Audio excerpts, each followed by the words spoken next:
Alright, looks like we're live. What's going on, everybody?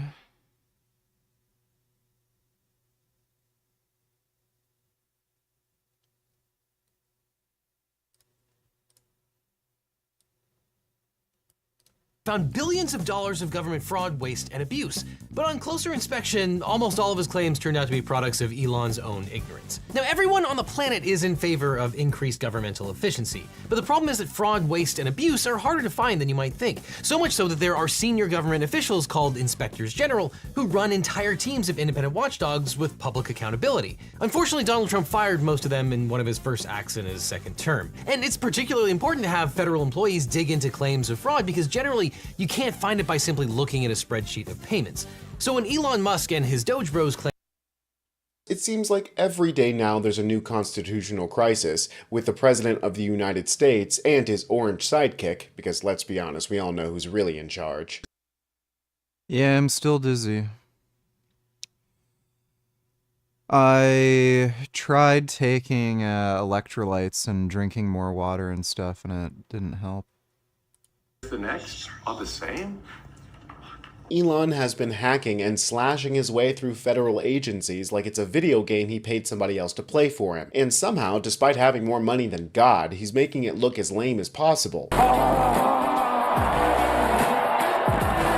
This is the chainsaw for bureaucracy. But things aren't exactly all hunky-dory for Musky Musk, and I don't mean because his ketamine prescription ran out. It seems like his own team at DOGE is getting hacked and slashed. People are leaving in droves because of the illegal things he's asking them to do. There's a few stories breaking all at the same time, with these resignations, judges coming down hard on DOGE in the courts, and an effort by MAGA lapdogs to remove those judges. But first I want to remind you guys to like the video if you're liking the video. Every new sub puts you in line behind Jasmine Crockett to tell Elon to F off. If you could speak to Leadership, structure, and power of DOGE is being hotly debated in the halls of Congress and in courts across the country. But the one thing known for sure is the origin of DOGE. It started as the Obama-era digital service and was renamed to DOGE by Trump's executive order, which means there's a whole stack of people who work for DOGE who used to work for the digital service and were grandfathered in. These are the career experts that Caroline Levitt is referring to in this clip, where she pretends that Elon is the leader of DOGE, but not the administrator, because we don't know who the administrator is, but he's also running things. It's all very confusing for a bubblegum brain. What are you doing? Gum Gum, no. No, Gum Gum. I don't know what the hell he's whacking at. Gummy, no. Gum Gum.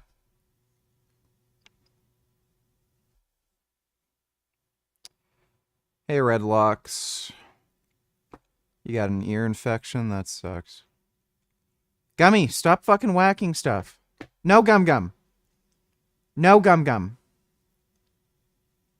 Brain like her. Can you tell us who the administrator of DOGE is? Gummy, fuck's sake, stop.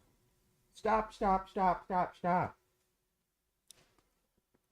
Again, I've been asked and answered this question. Elon Musk is overseeing DOGE. There are No, Elon Musk is a special government employee, which I've also been asked and have answered that question as well. There are career officials at DOGE. There are political appointees at DOGE. I'm not going to reveal the name of that individual.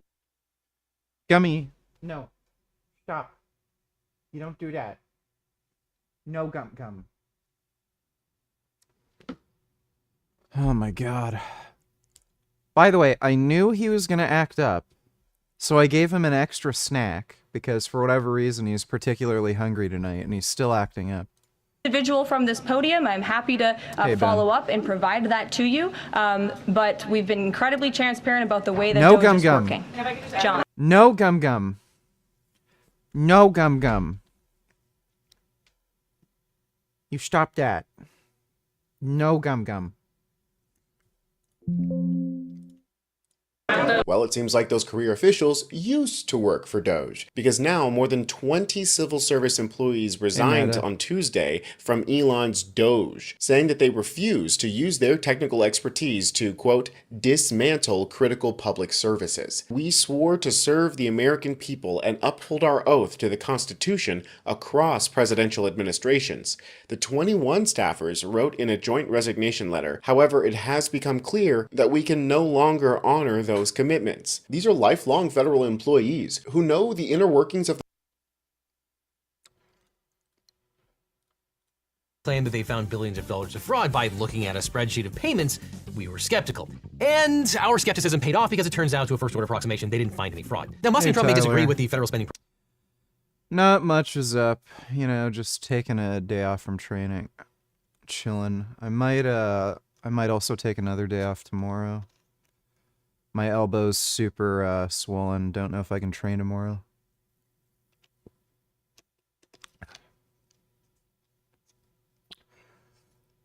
This Pepsi Cola cream soda actually slaps.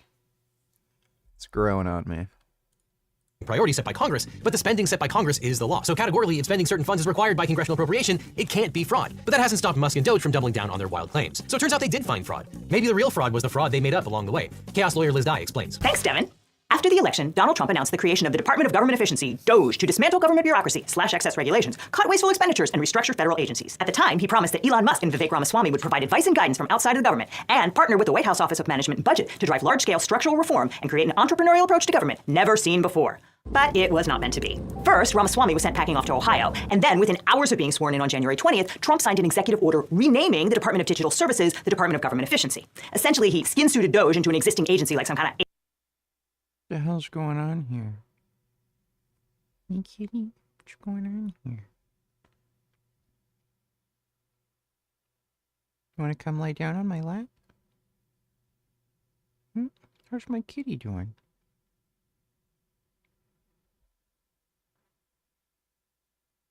What are you up to? Yeah, that's a good baby. That's a good baby. Oh, yes. This is my baby. Look at him. Look at him. This is a good baby. You're my little baby kitty. I love you. So good. alien body snatcher. The Department of Digital Services was originally tasked with improving user experience on government websites, and that first executive order sort of pretended that there was an overlap between the missions. It said that DOGE would be responsible for modernizing federal technology and software to maximize governmental efficiency and productivity, although it did hint at what was to come by referring to a team of DOGE dudes, which was to be dispatched to each government agency and given access to all non-classified databases. What followed was nothing less than a wholesale takeover of the government by Elon Musk and his DOGE bros as they colonized one federal agency after another and either shut them down or radically downsized them by firing tens of thousands of government employees. In February, the president dropped all pretense that DOGE was about modernization. In a second executive order, he mandated that 4 federal workers be fired for every 1 new hire, and he gave the DOGE liaison to each federal agency the power to veto all hiring decisions. Since then, the DOGE bros have slashed through the government while the agency's Twitter account posts nonstop about all the woke contracts it's canceling. It is not legal for the president or his billionaire buddy to arbitrarily cancel contracts and congressionally allocated spending, but that's the subject for another video. Today, we're going to talk about math, specifically how believing everything you see on the internet makes you bad at it. On January 28th, in her first appearance at the podium, White House Press Secretary Caroline Leavitt claimed that DOGE had discovered that the government was spending $50 million to buy condoms from Gaza. DOGE and OMB also found that there was about to be 50 million taxpayer dollars that went out the door to fund condoms in Gaza. That is a preposterous waste of taxpayer money. Musk called it the tip of the iceberg and said, "My guess is that a lot of that money ended up in the pockets of Hamas, not actually condoms." That story was utter nonsense. The entire population of Gaza before the latest war was only 2 million people. As multiple news organizations have pointed out, USAID, the government's vehicle for distributing humanitarian assistance, spent $0 on condoms in the entire Middle East in 2024, with only about $7 million for condoms worldwide. And we have to show you those articles instead of the original source material because DOGE yanked down USAID's website, including the tables that showed what the agency spent in prior years. But as Jeremy Kanindick, the president of Refugees... Wow, what in the fuck? They tried to cover up their stupid nonsense. National and a former official at USAID noted on Twitter, what's going on here is not a billion condoms for Gaza. What's going on is that the bros at DOGE can't read government spreadsheets. He called it the kind of basic mistake you make when you fired half the workforce of the Global Health Bureau and pushed out much of the senior leadership. Pressed for evidence of the $50 million claim, State Department spokesperson Tammy Bruce tweeted that the across-the-board pause in foreign assistance, quote, allowed the State Department to prevent unjustified and non-emergency spending, such as condoms, prevented $102 million in unjustified funding to a contractor in Gaza, including money for contraception. There was, again, no evidence for this claim. And as Kanindick pointed out, it would be entirely appropriate for the U.S. government to purchase condoms and other birth control as part of its humanitarian funding. President Trump then doubled the figure to $100 million. Think of it, $100 million on condoms to Hamas. Some media outlets have suggested that the Doge bros got confused between the Gaza Strip, which is home to millions of Palestinians, and Gaza Province in Mozambique. As the Washington Post points out, the Elizabeth Glaser Pediatric AIDS Foundation received $83 million from the Department of Health and Human Services Department for HIV/AIDS Prevention in Gaza Province, although none of that went to buy condoms. That did not stop Fox News' Jesse Waters from insisting on air that the U.S. government was paying for. So literally every aspect of this claim is complete and utter horseshit, and they just made it up. That I thought it was bad before, but like literally all of it was made up. Condom bombs. They make condom bombs. Hamas inflates the condoms, straps on an explosive, and floats them into Israel. It's a dual-use technology.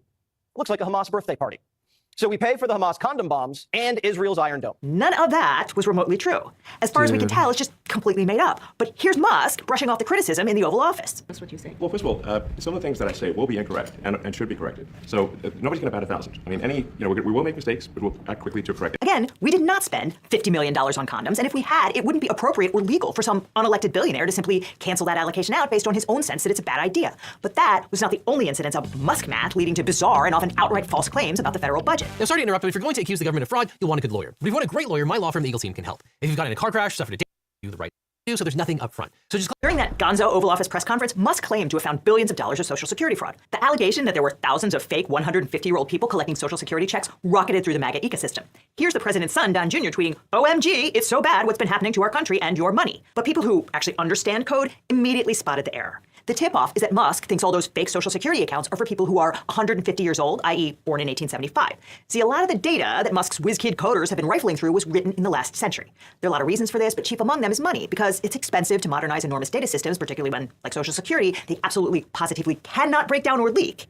And Congress is never interested in appropriating millions of dollars to revitalize data processing systems, so it always gets pushed off to the next year, which means that the management protocols for U.S. government financial data are very old and very fragile. That's part of why people were freaking out about the DOGE dudes getting into Treasury's payment processing system, because it would be very easy to break it by accident, and breaking it would be catastrophic because it would grind the entire government payment system to a halt. Anyway, in 1988, long before most of the DOGE programmers were even born, the International Organization for Standardization tried to regularize the notation for dates. Take, as an example, this number. Americans read that as February 10th. For more or less everyone else, it's October 2nd. Now, you guys can argue in the comments about who's right here, but for the purposes of international banking transactions, it matters that everyone is on the same page. So in 1988, we all agreed that the international standard would be an 8-digit number comprising the year, month, and day. That standard was called ISO 8601, and under it, February 10th, 2025 is rendered as 202500210 the world over. No more confusion. But for reasons you don't care about having to do with the Gregorian calendar, under ISO 8601, we all agreed to treat May 20th, 1875 as the year zero. That's the date when the Treaty of Metro was signed at the First International Convention to establish the International Bureau of Weights and Measures in Paris, and I guess that seemed like as good a date as any. But I'm sure we all see where this is going, because the government's payment processing systems at the Department of Treasury's Bureau of Fiscal Services runs on a 65-year-old computer programming language called COBOL, and COBOL utilizes the ISO 8601 standard, meaning that if there's nothing in the birth date field, it will render as the earliest date acknowledged by the system 18750520. So, if anyone of any age has a missing birthday, the system will show her as born on May 20th, 1875, and a person who doesn't know what he's looking at is going to see that as showing a Social Security recipient who's 150 years old. Which is very funny if you're a computer programmer, but not so funny if you're watching your government be disassembled by a deranged billionaire. But Musk was not done. On February 16th, he discovered that 83% of Social Security recipients were fraudulent, tweeting, "Maybe Twilight is real and there are a lot of vampires collecting Social Security." Trump immediately parroted the claim that there were millions of fraudulent Social Security recipients. From 200 to Dude, like, it's also super worrying that Elon Musk can do something so stupid, and then Trump just goes ahead and blabs the same retarded horseshit. There should be a law banning dumb people for, like, from being president. They really should mandate cognitive tests for like presidential candidates or something, because I can almost guarantee you if Trump took like an IQ test, he'd be borderline retarded. He'd score like 85, if that. It's just so insane what's going on right now. Like, they're both so fucking stupid. 209 years old, 879 people. From 210 years old, I haven't met any of them. And if I did, I would bless them. I would worship the ground they walk on. I have no idea where Musk got that chart. He did not say. But there are roughly 71 million Social Security recipients in the United States and roughly 60 million Americans over the age of 65, almost all of whom are Social Security eligible, which doesn't even take into account all the widows, orphans, and disabled people who collect Social Security benefits. There just are not enough people for there to be tens of millions of fraudulent recipients. That's not a thing. In another recent episode, Musk tweeted, "The DOGE team just discovered that FEMA sent $59 million last week to luxury hotels in New York City to house illegal migrants. Sending this money violated the law and is in gross insubordination to the president's executive order. That money is meant for American disaster relief and instead is being spent on high-end hotels for I would say Donald Trump is probably a bit dumber. illegals." Literally none of that was true. In fact, the Federal Emergency Management Agency sent almost $81 million to the city of New York on February 6th as part of its obligation under the law to support communities hosting large numbers of asylum seekers and migrants released from federal custody. The city used $19 million to pay itself back for money already spent to house migrants in accordance with the federal grant. Those immigrants are being housed in multiple locations, including the Roosevelt Hotel, a once famous but now decidedly dilapidated building in Midtown that the city uses as a migrant shelter and central processing hub. It was just over a year ago when the Roosevelt Hotel became New York City's intake center for newly arriving migrants. The city does not put migrants up in luxury hotels. In fact, it's paying an average of $156 a night per room, a decidedly non-luxury rate for New York City. And contrary to what Musk said, that money was not supposed to be spent on disaster relief. It was part of a $650 million congressional allocation to FEMA's shelter and service program. In short, the money was being used exactly as Congress directed in its 2023 and 2024 budget bills. And lest we forget, budget bills are laws. The president cannot unilaterally suspend them, and neither can Elon Musk. Nevertheless, Musk tweeted that a clawback demand will be made today to recoup those funds, and Cameron Hamilton, the acting administrator of FEMA, raced to make it happen. He tweeted, "I want to thank the DOGE team for making me aware of this. Effective yesterday, those payments have all been suspended from FEMA. Personnel will be held accountable. Congress should have never passed bills in 2023 and 2024 asking FEMA to do this work. This stops now." It is not normal for a public official. Yeah, Trump literally broke the government. He literally fucking broke the government. To say, yes, these are laws passed by Congress instructing me to do a thing, but guess what? I'm not going to do it, which is why Hamilton said something different in court. See, a federal judge in Rhode Island already barred the government from cutting any grant. Jesus. Zip. Ready? Gluck gluck gluck gluck gawk gawk cruck gluck gluck fuck spit slap gawk gluck. I want your fucking cum ya gluck gluck gluck gluck gluck uck gluck gluck gluck gluck gluck gluck gluck gluck gluck gluck uck arch. Alright, that was good. Thank you for that. Appreciate the donation, Sundus. Why does the news media always lie about Hamas VG? I think because there's a lot of people working in news media that are anti-Semites. Pretty sure that's why. Thanks for the donation though, Dodo. Grants or contracts outside the regular agency review process. And after Musk and Hamilton announced their intent to do just that, the Justice Department filed an emergency motion asking the court to allow it to cut funds to New York City. In his declaration to the court, Hamilton did not say that he was clawing back the grant money because New York was using disaster relief to put migrants up in luxury hotels. Instead, he claimed that, according to media reports, the vicious Venezuelan gang Tren de Aragua has taken over the hotel and is using it as a recruiting center and base of operations to plan a variety of crimes. That claim was sourced to a New York Post article derived mainly from Spanish-language TikToks. Hamilton made no claim to have investigated those rumors. He did not refer to any violation by the city of New York, which would have invalidated the grant, and he did not tell the court that he engaged in the months-long process set out in federal regulations to recoup and properly used grant funds. Instead, he said he paused funding quickly in this matter to protect that funding from the potential for its misuse for the illegal activity described. But the judge refused to sign the government's permission slip. He said basically, if what you're doing is legal, then you don't need my permission, and if it's not legal, I can't give it to you. And of course, it wasn't legal. Federal regulations require an audit, 60 days notice, an appeal mechanism, and allowing the grant recipient to make repayment arrangements. Here, the government just reversed an $80 million payment, most of which had nothing to do with the Roosevelt Hotel, and stole the money. Department of Homeland Security Secretary Kristi Noem fired the civil servants who put the transaction through, as they were required to do by law, calling them FEMA deep state activists, and promised that there will not be a single penny spent that goes against the interest and safety of the American people. But again, the American people spoke when they elected their representatives to Congress, which sets the budget. That's how our constitutional system goes. And the fact that Elon Musk believes crazy things, either because he sees them on the internet or because the Doge Jews don't know what they're looking at, does not change the law. Elon Musk and his Doge bros put out so many fake stories it can be hard to keep track of them all. He and his millions of followers spent several news cycles discovering that media outlets were secretly funded by agencies like USAID. I think the theory here is that federal agencies which make policy decisions and have to liaise with Congress should not pay for subscriptions to the New York Times and the Washington Post and Politico Pro, which are essential reading for everyone in DC. I guess the less information, the better. On February 12th, Reuters published a story entitled "Musk's Doge Cuts Based More on Political Ideology Than Real Cost Savings So Far." The story noted correctly that Musk was going after programs that conservatives dislike, such as public television and programs that support diversity. But those represent a minuscule fraction of the federal budget and will not get close to the $2 trillion in spending cuts Musk has promised to find. After director Ron Howard posted the Reuters piece, Musk replied, I wonder how much money Reuters is getting from the government. Let's find out. A crypto bro named Mario Nawfal raced to produce the desired data, which wasn't difficult since you and I and everyone else can go to usaspending.gov and plug in any recipient we like. Nawfal pointed to a contract from 2018 when Trump was still president for, quote, active social engineering defense and large-scale social deception. He said, DOGE investigations reveal mysterious Defense Department payments to Reuters for large-scale social deception project between 2018 and 2022. While DARPA claims it was for cyber defense, questions swirl about why a news agency received millions for social engineering. Wow. This guy literally cannot use his brain. Like...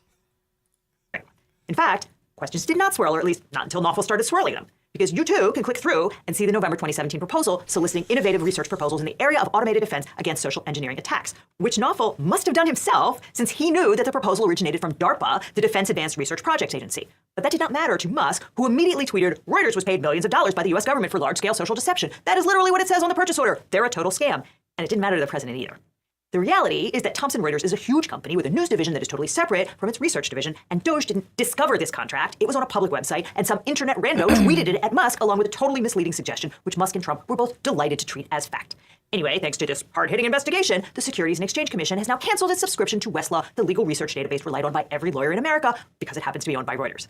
In reality, though, the Reuters article that made Musk mad in the first place was dead right. The things that DOGE is cutting are a minuscule fraction of the federal budget. In that Oval Office press conference on February 11th, Trump crowed that DOGE had found tens of billions of dollars of waste, fraud, and abuse to cut, mostly by perusing usaspending.gov, apparently. But the Washington Post ran the numbers. And even if you take DOGE at its word, their math does not add up, because $1 trillion is a really big number. And if you're promising $500 billion worth of savings from cutting waste, fraud, and abuse, a few $1 million here or there will not cut it. For instance, DOGE says pennies cost more than 3 cents to mint, so the government can save $179 million a year by eliminating the penny, which might be true, although I'd note that getting rid of pennies means we're going to need a lot more nickels, which cost 14 cents a piece to make. And like Reuters said, most of the DOGE cuts so far have been to projects to promote diversity, equity, inclusion, and access, which might add up to a few $1 billion across the entire federal government, but is relatively speaking a drop in the bucket. Even the purported $881 million in cuts to the Department of Education do not get anywhere near that $500 billion Trump promised. You can eke out $1 million by getting rid of the non-binary gender marker X on all government documents, and you can axe an exhibit on Dr. Anthony Fauci at the Museum of National Institutes of Health and save $168,000. But that's more of a middle finger to people you don't like than actual budget policy. The Washington Post tallied the DOGE cuts through February 12th and came up with a total of $6 billion, of which judges have already blocked $4 billion in cuts to medical and scientific research.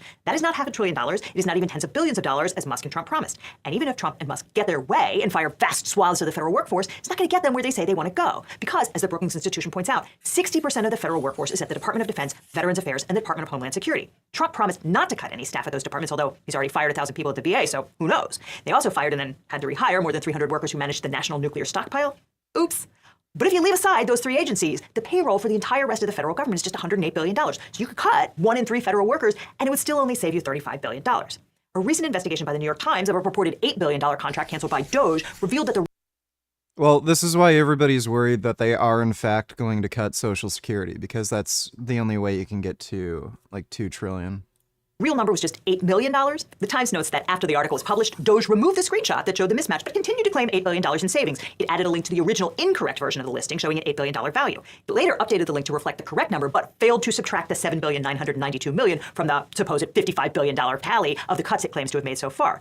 And by the by, the Times says that they didn't find this error by going through the whole list. They just picked the biggest number and investigated that one first. But the DOGE defenders have a good answer for that, and it's, what are you trying to hide? You must be mad because we found all this corruption. When they want to audit USAID, who is spending $100 million to send condoms to Gaza, let alone running shrimp on treadmill and all the other ridiculous things.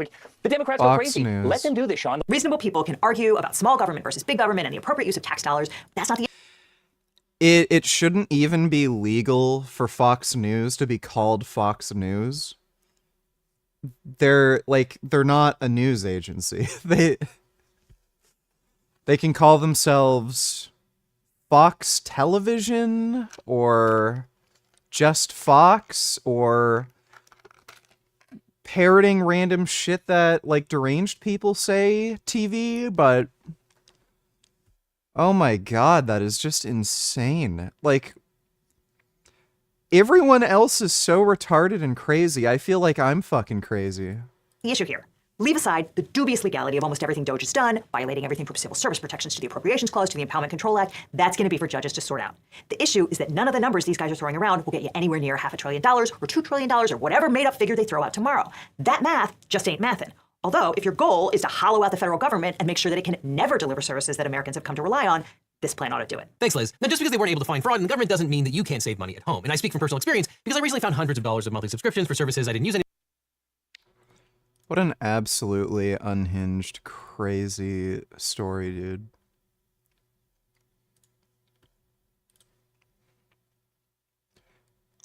When is this supposed to begin? All right, PBD podcast with Andrew Tate. Did you ever think you would make it? Everybody's doing their thing. Nobody's paying attention to what's going on. And then all of a sudden, Andrew and Tristan Tate are on a flight on their way to Florida. They haven't tweeted anything for 24 hours. You guys concern people when you start tweeting things, right? And then all of a sudden, tweet X, whatever you want to call it, there's no message going out. I don't know if you can say Xing, right? They were tweeting. So then all of a sudden, the news is you land in Florida. Everybody sees the video. When that happens, the great governor of Florida, which is one of the reasons why we moved here, he does a great job running the state. He was asked about you. This is what he had to say. Rob, if you can play the clip. We have no involvement in that. I read about it through the media. Clearly, the federal government has jurisdiction, whether they want to rebuff his entry into the United States, and I have confidence that whether it's Pam Bondi or Kristi Noem, that they will be looking at that. I do know our Attorney General, James Uthmeyer, is looking at what state hooks and jurisdiction we may have to be able to deal with this. But the reality is no, Florida is not a place where you're welcome with that type of conduct in the air. And I don't know how it came to this. We were not involved. We were not notified. I found out through the media that this was something that was happening. Okay, guys. So he says you're not welcome. Now, President Trump was asked the same question. This was his reaction, and I'm just going to turn it over to you after this. Can you turn off the other one, Rob? Just close it up. Yeah, there you go. Go for it. Tate landed in Florida today on a private jet after being released from custody in Romania. They are accused rapists, human traffickers, not thought of as good people in many circles. Did your administration pressure the Romanian government to release them, and if so, why? I know nothing about that. I don't know. You're saying he's on a plane right now? He's back. They are. Yeah, I just know nothing about it. We'll check it out. We'll let you know. Andrew. So you got the governor says Florida is not a place where you belong or welcome to. President Trump says he doesn't know anything about it. How were you allowed to come to the States and leave Romania? You know what's interesting? Trump is such a boss. Trump is such a boss. His answer is, he's such a gangster. Don't know. I don't know anything about it. I don't know. That's the correct answer to most things. This is some life advice to everybody at home. 99% of the time, if you're asked the question as a man, the correct answer is, I don't know. I don't know. So I like Trump's answer. As for Ron, I'm a little bit disappointed, I'll be honest. I've never said anything bad about him. I didn't know much about him. I was a fan of his. I heard that Florida was a great state. I know he did well under COVID. I knew nothing about the guy. But it turns out when he was pressured, he instantly caved to the pressure. And we have to have a long conversation about why the liberals and why Despite DeSantis being a piece of shit, he's not a fan of people who rape children and sex traffic women. So that's one good thing to say about Ron DeSantis. Demon Cunt donated $2. Go debate Jay Dyer. I was walking in Dubai, and there was a guy that was walking. I was walking in Dubai. Okay, thanks for the donation, dude. I'm pretty sure Jay Dyer only does debates on Twitter, right? So I can't debate him on Twitter. Thanks for the donation, though, Demon Cunt. Soros and why these wrap-up smears, why they use the media to do what they do, because what they try and do is isolate somebody. So they're afraid to be, so people are afraid to represent them or stand by them or stick up for due process. I don't know why Ron's answer wasn't, he has an American passport. The judicial system in Romania, which I know absolutely. Retard donate $2, let me see.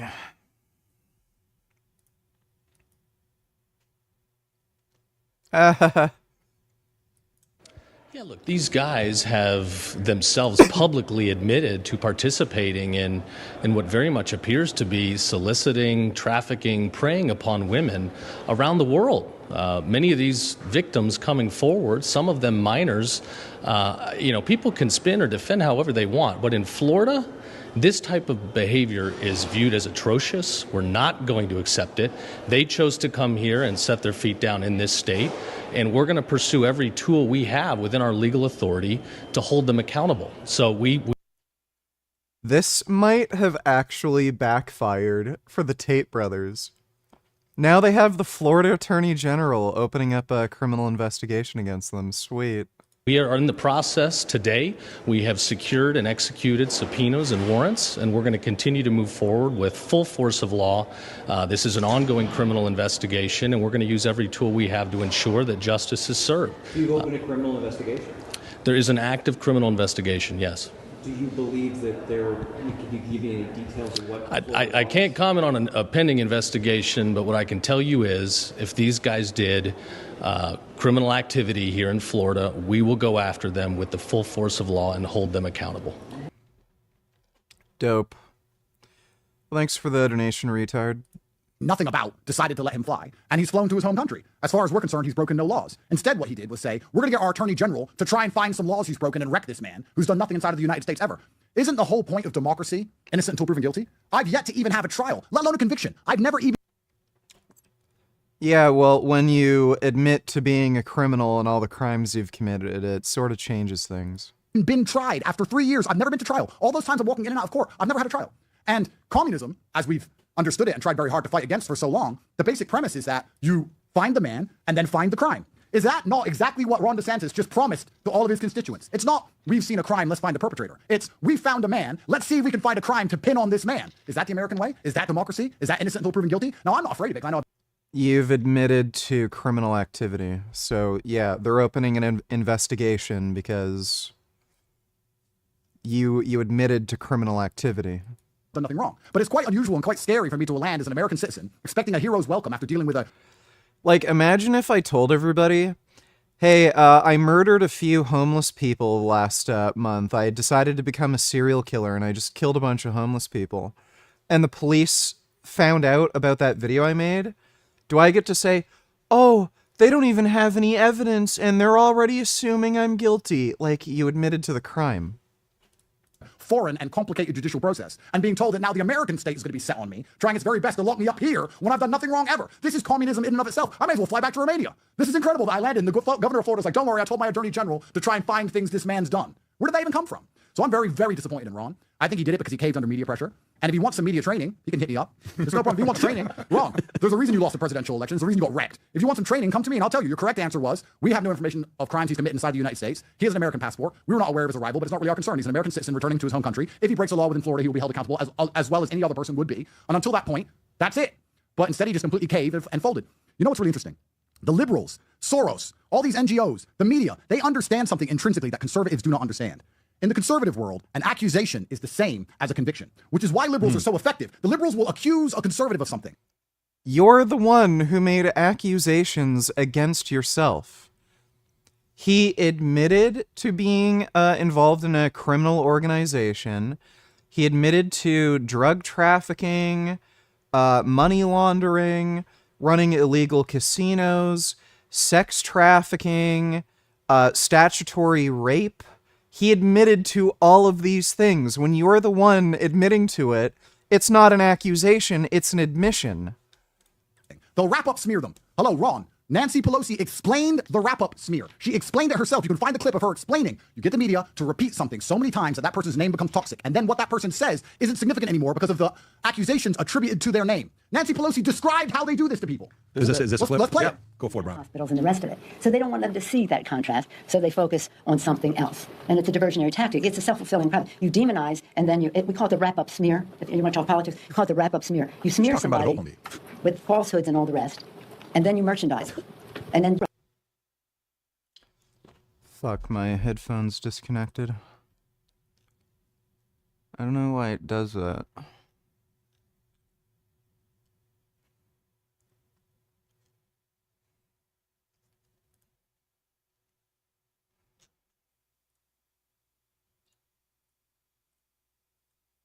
Right, there we go. Press that this, and this. So they have that validation that the press reported the smear, and then it's called the wrap-up smear. Now I'm going to merchandise the press's report on the smear that we made. And it's a tactic, and it's self-evident. But I... Earth to Ron! Earth to Ron! Like, this is what they do. They demonize you in the media to the point where nobody will stand by you and your ideas are ignored because of what you're accused of. This is exactly what they did to me. Ron fell for it. Instead of standing there and saying, we have no evidence of crimes, he has an American passport, it's innocent until proven guilty, I don't understand the Romanian system, what he did was collapse instantly and completely, and liberals know that. Right. And small little failures like that, even the people who hate me, even the people who dislike me and are happy he said something negative against me, if you're going to collapse in the face of the ABC or NBC and people who do nothing but lie, on. Well, let me ask this one here, with this situation here, that you're in the States. Can UK, because UK and US have an extradition, they have a law that I think came about, Rob, if you can pull it up, I think it's 03 or... You know, Patrick but David is such a fucking scumbag. Like, he has no ethical values whatsoever, and he's letting a guy who's a human trafficking human trafficker, rapist, and child rapist just spout nonsensical lies on his podcast. And the only reason he's fucking doing this is because he knows, oh man, the money coming in from the podcast? Oh yeah, like, doesn't care. He's literally helping defend a human trafficker, rapist, and child rapist just because he knows it'll help him get some shekels on his YouTube channel. Or 07 or something like that. Can UK say now he's in the States, UK, can UK and US's relationship with each other do anything to you? Is that a risk of yours? Is that a concern of yours or not at all? I'm tall, brown, rich, and sexy. So I have a strong suspicion that's one of the reasons the UK hates us so much. Because the UK is now a fallen nation. It's a completely communist country. You can't speak out. Isn't it interesting that not to... He's accusing the UK of going after him because he's brown-skinned, but then claims the UK is like cucked with social justice warrior nonsense and lets in too many brown people. If they had some extreme bias against him because of his skin color, why the fuck do they let in so many brown people? What do you honestly think of this? Let me see.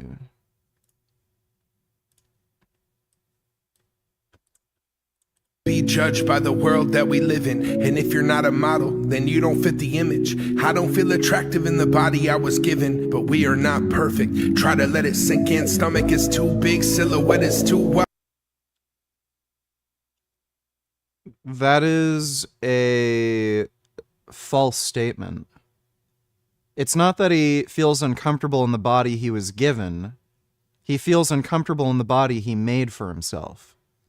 He wasn't born 500 pounds. So he just ate like an absolute fucking retard and then got fat. So no, this isn't the body that you were given. This is the body you made for yourself. You lazy jackass. Clothes, they don't fit unless it's a large size. I'm tired and so sick of living a damn lie. I hate that I am judged because of my body type. Well, so first of all, if somebody is that overweight, you know that they have issues with discipline, self-control. They're very likely lazy because, again, inactivity is going to be a big factor for obesity. So if you see somebody this size, yeah, you can certainly make fair assumptions that they lack discipline, lack self-control, and are also lazy. And on top of that, there's probably a big a big correlation between obesity and stupidity. I don't know if there's any research on this, but obesity and IQ.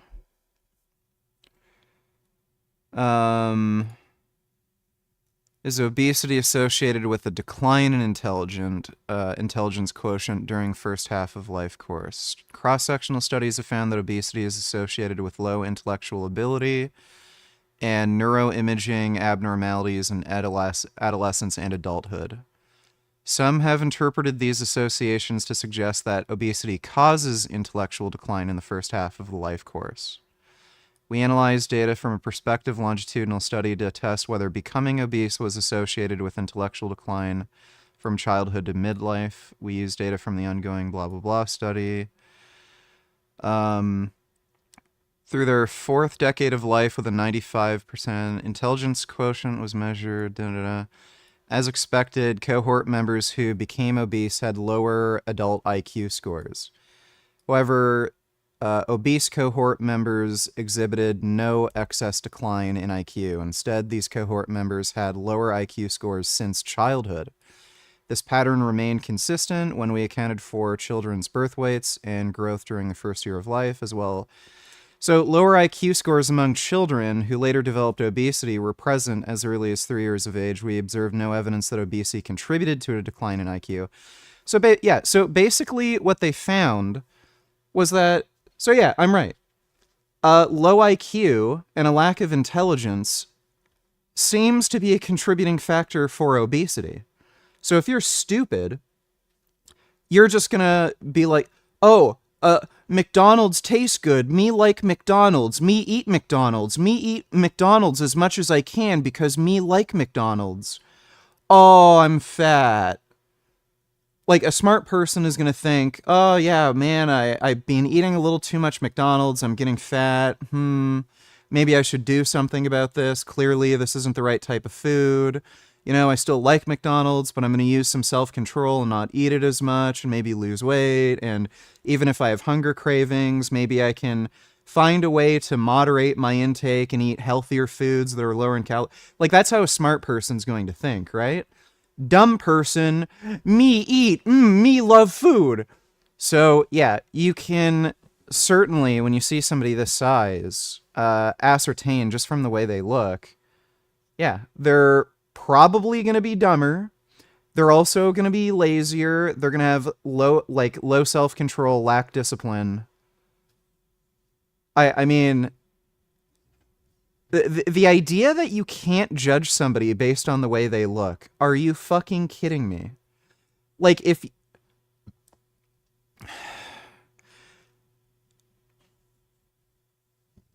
It's like does nobody have any street smarts? Like, I'm sure you've seen people in public that you know are trouble.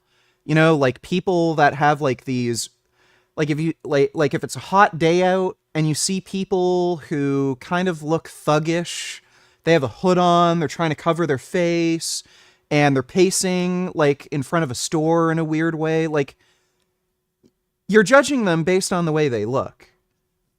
We all judge people based on the way they look. Like, if you see somebody who looks like a fucking crack addict, you're going to assume they're a crack addict. It's just cope horseshit. Like, these people have no discipline, no self-control. They try to blame their problems on everyone fucking else, and then they make this stupid... like a stupid thing like this. I am so sick of what the media sells. Every day I struggle and it feels like hell. I really want to learn how to love myself and become a better me, but I'm gonna need help. How about you go on a diet and exercise? Ever tried that? Ever think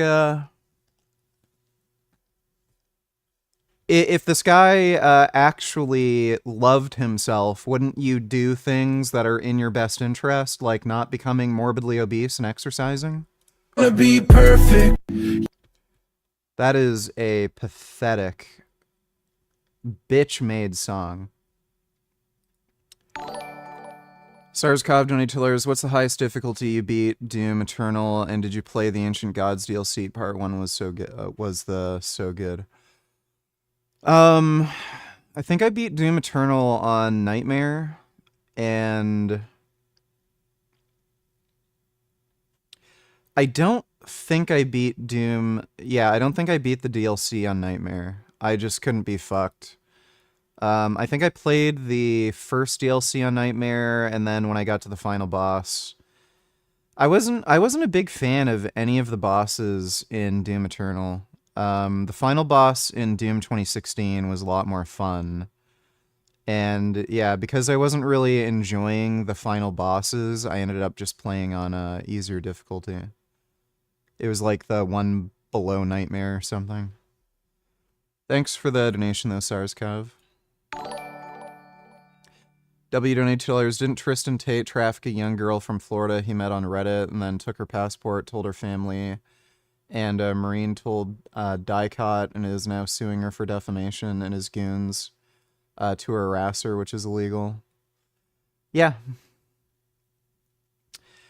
Probably wasn't a good idea for him to go to Florida, because now they're opening up a criminal investigation against him in Florida, and they're probably gonna find he's fucking guilty, and he's likely gonna end up getting locked up in fucking Florida. Thanks for the donation, W. It's funny how some of these things work out. You know, we're kind of worried, oh, Trump's gonna let him off, and now... yeah, that didn't really work out for him. Thanks for the donation, W. Did O.J. Simpson do it, VG? What do you think? Oh yeah, O.J. Simpson is guilty as fuck. No question whatsoever. He's the only person who could have done it. All the evidence pointed to him. You know, the police chase and all that shit. The way he fled. If he had nothing to do with it, why was he doing any of that? And the way he was acting afterwards. And he actually has a long history of spousal abuse, violence. So yeah, he absolutely did it. Thanks for the donation, Nutmuffin. And these SJWS are going to go after you for hate speech now, VG, because you fat-shamed someone. Well, that's fine. Thanks for the donation, Dodo. Too long ago, America would talk about going to war and killing people for the idea of democracy and freedom. And now our allies, like the United Kingdom, will lock people up for tweets. Or even worse, Trump and Vance will put Zelensky in his place, which needed to be done. And then our allies will invite him over the next day and hug him and shake hands and promise him money. How do you feel about that? What I feel like is that they're not even our allies anymore. That's snakery. You insult, if my brother puts you in your place and I come up behind his back and offer you money, am I my brother's brother? Is that how it works? No. So now we're talking about the UK government. We can go long and deep into the state of the United Kingdom because every single person I know with money is leaving. Why does the UK want to lock me up? Because I'm seen as a symbol of resistance against their communism. That's why they hate me. They hate me because I teach young men to think for themselves. That's why they hate me. Because the UK's fallen due to a lack of masculinity, which is what I promote. That's why they hate me. Are they going to try and get me? Probably. If I go to UK, will I ever get out? Probably not. Am I afraid of them? No. Because I don't operate from a realm of fear. We had a 3-word instruction from the commander-in-chief. So if I had to go to the UK and fight them, I think there were at least 4 women who went to the police and accused him of rape. At least 4, and I think now it's like 5 or 6. or do that too. Until then, I'm on the PBD podcast. I don't know what they're going to try and do. All I know is I don't trust them, and I don't think any American who understands how the world's currently operating trusts the UK government with anything. Do you? Would you trust yourself to have a fair trial in a British court? In UK? Yeah, absolutely not. Exactly. So it's a setup. No, it's an absolute not in setup. UK. Why did the UK even come for me? Once again, I have to be careful what I say because on the 23rd of March, I'm going to be walking into the jaws of a tiger. But I can tell you this: the UK Foreign Office was heavily involved in my entire persecution in Romania from the first day. They didn't get involved later. From beginning, before it even Yes, that's because you were sex trafficking women from the UK, dipshit. happened. The UK Foreign Office was saying, this man is a problem. We're talking about him in Parliament. He's a big problem in our schools. He's a big problem on the internet. He's a problem. Can't you take him off the internet? Can't you make him go away? That was the UK Foreign Office. When I got released from Romanian jail, then I got released from house arrest, all of a sudden, Britain trumps up charges from 2009. Supposedly in 2009, I attacked some girl. And I was arrested again for 24 hours. I don't know if you guys remember. And I sat there for 24 hours. I was like, okay, wait. No, it was like at least 4 women. I think 5 or 6 have come forward now. Who? When? Can't tell you that. So you're saying in 2009 I attacked a girl? Yes. Who? Doesn't say. When? Doesn't say. Where? Doesn't say. Just says 2009 you attacked a girl. By coincidence.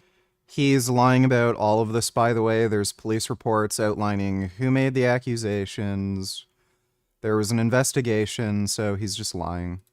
Tristan also. 2009 attacked a girl. Where? When? Who? Don't know. 2009 you both attacked girls. He's lying about that too. Again, it was investigated. He's just lying. No details. We made it up. Extradite. Thank God the Romanian state said no. There's not even evidence to extradite with this. It's nothing. It doesn't mean anything. So the UK state start trying to get us when Romania started to fail.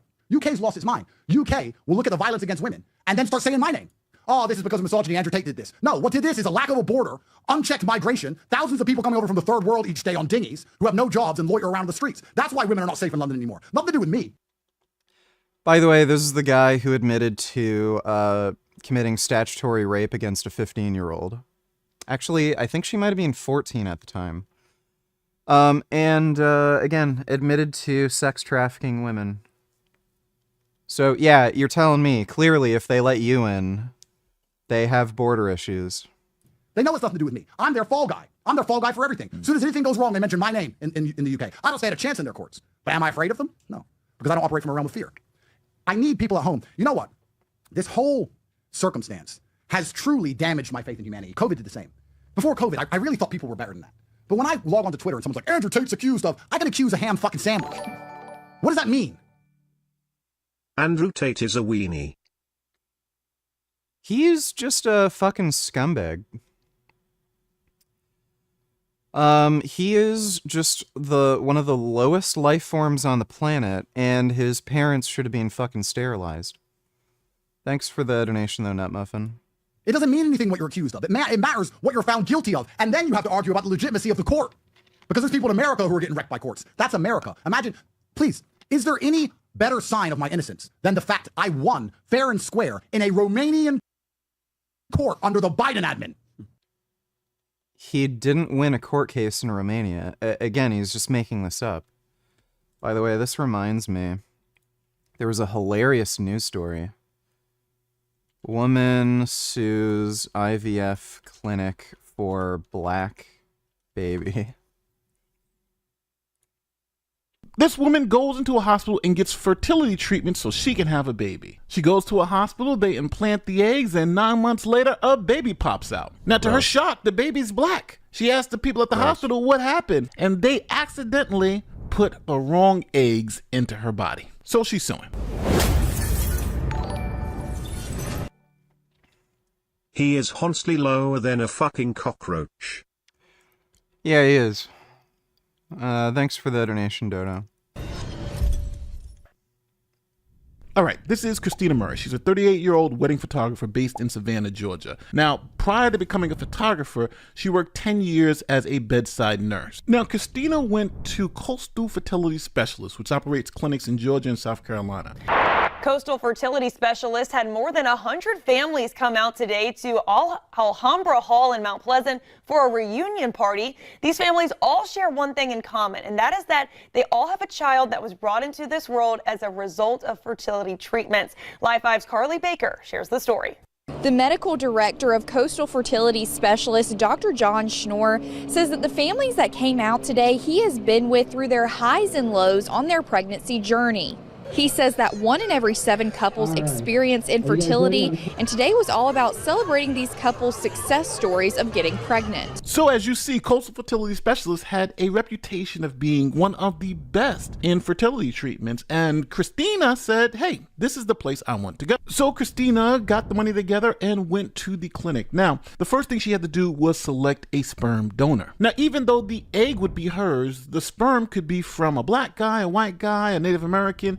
It didn't matter. It was totally up to her. So she chose someone who looked like her, a white guy with dirty blonde hair and blue eyes. So now, with the sperm donor picked, her eggs were fertilized and implanted into her body. Here is Christina's lawyer explaining it. Excuse me. Christina went to Coastal Fertility Specialists for IVF services to start her family.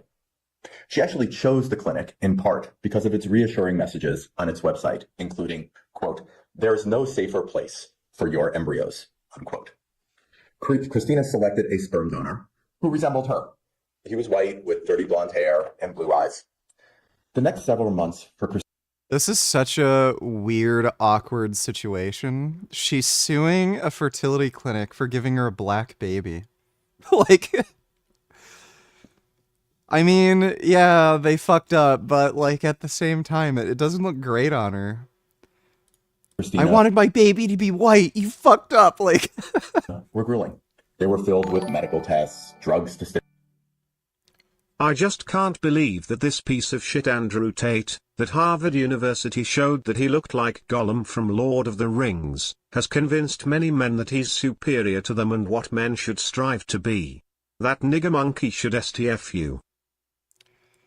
yeah, I agree with that for the most part. Thanks for the donation, Sadie. Stimulate ovulation, injections, follow-up exams, and blood tests. Christina sometimes had to give herself multiple injections per day. The egg retrieval surgery was painful, but it was for an important end goal. The physically and emotionally demanding process was to allow Christina's retrieved eggs to be used with the donor's sperm to create her embryos. To create the white baby she always wanted. In May 2023, Coastal Fertility Specialists transferred an embryo to Christina. All right, we have a lot more explosive stuff to go over. But before that, here's a quick word from our sponsor, Etho. Quick and easy, and before you know it's confused to fit your needs, like those few 9 months later, a baby came out. But there was a problem. Christina Murray was finally living her lifelong dream of being. I tried this fava bean tofu someone mentioned before in a dono. It was gross uncooked, but after stir frying it in sauce it was fine lol.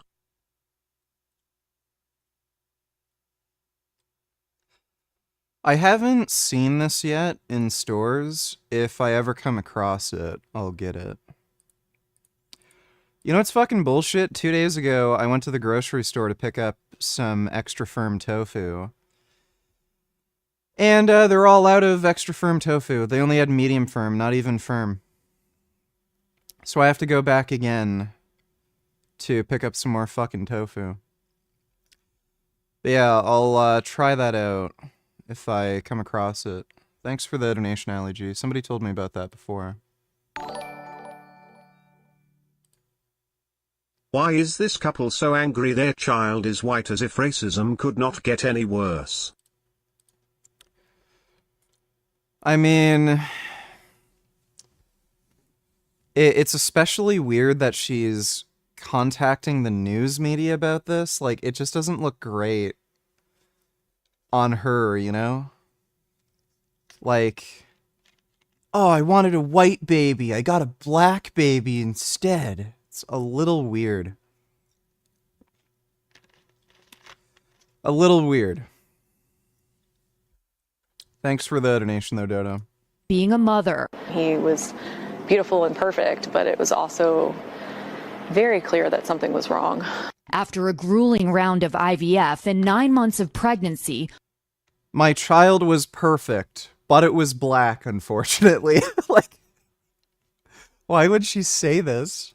Mari, a white woman using a white sperm donor, gave birth in late 2023 to a baby boy with a much darker complexion. My son's skin tone didn't match mine, but he was still my son. What should have been a joyful first few months bonding with her son, who she loved and wanted to raise, was punctuated by constant fear and uncertainty. I didn't know whether it was a sperm mix-up or whether he was someone else's. Murray took a DNA test that confirmed her baby wasn't hers biologically. The clinic she'd used, Coastal Fertility Specialists, eventually determined that they'd mistakenly implanted another couple's embryo in Murray. So now there's a major legal issue that just happened. See, Christina is not the biological. Okay. Did you know that Andrew Tate's the end result of a white woman fucking a monkey? No wonder he's engaging in degeneracy like rape and human trafficking. His nigger dad and mudchuck mom were degenerates to begin with. Well, apparently his dad was actually diagnosed with narcissism, so he probably gets that trait from his dad. Don't know anything about his mom being a bad person, though. Thanks for the donation, Ben. Mother to that baby. She essentially is what's known as a surrogate. The parents... I see. So I don't know if the news media clipped a bunch of what she said out of context, because it would make more sense for her to complain that she's not actually the mother and she's just a surrogate. So this isn't necessarily about the kid being black. This is really about the kid literally not being hers.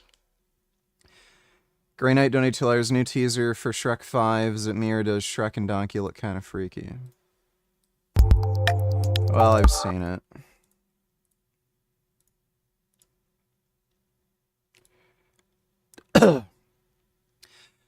Donkey looks fine. The main reason Shrek looks different is just because there's new CGI technology to make his skin look more realistic. But no. Cool. Mommy like. Who's making this stuff? Not me! Whoa! Shrek. Oh, yeah, Shrek looks fine, and Donkey looks fine, too. Thanks for the donation, though, Grey Knight. To that black child now want their child back. They're saying, hey, that's our baby, biologically. So Christina, who happens not to be biologically related to the baby she just gave birth to, had to turn the baby over after the parents sued. Christina is a Caucasian woman who chose a sperm donor with a similar appearance. The baby she delivered was African American. An at-home DNA test result that January confirmed what Christina suspected. The baby was not hers. On February 5th, Christina's lawyers reached out to the fertility clinic, Coastal Fertility Specialists, informing them of the mix-up. And just let them know, what the results were and asked for answers. In March, Coastal Fertility informs the other couple their embryo was transferred to Christina, that family taking legal action to obtain custody. In a family court hearing that May, Christina decides to give up the baby voluntarily. It's like the happiest day of their life is like the worst day of mine. So like everyone's happy and joyous, and then there's me losing my entire life. So now Christina's out of thousands of dollars. She had to go through 9 months of pregnancy, didn't even get to keep the baby, and they put a black person's baby into this white woman's uterus. So Christina did the only logical thing you can do, which is sue the clinic. Once. Now Christina is suing Coastal Fertility Specialists in a complaint filed in a Georgia. Yeah, so I don't know, like, I'm assuming the news media is kind of clipping some of the stuff out of context, where most of this is about the kid's race, when really this is just about her being a surrogate mother, and they're just mentioning the race of the kid as why she knew, something was wrong. Georgia court. Errors like this should never occur. Well, she's going to get a big payout, I can guarantee you. Is that not the best possible badge I can wear? When Biden was president in a Romanian court, I beat my case. And they'll still sit there and go, oh, but he's guilty. Did I say some stupid things on the internet 12 years ago? Yes. But I also said I'm an astronaut. And guess what? Elon's not calling. So it doesn't matter. It's not, you need a victim. You need proof. You can't say he said one stupid thing on the internet. So he did not beat his trial or case in Romania. He's lying about that. And secondly, there are victims that are testifying against him. So he's, again, just lying. 12 years ago. Anyone who believes that's a criminal case is a dumbass. So here we are. You talk about Great Britain, they're after me. Romania's still after me. Ron DeSantis is after me. Aliens are probably after me. I don't know what to do. I'm just a man.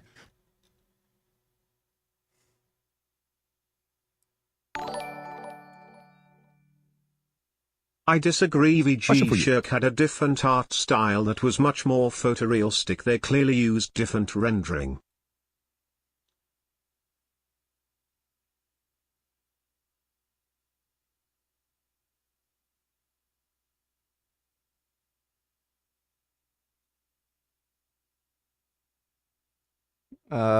It was not more photorealistic.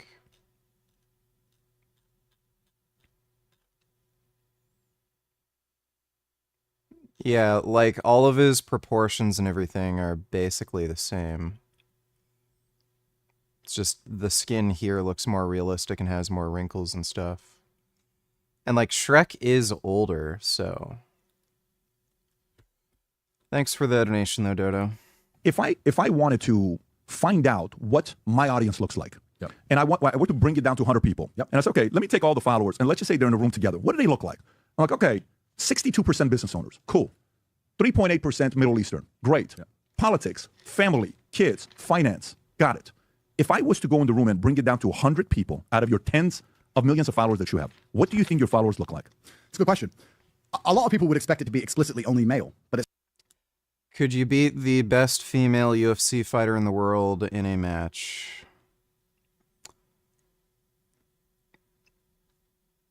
Very likely. Who's the... Let me see. Best women's heavyweight UFC fighter. Amanda Nunes.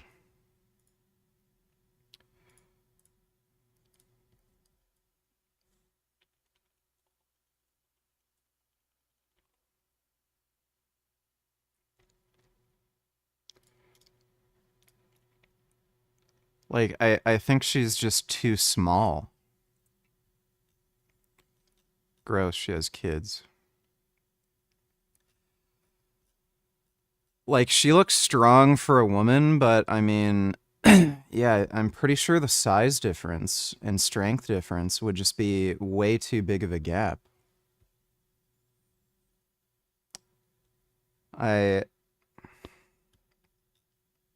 Yeah, I'm pretty confident I'd be able to beat her up in an MMA match. It's certainly not. I get a lot of support from females as well. So I would say it's 90% male, 16 to 30, usually younger guys, but all the older guys know who I am as well. It's pretty well spread across the world. It's pretty international. I get letters and support from Mongolia and Thailand and Singapore and Australia and absolutely everywhere, not just the Western world. And then there's a huge contingent also of females who support me. Traditionally, Republican females, or I've had a lot of letters, and when I say a lot, I mean hundreds of letters from women in Tennessee or Kentucky or Alabama who are raising their sons without father, and they say that I help them teach their boys how to be men. I have a lot of support in the Arab Oh my god. That is so terrible to hear. world as well. A lot of support from the Middle East. So what's really interesting, I've never actually encountered any kind of negative interactions in person ever besides media. Most people seem to like me. In real life, I've never had anybody say anything negative to me in real life ever. Ever once, ever. Male or female, ever. Lots of women come up and ask for photos. Lots of the beautiful Instagram girls, all the guys are DMing or chasing me. So it's quite a diverse audience that I have. But primarily because I think I make young men feel motivated. Those are the ones who are most engaged with my content. 16 to 30-year-old males all around the world. So I think he's probably lying about this for the most part. He probably just has mostly loser incel dudes who are fans of his. Do you think they're, obviously, I don't think any of them would be liberal. And I can almost guarantee you it's mostly white dudes, too.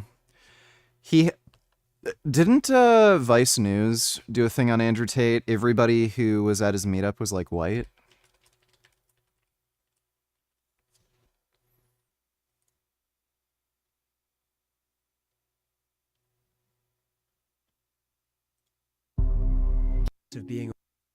They have to know. Let me run this by tape before we film. It's one black dude. No other comment. Okay, all right. Would you be up for that? I don't know if that's the same black dude. Yeah. Yeah. Our chaperone vets who we speak to. I'm on this one. So we can't speak to anyone? Okay. Who is this? Spread this. The only guy on how the experience was. Yeah, like, pretty much everybody at this meetup seems white, aside from maybe 2 or 3 people. It's probably just mostly, it's like racist, loser, incel white dudes. Is that fair to say? A very small percentage will be liberals. Correct. Okay. And a big percentage of them would be conservatives, libertarians, driven, moneymakers, competitive business owners, sales. Some of them would be that, right? Okay. So this is the part with what some people say about you. DeSantis we already covered, so we can skip DeSantis because you were very direct with DeSantis. My friend Ron. Right, that's right. Your friend Ron, you're going to be his CMO to help him with his campaign for 2020, which was very kind of you. Dave Portnoy. Here's Dave Portnoy, who is a Trump supporter. He's had Trump on. He actually did a good interview with him. He's got a right-leaning audience. Yep. He says, what's the point of booting out illegals and criminals while somehow becoming a safe haven for the Tate brothers? That's one. Two, Ben Shapiro. Okay. You know who he is. You and Ben, good friends. You guys, I'm sure you've had dinner already since you've been here. Let's do one by one. Okay, so let's do Dave. Let's do Dave. Go with Dave. What do you say to Dave? Dave's a guy that's done well for himself. What do you say to him? I've spoken to him once on a podcast. And I said women couldn't drive. And the face of horror he pulled. I don't know if he was because he was afraid of his audience. And he was like, look, I love women drivers. Is this the one about the IQ stuff that you guys talked about? We did a podcast once. I said women couldn't drive. And he pulled this fake face of horror because I guess he's afraid of being canceled. Right. It was on a Zoom. It was a girl. Yeah, it says everything you need to know about Dave. I don't know much about Dave. I don't know. I see videos of him jumping up and down about sports teams. And he's 47 with no children and smokes weed. That's what I know. He dislikes me. A lot of these conservatives who dislike me for the key reason that I am the hero they want to be. They know I'm the hero of the masculine youth, and they want to be the hero of the masculine youth. Like, why doesn't all the young boys look up to me? All the young men look up to Andrew. They should look up to me. I'm a conservative. I'm a tough guy. No, you're not. I don't know enough about Dave to truly say why he has the point of view he has. I would put it down to jealousy because I'm big, tall, brown, sexy. Patek. Patek. It's a Patek thing. Forget the diamonds. It's a Patek thing, but I've got diamonds on mine. Listen, I think Dave can afford the Patek. I just wonder what, for him saying something like that. Let's go to Shapiro. Shapiro says, But before we move on from Dave, this is the thing that's so important. If I was my enemy, I wouldn't talk about me. But my enemies are so obsessed with giving me unlimited energy. I don't tweet about Dave. I don't care about him getting excited over a sports team and masturbating when he's high on weed. I don't give a shit that he has no children, he's sitting around alone. I don't care about Dave. But he seems to care about me. I truly have a worldview, and this is an actual genuine belief of mine. And it can't be explained by science, but I guarantee you it's true. If there's enough human beings out in the world consuming calories, they're doing whatever they have to do. They're going to work, and they're trying hard to find money, to buy food, to eat calories, to stay alive. And they're converting those calories into my name, either by typing it or thinking about me, negative or positive. That is orgons, a word I just made up. Orgons. I'm like Googling it right now. Into the universe, out into the world, which I absorb. Why am I so lucky? Why are my arms so big? How come I have so much money? Because there's all these millions of people around the world who cannot stop putting Andrew Tate orgons into... This guy is going to wind up in prison. Like, he just is. He's not getting out of it. Especially now that they're opening up the criminal investigation in Florida. He's just perpetually making himself more and more fucked. So there's the case in Romania where they added the charge of child rape. The UK is now planning to extradite him, and they're planning a criminal case. He also has the civil case in the UK. And now there's a criminal investigation in Florida. Like, there's no fucking chance he's getting out of all 3 of these fucking cases in 3 different fucking countries. Like, he's not lucky. Like, I guess he was lucky to make some money and drive a fucking Bugatti, but yeah, if you're gonna end up spending the rest of your life in prison, like, I don't know how lucky you really are. To the atmosphere. So Dave has just paid me. Thank you, Dave. But after this little splurt, I promise you, the chance of me ever considering him as a human being ever again is fucking 0. Really? I don't give a fuck about Dave Portnoy. I couldn't care less. Wow. Okay. What's this one here, by the way, Rob? That's Dave Portnoy. This is Ben Shapiro. Let's go to Shapiro. So, little Ben. One second, I'm Ben. Let me lower my chair. Let me lower my chair down. Listen, I suggested the other day that you and Ben do a podcast together. Listen, I think about Ben Shapiro. I'm not even going to read Ben's crap. I don't want to hear it. I don't want to hear Ben's crap. Let me talk about Ben Shapiro. Ben Shapiro, the only OnlyFans, donates to... Andrew Tate is one of the few cases where woman would most likely be safer with the bear. Yeah. Yeah, if I was a chick, well, I'd rather hang out with a bear than Andrew Tate, but yeah, women would be safer with a bear. Thanks for the donation, Dodo. APAC, which pays Ben. So when he complains about anything to do with me helping girls optimize webcam profiles 12 years ago is absolutely hypocritical. He's taking money from OnlyFans today. He's taking money from OnlyFans as it stands. Ben does OnlyFans videos? Ben? Oh. I'm sure for enough money he would. I'm sure for enough money he would. Midget porn. I did not know that. Midget porn. OnlyFans are paying APAC, which are paying him. I think Ben Shapiro proved he was about 5'10". For some reason, he looks really short, but apparently he's 5'10". So, yeah, I don't think it's fair to call him a midget. As it stands. Maybe a mental midget, but yeah, he's 5'10". That's what you're So saying. anything about his pornography crap can go out the window. Anything about him complaining about my criminal charges, once again, due process out the window. I like to think, after what they just did to Trump. By the way, remember, Trump is convicted. And he's president. And nobody believes it. I'm not even convicted. And Trump was convicted in an American court, New York. Okay, you can barely call it American, but it's better than Romania. And I'm not even convicted. So he's our president we all respect and look up to. But me with a lower barrier, who's been lower down the chain, they're going to pretend they're offended by for some reason. So what Ben does is say, Andrew's a criminal, and Andrew did pornography, even though he takes money from porn, and I'm not convicted. And he only does this because he's extremely small, and I'm extremely big, that's why he's upset. He's small and upset, and he's just going to have to sit over there and be small and upset. All right, let's see what you're going to say about this next one, because this next one, she's got a lot of credibility. Megyn Kelly. I don't know if you saw what she said. And No. Megyn is a G. Megyn's very good at what she does. Didn't know what she said. Yeah, she came out and she, the Tampa Bay Young Republican said something about welcoming you and Tristan as a free speech absolutist. The Tates haven't been formally convicted of any crime, and we are welcome to speak to our group. He is welcome to speak. We are old enough to remember when a convicted felon won the presidency. Absolutely, Free state. absolutely. She responds, you've lost your ways, boys. Well, Megyn, I've never spoken to you in my life. I actually saw a few clips of yours. I thought that you were pretty good. I was a fan. You still can't drive, but it's fine. I mean, like, people are allowed. People are allowed. Driving classes. People are. Women, on average, are worse drivers than men. They do get into more accidents per million miles driven. But most of those accidents are lower speed collisions. And this is usually true across the board for people who are naturally worse drivers. They do tend to drive at lower speeds and be a little more cautious in some ways. So usually worse drivers do generally avoid driving at high speed on the highway. They usually avoid driving altogether if they can help it. And if they do drive, they usually drive slower, and it's usually city driving. So yeah, women will do stupid things where they'll like take a corner too tight and run into somebody or bump somebody when they're parking, shit like that. But men get into way more serious high-speed collisions. And I mean, they're...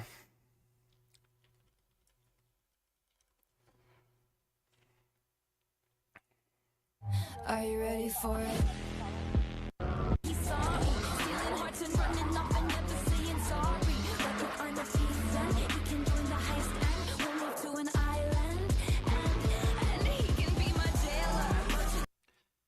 I mean, let's see Andrew Tate do that, right? This one is marketing, the other one... You can't drive, Megyn, but you can have an opinion. It's a free country. You can have your opinion on me, and you can be offended by me for some reason. You can give me your organs, Megyn. You can sit and you can eat your food, and you can talk around the table about how Andrew Tate's a bad guy, and then one person out of the group will argue with you. Before you know it, there's all these long, hour-long conversations about Andrew Tate that I don't even know take place. I just seem to keep getting all these organs from somewhere. Megyn Kelly's allowed an opinion on me. It's a free country, and I'm allowed an opinion on her. My opinion on her, from what I've seen, is pretty positive. But she can say whatever she wants. I'm not offended by it. I don't take it personally. I'm sure she may have seen some clips which are out of context, which we've discussed before, and we'll discuss again, and they're never going to let drop, but we can talk about that. That's fine. Would you speak with her? Oh, yeah, she doesn't know me. No, meaning, let's just say Megyn invites you. Would you speak with her? Would you do a show with her? I would love it. And she'd sit me down, and she'd try a BBC-style hit piece, and she'd be very disappointed by how badly she gets wrecked. But I would happily wreck her, yeah. I'd happily destroy Megyn, sure. And I'd teach her to drive afterwards. And then we could be friends. Well, I mean, listen, what a big heart you have. I'm a nice man. Megyn, I'm nice. Where's all this negative? I'm a nice guy. Okay, you know where I'm going with this? This is kind of where I'm going with this. The reason why I'm going with this is the following. Is I'm really trying to find out. Josh Hawley, respected guy. Okay, this guy's a respected guy. I don't think conservatives should be glorifying this guy at all. I certainly don't think that we should be using any influence in our government to try to get him out of what seem to be extremely serious charges in Romania. So I would hope that we weren't involved in any way. This is Josh who's Hawley. this? Josh Hawley. Sorry, wait. Who? Rob, can you pull up his picture so he knows who Josh Hawley? Big YouTuber. Who? Pull him up. Josh Hawley. Who? This guy right here. Oh, soy face. By the way. Fuck him. Hey, Fuck him. He is Soy respected. face? He is respected. Not by me. He carries weight. Not by me. Okay. So next, in a serious conversation, why do you think some of these guys Megan's a family person. Josh, family person. Dave, fair. You want to say what you want to say about Dave? Single, doesn't have kids yet, all that other stuff. I forgot, isn't it Dave who? Dave Portnoy. Right? Sorry, I forgot. You got Ben Shapiro, family guy. On the conservative Ben side. Shapiro's not a family guy. Ben Shapiro's a midget warmonger who, if he got sent to war himself, would piss his little pants, sitting it down and spend the last 10 years advocating for big, strong men to go die in ditches while he sits at home collecting money. Ben is a warmongering piece of shit. If there was like a big world war and there was mass conscription and shit, I'd actually have more faith in somebody like Ben Shapiro than Andrew Tate. Because like Andrew Tate beats women. He's just such a fucking coward. Yeah, he's done kickboxing and shit like that, but that's a lot fucking different than getting shot at and having, like, you know, artillery shells blow up around you. Like, Andrew Tate is just a fucking coward. He never acknowledges any of the criticism that's made about him online. He just lies constantly, dodges everything. I've seen him, like, on Twitter live streams where people call him out for the criminal charges against him, and he just fucking checks out and leaves. Because he's a coward. All the people that he's harmed and abused, all women. Like, the guy's just a fucking coward. I would have, like, I wouldn't expect, you know, Ben Shapiro to be, you know, like Captain Price from Call of Duty or something, or Reznov, but yeah, I would have a lot more faith in somebody like Ben Shapiro being like a reliable, you know, combat partner who isn't just going to cower away and be a bitch and like leave you for dead, whereas Tate, he absolutely would bitch out and leave you for dead. He's just a self-interested asshole with no backbone or spine, lies constantly, and he has no honor whatsoever. So, yeah, if you were in a trench, he'd just leave you for fucking dead, whereas I'd imagine Ben Shapiro would probably help. So, weak words from Fake Tough Guy. He's not a family guy. Ben's actually a bad person. And I'm saying that genuinely. I don't usually have personal beefs with people. Ben is a bad person. Tell me why. You don't need to know much about him. Look at his history during COVID. Look how he pushed for everyone who didn't take the vaccine to not be able to fly and leave their house. Look at all his warmongering. Every single war, he's desperate for people to go to war permanently all the time. And then he sits there hypocritically and say, oh, yeah, Andrew Tate's accused and porn while taking money from OnlyFans himself. He's just a bad person. Ben's just a bad person. That's the truth about Ben. Okay, so that's your opinion. Stick to the family. That's a fact, sir. That's a fact, sir. That's a diamond.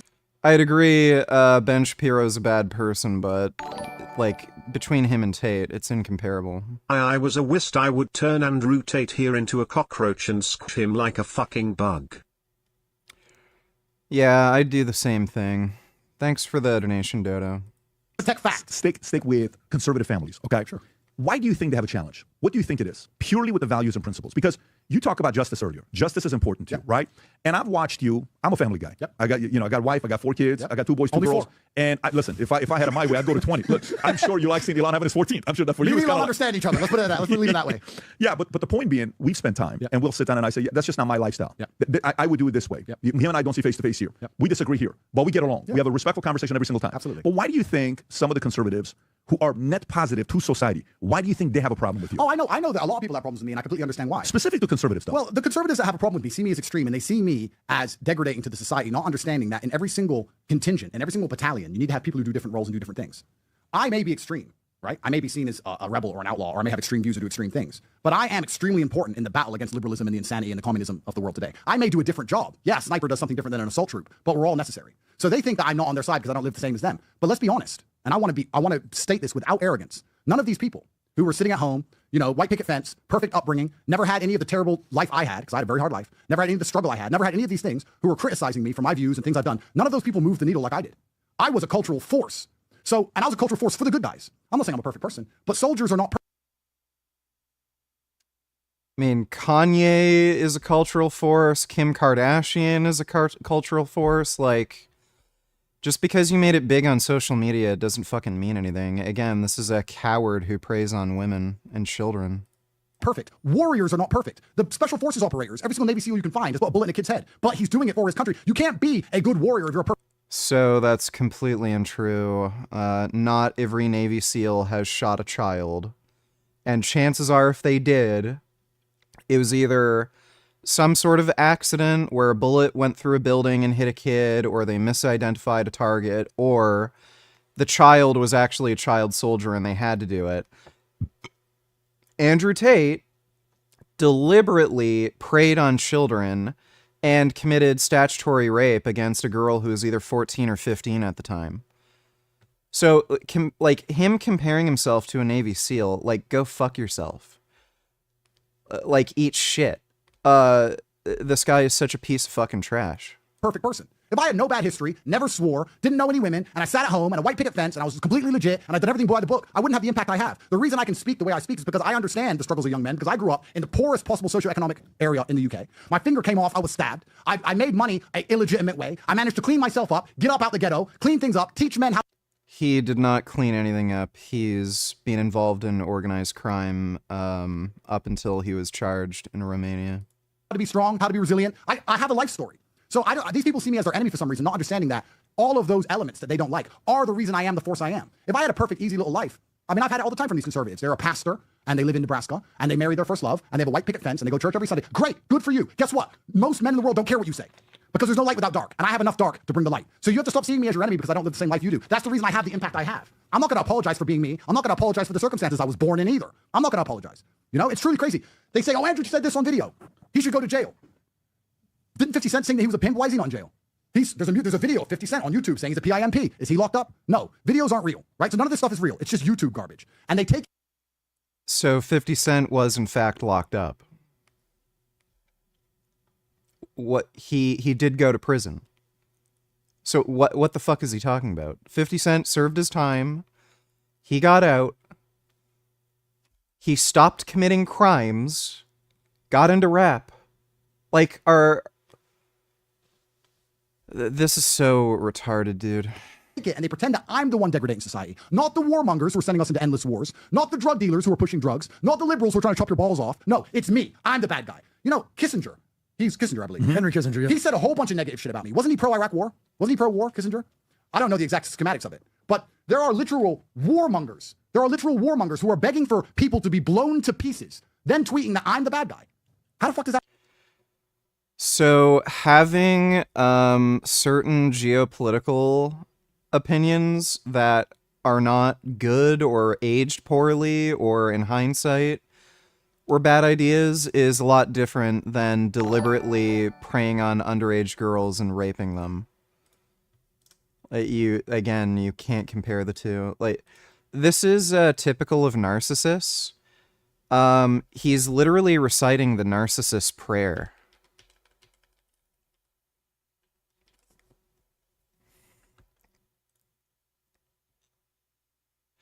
That didn't happen, and if it didn't, and if it did, it wasn't that bad, and if it was, that's not a big deal, and if it is, that's not my fault, and if it was, I didn't mean it, and if I did, you deserved it. So, like, oh, he's more guilty than me, it's not a big deal, it never happened, over and over and over again. Narcissist prayer.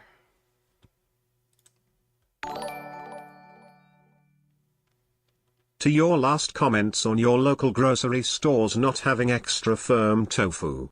My local grocery stores are the same way now. WTF also that last Donno was an imposter. I recognize and accept the fact that we're all Homo sapiens and can interbreed and share 99% DNA.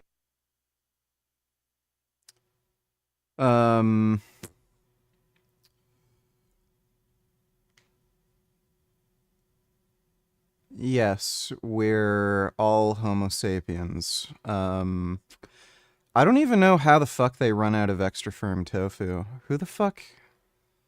It's so weird. Just randomly, every time I go to the store, they're stocked up, but then, like, randomly, some days, all gone. I don't know who the hell's taking it, if there's some vegan around that just sometimes when I'm at the store took it all before I got there. But thanks for the donation, Ben. Ramadan Mubarak VG, have you noticed a rise in your sense of closeness with Allah recently? No, I have not. Thanks for the donation, Rusty Shackelford. That makes sense. So these conservatives need to really truly identify who their enemy is, and it's not me. The reason they hate me so fervently, the reason they dislike me, is because I get the attention they wish they got. What did Kissinger say about you? Oh, no, they hate you because you're a sex trafficking child rapist. something like I'm bad and I shouldn't. Kissinger's dead. Maybe I don't know. Maybe I have the wrong name. Adam Kissinger or the old Kissinger? I don't know. This is Adam Kinzinger. Oh, sorry. No, Henry Kissinger is dead. No, Who's I want to make sure we. I don't know Kissinger who was you a are. very Henry heavyweight Kissinger guy. was a He died in former- 23. Which, by the way, you're right. Kissinger was a guy that caused war a lot. But you may be talking about Adam Kinzinger. Is he pro-war? Adam Kinzinger's not going to be a fan of yours. No, for sure Okay, not. so let's be professionals. Can everyone stop being emotional and calm down? Let's be professionals. People, no. We're the ones being emotional, Andrew. No. To the conservative audience, the people who allowed you to be locked in your houses and lose your business and are sending your tax money abroad to fund endless wars and have murdered millions of people around the globe are saying, I'm the bad guy. The people who are on Epstein's Island, who own the media outlets, are saying, I'm the bad guy. And you're not mad at them. You're mad at me? Are you a moron? Like, are you... Again, nobody likes Epstein. He got locked up, killed himself in all likelihood. I mean, what does this have to do with anything he did? Stupid now at this point? This has been going on for 4 years with federal agencies from the USA, the UK, and Romania trying to pin me down, and they can't. Is that not proof of evidence? Is that not evidence of innocence? What more could you possibly ask? You take any one of these governors, senators, media outlet people, any of them, put them under the same scrutiny I've been under, and they'll all be locked up. Every single one, for corruption, for racketeering, for influencing, all of them. But me, I seem to walk every single case. And then the conservatives are getting psyoped to believing that He is not walking every single case. He's still in trial in Romania, so that's a lie. I'm degrading society. Me. Not the media, not the fake news, not the transsexuals, not the drag queen story hours, not chopping your balls off, not sending our young men away to die in a ditch. No, me. Because what? I made a joke saying women can't drive? Well, there seems to be a So- common thread with the conservatives, by the way. And it's, you kind of alluded to it, but the pastor in Nebraska as an example, they're marrying their high school sweetheart, one woman, have sex with one woman, that's who you marry, where you're viewed as a womanizer, and you probably said this. I wish. But yet Elon Musk gets a pass. Well, no, but this is the thing. I did a long 30-minute video on this exact subject. I want to talk about this. In fact, let me put my sunglasses back on. So by the way, I look cool. Let me look cool. Damn. I wish I could meet one woman in high school and fall in love with her. I wish I could. That sounds like a blessing. And I support them absolutely. Retard donate $2. What could this mean? Breaking. Pam Bondi says national security information will be redacted from Epstein files. Well, that is very strange. That sounds to me like Trump was involved in some of these Epstein investigations and the redacting Trump's name. That's what it sounds like to me. Either that or maybe some big heads of state or something, but that's what it sounds like to me. Thanks for the donation, retard. But I didn't. I grew up a different way, and I didn't. And truthfully, I have a different worldview. Now, we can go down this whole conversation, perhaps we should, but I did a long 30-minute video on Elon and his recent baby drama. And I was explaining that all the people who are insulting Elon.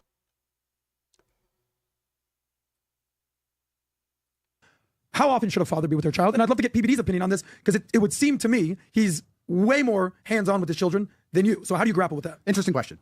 And I would say that instead of just talking about fatherhood, let's talk about masculinity in men as a whole, because depending how competent you are as a man depends how potent you are with your time. So before I apply this to fatherhood, I'm going to apply it to something else. If you are a man who works in Starbucks and you're not that interesting and you're not that successful, for you to have a woman to be loyal to you, you need to be next to her all day, every day. You need to hold her hand, and you need to be with her every night, and you have to come home every day, and you have to talk to her all the time, and text her all the time, etc. If you're one of the most That is not true. famous, important, rich men in the world, you can talk to a girl an hour a day or 20 minutes a day, and you can see her once a month, and she'll be loyal to you. Why? No, that's not true. Because of the potency of the man, the capability of the man. Do you think this is his last desperate attempt to create an uprising to save him from his trials? He could be so delusional and narcissistic enough to believe it could work.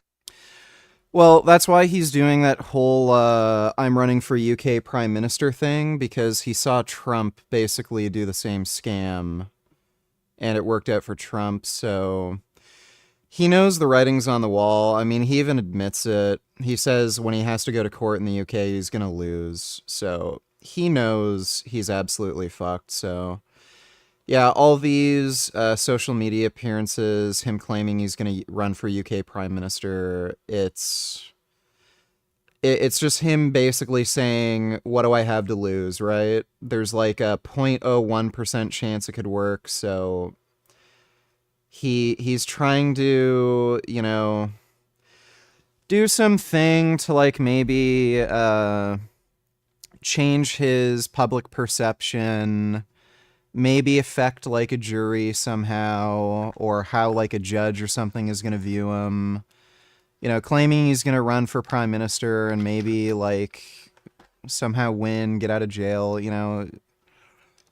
so that's what he's thinking. like, what does he have to lose? He's gonna lose all these court cases anyway, so might as well throw shit at the wall, see what sticks. If it doesn't work, well, you know, he's gonna get locked up anyway. If it does work, then he might be able to get off. But he is delusional in some ways, but he's not delusional when it comes to, you know, knowing exactly what he's doing, and he knows he's gonna get locked up. It's just that he's lying. So he's not delusional, he's just a liar. Thanks for the donation, Jacked Up. It's like most things, right? You need less potent alcohol than you do need a whole bunch of weak alcohol. And I would argue it's the same with fatherhood. I think the best... Yeah, so there's tons of rich, famous dudes whose girlfriends cheat on them. So, no, he's totally wrong about this. Fathers are so busy getting things done that, yes, they see their children. And I see my children all of the time. I see a different child every single day. So I'm with my kids 2 or 3 times a week, all of them. But I'm so busy getting things done that I can't be with them all the time. It's true. I argue that would be offset by the fact that I am who I am. If I meet an average person on the street, someone I've never even met. Hopefully one day Andrew gets lost in the woods and is eaten by wolves. Hopefully Bigfoot smothers him by just sitting on his face. I think that would be a better death. Thanks for the donation, Dodo. And they say, I watched your videos, you changed my whole life. And I meet them for 5 minutes and I shake their hand. It becomes their story for the week. I can have an influence on people quickly because I'm potent. And it's the same with my children. My father raised me that way. My dad could be home an hour a week because he was my dad. Now there's other dads who'd say, you're a bad dad, I'm home all the time. You're a couch potato. You ain't raising your son being a couch potato. You may be there, but you have no impact because you don't matter. I have stories to tell. I'm fighting the Matrix. I'm interesting. So I would argue. Same with Elon. Let's apply it to Elon. Anyone who says Elon can't be a good father because he has so many kids is an idiot. You think Elon, with his influence and his brain and his capabilities and his achievements, can't see his children for a few hours and make a massive impact on them? You think his children aren't going to grow up and know that his dad is the first person to colonize Mars and be proud of his last name? Of course they will. Of course. If you want to be a couch potato and sit at home and have no stories to tell and no capabilities and think that makes you a better father, well then you're just an idiot. And you're not even raising your kids because YouTube's raising your kids or the school's raising your kids. You're sitting there jerking off to porn and watching fucking sports with Dave fucking, what's his name? Portnoy. Dumbass. Dave Dumbass. You're jerking off over porn. So these people aren't better fathers than me. That's an attack vector they're going to use against me. Of course. I'm not saying I don't see my children. I'm saying they don't matter. I'm saying that I believe with my financial capability and with my achievements, I can have a whole bunch of children. I can put them all on private jets in and out and see all 10 in a day if I need to. And I believe I have a large enough impact on them. My children listen to me and they respect me and their mothers are happy. That's my view. You're saying quality time? No. I'm going to guess he's an absent dad and treats everybody, including his children, like shit. Time is way more important than quantity of time. I'm saying your capability of a man as a man in all realms, your capability as a man reduces the amount of time you need to spend there. Look at a CEO. A CEO can spend an hour a week in a business. He's the CEO. Mm-hmm. It's different than if you're a normal guy. You gotta be there all the time. I believe that potency as an individual allows you to speed run things. You can speed run fatherhood. You can speed run being a boss. These CEOs who have 20 companies, they just turn up once a month because he's the boss. It matters when he's there. And it's the same with me being a father. PBD, is this something you agree with right here? Because you spend a lot of time with your family. I mean, which is a good thing. By the way, that's a fantastic thing. And there's nothing that makes me happier than being with my family and my children. I just have a bunch of them. Yeah, but let me tell you on what he's saying, a part of it for me, I wrote 4 things down. Mm-hmm. Intentionality as a father, if you're intentional. One day my dad, before I'm having kids, I'm having a conversation with him. I'm like, listen, for many years, I saw you once a week. I calculated how many days I saw my dad from the day I was born till I was 18 years old. It was like 500 days. Really? I only saw him 500 days. It was once a week. And then when my parents got a divorce, in Germany, I never saw him. Never even talked to him once for 18 months. And when I came here, they got a divorce. I saw him once every other week for 1 day. So you're talking about what, 26 days a year. 26 days a year for 5 years. Do the math. I've seen the guy 500 days from 0 to 18. He's my hero. He lives with us, right? I asked him, I said, do you regret any of it? He said, not at all. I said, why not? I said, look at the man you are today. You're independent. You're a leader. You're all this other stuff. But let me tell you something here that I think Vinny and Adam, you guys are going to get emotional. This is just absolutely retarded. I played this clip. Have you seen what Gene Hackman said about his father? No. Gene Hackman just died at 95 years old. Like, by the way, the research is pretty clear on this. The more involved the father is, the better off the kids are in general. So this idea, oh, I only saw my dad 500 days, you know, from the time I was like a kid to the time I was 18, and that was the best circumstance possible, like, go fuck yourself. Just like, you're an idiot. Nominated for 5 movies, 5 Oscars, right? I think he won 2 of them. Phenomenal actor. I don't think anybody disputes how great of an actor he was. His house, where one time at Pebble Beach, the guy says, that's Gene Hackman's $30 million house. This is like 12 years ago. He's asked here about his father. In this interview, he's 78 years old. I want you, by the way, did you even know I was going to play this clip? Rob, did you show me the clip or haven't seen the clip? Who's 78? So Gene Hackman died at 95. This is him at 78. This 17 is years ago, yeah. 17 years ago. The interviewer is a great interview. This Insider Actor Studio does a great job. He asks him about his dad, who walked away at 13 years old. Look how this 78-year-old alpha winner reacts to that question. Go ahead, Rob. How old were you when your father left? Well, my dad left us when I was about 13, I guess. Was it easy, hard? No, it's tough. Tough. I've read that there was sort of a casual wave goodbye. Yeah, I was down the street playing with some guys, and he drove by and kind of waved, and that was it. You do saw on occasion, presumably. Were you close to your mother? Yeah. Excuse me. Did life change radically? It's only been 65 years or so. Wow. Still affects him at 71. That pause, I know that he pictured that moment with his friends and his dad just going, peace out. And that's beautiful. And I'm about to cry now because I miss my father every single day. But I haven't left my children, and I'll never leave my children, and I'm there for my children. And you said a very important word there. You said intentionality. I think that's important because if my sons come over for 2 Doesn't this defeat their whole thesis that, oh, dads don't have to be there very long? They don't have to spend much time with their kids. And then here's Gene Hackman at like fucking 80 years old, still like crying about it 65 years after the fact. Like that being so traumatic for him. 2 days. For those 2 days, it's very intentional parenting. It's very focused. It's very directed. I would argue that Andrew Tate, for 2 days, focused and directed, will be a better influence on boys than 12 hours a day, every day for most of these normal dudes sitting around the couch ignoring their kids. So we have to also keep in mind intentionality and potency. And we also have to keep in mind financial capability. Elon can raise 14 children. He can simply afford it. I can simply afford to have 14 kids. These kids are not abandoned in any way. I speak to them on the phone every single day. I see them all the time, 2, 3, 4 times a week. So this is just another attack vector that's used against me because, you know, it's hard to call me stupid and it's hard to call me broke and it's hard to call me unsuccessful. So the easiest attack vector on me is to call me a bad person. So they simply say Andrew Tate's bad. Well, why is he bad? Oh, because he doesn't see his kids. How the fuck do you know? How the fuck do you know? Oh, because he hates women. Says who? Oh, I made a joke. Sure, I made a joke. I hate women. Well, how come I have so many women around me? If I hate them, I'm such a bad person. I'm so mean. Oh, but he was accused. Accused by who? Romania? Like, this is all garbage, right? There's nothing I enjoy more than being a father. I love being a father, and I love raising my children. I think it's the most beautiful thing on the planet. I always say to people, there's nothing more important than having kids. I advocate for it all the time. And I would argue Elon does the same. But I'm also a full-grown man with a mission to complete, and I have lots to do. And sometimes I cannot be sitting at home with the kid, playing kid things, because I have to do big, important things. And my son will call me after he's finished karate and he's beat some kid's ass, and I'll say, good job, you're living up to the Tate name. Now I have to go beat the prosecutor's ass, and we're warriors, and I'll see you in 2 days. The jet will be waiting. See you soon, son. And everyone's going to attack me and insult me, and that's fine. But is that very interesting, what your father said about who the man you are today, right? Can't you judge by results? Isn't that how we're supposed to operate anyway? Do I miss my dad? No, I don't care. He wasn't really around much when I was a kid and never really had a relationship with him, and I just don't care. The whole scientific method is you do X, Y, Z. What is the outcome? So your father did what he did to make you who you are. I saw my father about the same, and I am who I am. And I see my kids more than my dad saw me. And also, I have a lot more financial capability and fame and influence than my dad had. And he managed to raise me one of the most influential people on the planet. So I'm very sure my kids will be fine. And all my haters and detractors, the little pastor in Nebraska who thinks he's a tough guy, I would argue, and I state this is not hyperbole. I would argue that my sons will beat your sons in any competition you can name. My children are smarter than yours, and they'll beat the shit out of your boys. And I fucking guarantee it. And I'll also guarantee in 20 years from now, you're going to see the UFC roster, Tate. So you can hate me all you want. But when the results are world champions, when the results are endlessly influential males, which continue to fight the Matrix as I grow old, it doesn't matter what you say. What matters is the end result. And my children are being bred for war. My sons don't do what your sons do, Mr. Pastor. My sons don't scroll YouTube aimlessly. My sons don't go to school and be programmed with garbage. My sons spend 12 hours a day, every day, preparing for their future life, which is going to be similar to mine. Nothing but heartache and stress and war. My sons are ready to go to jail now at 5. Let's not put the 5-year-old in jail, Tate. They're ready at 5. At 5, they're like, yes, sir. If they say I have to go, sir, yes, sir. Yes, sir. My children, I can say to my sons, sit down. And I can tell them to sit down in quiet, without an iPad, without a TV, and they will sit still for 5 straight hours and just sit there. Because I told them to. They understand. This is my world.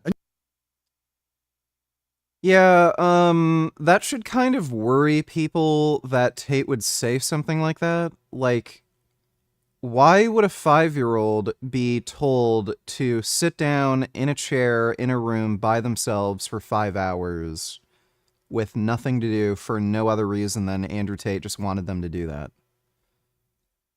Is that not a worrying statement from somebody who's abused children? It's okay, VG dads can be such assholes at times, however that still does not at all excuse how Andrew treats woman and children. Yes, that is correct. Thanks for the donation, Dodo. And you're being raised in it. I watch other children without an iPad, they're throwing a fit, won't eat their food, this garbage. All these people want to accuse me of being a bad parent. Look at your fucking kids. My kids are quiet on planes. My kids are in a row. My kids are saying yes sir, no sir. My kids are quiet on command. My kids don't need entertainment. My kids are perfect. And I'm not just saying that as a father. I guarantee you, when you next see me and my children, you'll be like, he wasn't lying. My kids are soldiers. So don't worry about my children. Worry about yours. And if you really believe that I'm a bad parent and you're better than me, I'll tell you what. Your son and my son can meet in the cage. We'll sell it. 5-year-old kids in the cage? 5, 10, 15, 20, 60, doesn't matter. You tell me when your kid is ready, and my kid will beat the shit out of yours. And I'll beat the shit out of you. Would you? Anytime, any place. Father, son, Royal Rumble, Cold Day. Anytime, any place. Father, son, Cold Day. I will get that pastor by his neck, and I will show him. I will show him a man. I will get that pastor by his neck and finish him. And my son will do the same to his offspring. Pat, I want to hear the rest of your list because you went to one and then he started doing 5-year-olds in cages. I will finish them. Tate, do you believe in hitting your kids? I believe in life there is a line in which violence appears. I want to make this very clear because people are going to try and misinterpret it. I do not believe in abusing children. I do not believe in beating children at all. But I believe in life there is a line. We want Europe to step up and stop freeloading on defense. Also, when they step up and stop freeloading on defense, we're going to accuse them of instigating World War III. World War III, World War III, suck a D. Yeah.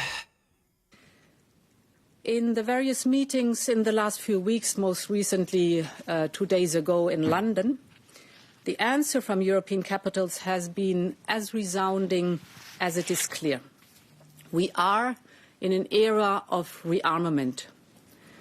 And Europe is ready to massively boost its defense spending, both to respond to the short-term urgency to act and to support Ukraine, but also to address the long-term need to take on more responsibility for our own European security.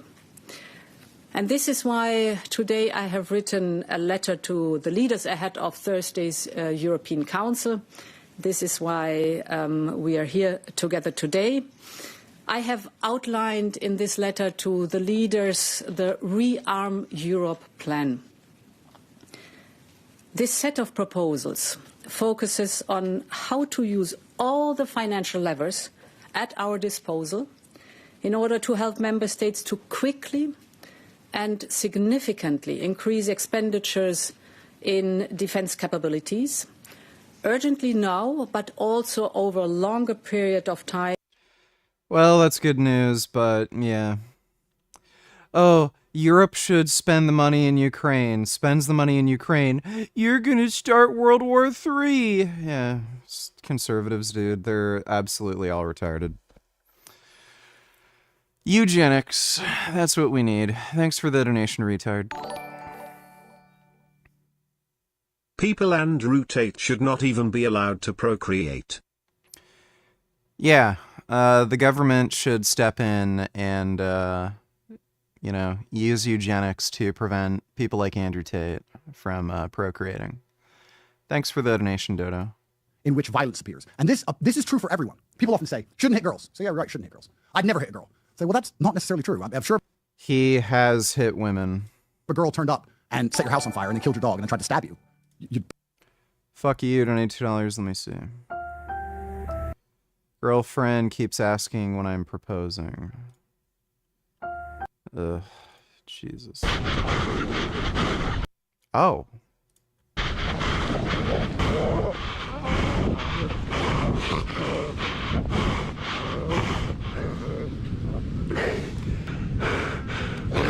Aww. No. You're okay. Oh, poor little seal. Okay. Oh, poor guy. Oh my God. Oh. Times like this really make me wish Death Notes actually existed. Oh man, if a Death Note existed, Jesus Christ, I wish. And I wish I was the one with the Death Note. Thanks for the donation, Tyler. Oh, oh, it's a water dog. Don't bite. You're free. Oh, hey. Little baby, he's scared. Oh, look at him. They're literally water dogs. He's free. Go. Yeah, go with your seal friend. Oh, little baby. Huh? Oh, look at him. Hey. They helped him. That's nice. Oh, what a good seal.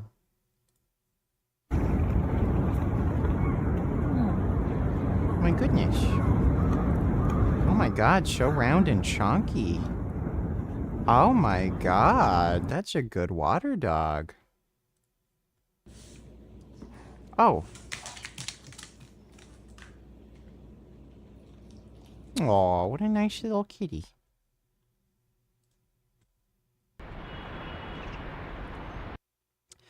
Pyongyang public transport. Okay, we can take a look at that. Thanks for the donation, fuck you. Yeah, my girlfriend keeps asking when I'm proposing, so the correct answer is never. Don't ever get married. Brought to you by CHM, a biblically based alternative to health insurance. Learn more at chministries.org/budget. Done with me, and she has about $472,000 in debt from med school. And Yeah, marry a woman who's $472,000 in debt. I gotta back up here. well, my name is John. My girlfriend moved from Atlanta to San Diego, moved in with me, and she has about $472,000 in debt from med school. And she's wondering if there's going to be a proposal soon as well. Before she moved, I had told her that I was a bit concerned with the debt and that we had to figure that out before things moved forward. And yeah, long story short, she's moved over, and we've been living together for about 6 months. And So she wants you to propose. She's like, hey, when are you going to pop the question? And you're like, hey, when are you going to get rid of the $500,000 loans that you got? Hold on. But even before that, she was like, hey, I want to move in. And you're like, I've got some reservations about you owing $500,000. And then you just made it sound like she just showed up at your house. No, we were dating, or we've been dating for about 2 years now, long distance, because she was going to school, finishing up school. So as she was getting ready to finish, she was like, okay, so I'm getting ready to finish, and, you know, like, what's going on? So I told her, you know, like, I mean, I don't mind you moving over, but I know where this is going to go once you move over here, and I would rather have a concrete plan to tackle. So that probably would have been a better conversation before you were sitting on her couch that's in your living room. But here you are. So what do you... Meet Pesto, the giant king penguin who's gone viral. At 9 months old, Pesto is the biggest penguin chick they have ever seen at his home at the Melbourne Aquarium. Oh my god. Weighing in at almost 50 pounds, he outweighs his foster parents, Tango and Hudson, who average just 24 pounds. Oh my god. Oh, I want him. Oh, look how round and fuzzy. I want him. Here, we can see just how big he is compared to one of his parents. Oh my goodness. How'd he get so large? Staff say there are two main reasons. First being genetics from his parents, and secondly, his diet. Pesto eats 25 fish a day, which is double the amount that a normal adult king penguin eats. However, the aquarium staff says he won't stay this way forever. In just a few months, Pesto will start to slim down as he enters his fledgling period. This is the state where he begins to mature and lose his cute fuzzy brown feathers in exchange for some much sleeker black and white feathers. Oh my god. Like and follow for more Pesto content. That's a good penguin. What are you going to do? Well, that's what I'm trying to get help with. And Well, she already moved in, so, like... Krasnov address to Congress live now. Alright, let me take a look.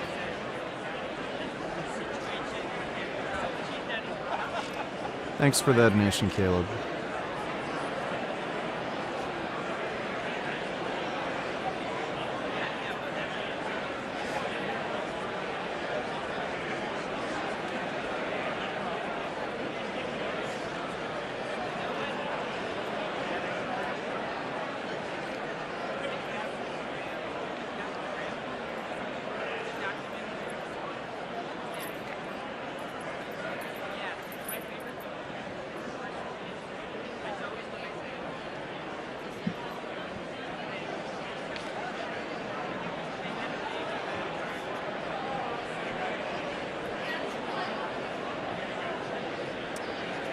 Okay, I'll just leave this running.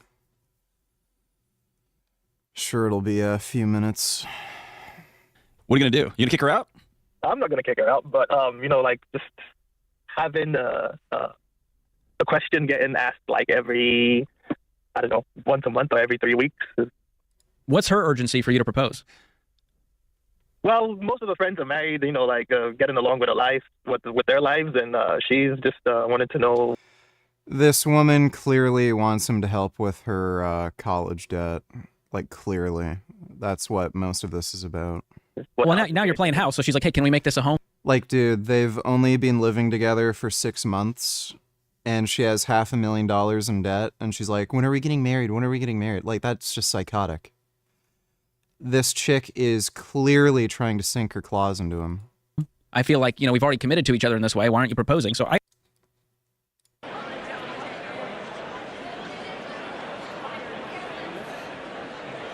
No, not yet.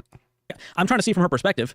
And I also know in this show, I've never told someone not to get married to someone because of their debt load. Now, I would tell them to pause if we're not aligned in how we're going to deal with the debt. So is that the part that worries you? She said, I'm not worried about it. Pay it off when I can. What's her plan? Yeah, what worries me is, okay, she's a physician, and she got a consultant job where she only works 4 days a week, and she works, out of the 4 days a week, she works like 4 hours a day or 5 hours a day. Okay, And, so can we cut to it, dude? Yeah, this woman's lazy. She wants a dude to pay for her debt, and she doesn't want to be a doctor and work full-time. Like, you feel overwatered because you don't respect the woman that you thought you were going to marry. She's not who you thought she was going to be. I just feel concerned that she isn't taking it as serious as it is. Okay, so get beneath that. She's not who you thought she was. And you made a huge step by inviting her to move across the country into your home. And on a day-to-day basis, living this thing out, you realize... Why are you telling me they're doing anything? They're not doing anything. She's not who I thought she was. When it comes to work ethic, when it comes to when it comes to work ethic, especially, yes. But no, I haven't reacted to Trudeau's speech yet, but we're going to. Also, what does that mean? That means that she doesn't have a full picture of the state of emergency that she's in because she owes $500,000, and she just wants to get married and just pretend like, we'll be fine. You won't be fine. You'll have $500,000 in a non-dischargeable loan, right? She keeps telling me that, she knows other people, other physicians that have just as much debt, and they're able to live their life. I know, but as a guy who sat with physicians who are on the brink of losing everything, and if you look at the suicide rates and you look at the mental health challenges, I don't give a crap. That's like going to a cancer ward and being like, yeah, but look, everyone else is sick. I still don't want to have cancer. I don't want to be sick. And so it doesn't matter. That's a weird way to anesthetize the pain of reality, which is she owes $500,000. But she's not on the phone. We can't help her. I can help you. And I think you have to be honest about, I don't know that I respect this woman anymore. And I'm not going to judge you right, wrong, or indifferent. You get to respect who you want to respect. But that plays... Dodo donates $2. What happened to women wanting to be independent and claiming they don't need no man? Well...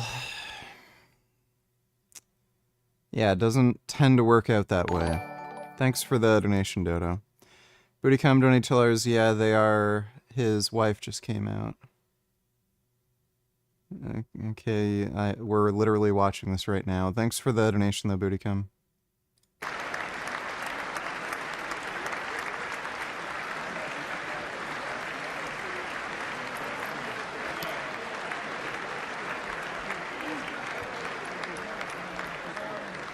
Yeah, dude, like, this is so fucking stupid. This chick's $500,000 in debt, not really working. She's literally working part-time hours. And then she's, like, demanding that the guy propose. Like, she's clearly got a scheme where she wants him to pay off her debt, and she just wants to work part-time. And then, guaranteed, as soon as that debt is paid off, she's gonna stop working. He's going to be left with all the household bills, or she's going to leave and find somebody else. Like, this is just fucking hilarious. Just say it like it is. This woman is just fucking cancer. He's into, can I love this person? What happens when we have a kid and she just decides, fill in the blank? Everyone else does X, Y, and Z for a kid. What happens when it comes to the kid's car? We can't afford this car. Everyone else is giving their kid a BMW, right? That might be the rest of your life. And I think you're wise to listen to your innate alarm systems that, like, whoa, something's not whole here. But what's not fair for her is you're not being honest with her. You're trying to be annoyed that she keeps hitting you up to get married, and you're not sitting down saying, I don't know if I can marry you, because we're so far from being aligned on things like integrity, character, respect, my fear of owing other people money, etc. Do you get what I'm saying? Yeah, well, I brought it up to her, and she keeps telling me that she's working on it, and she's, like, possibly looking to... She's working part-time. Get a different job, and... What does she make now? About the same, like 150. And what do you make? About 100. There you go. There you go. She wants him to pay off the debt. 50. And do you have any debt? I do not. Do you own your place or do you rent? I rent. Okay. So as part of this, that you worked so hard to avoid debt, to create this life for yourself, to build this work ethic, and now you're tethered to someone who doesn't align in that way? Yes. Have you said, I don't want to have a household where other people decide what we do every day? I want to be free. I've told her that I don't feel comfortable with the debt. Okay. And she has said, I don't care what you think. When are you going to marry me? Well, not verbally, but she just keeps on telling me. Yeah.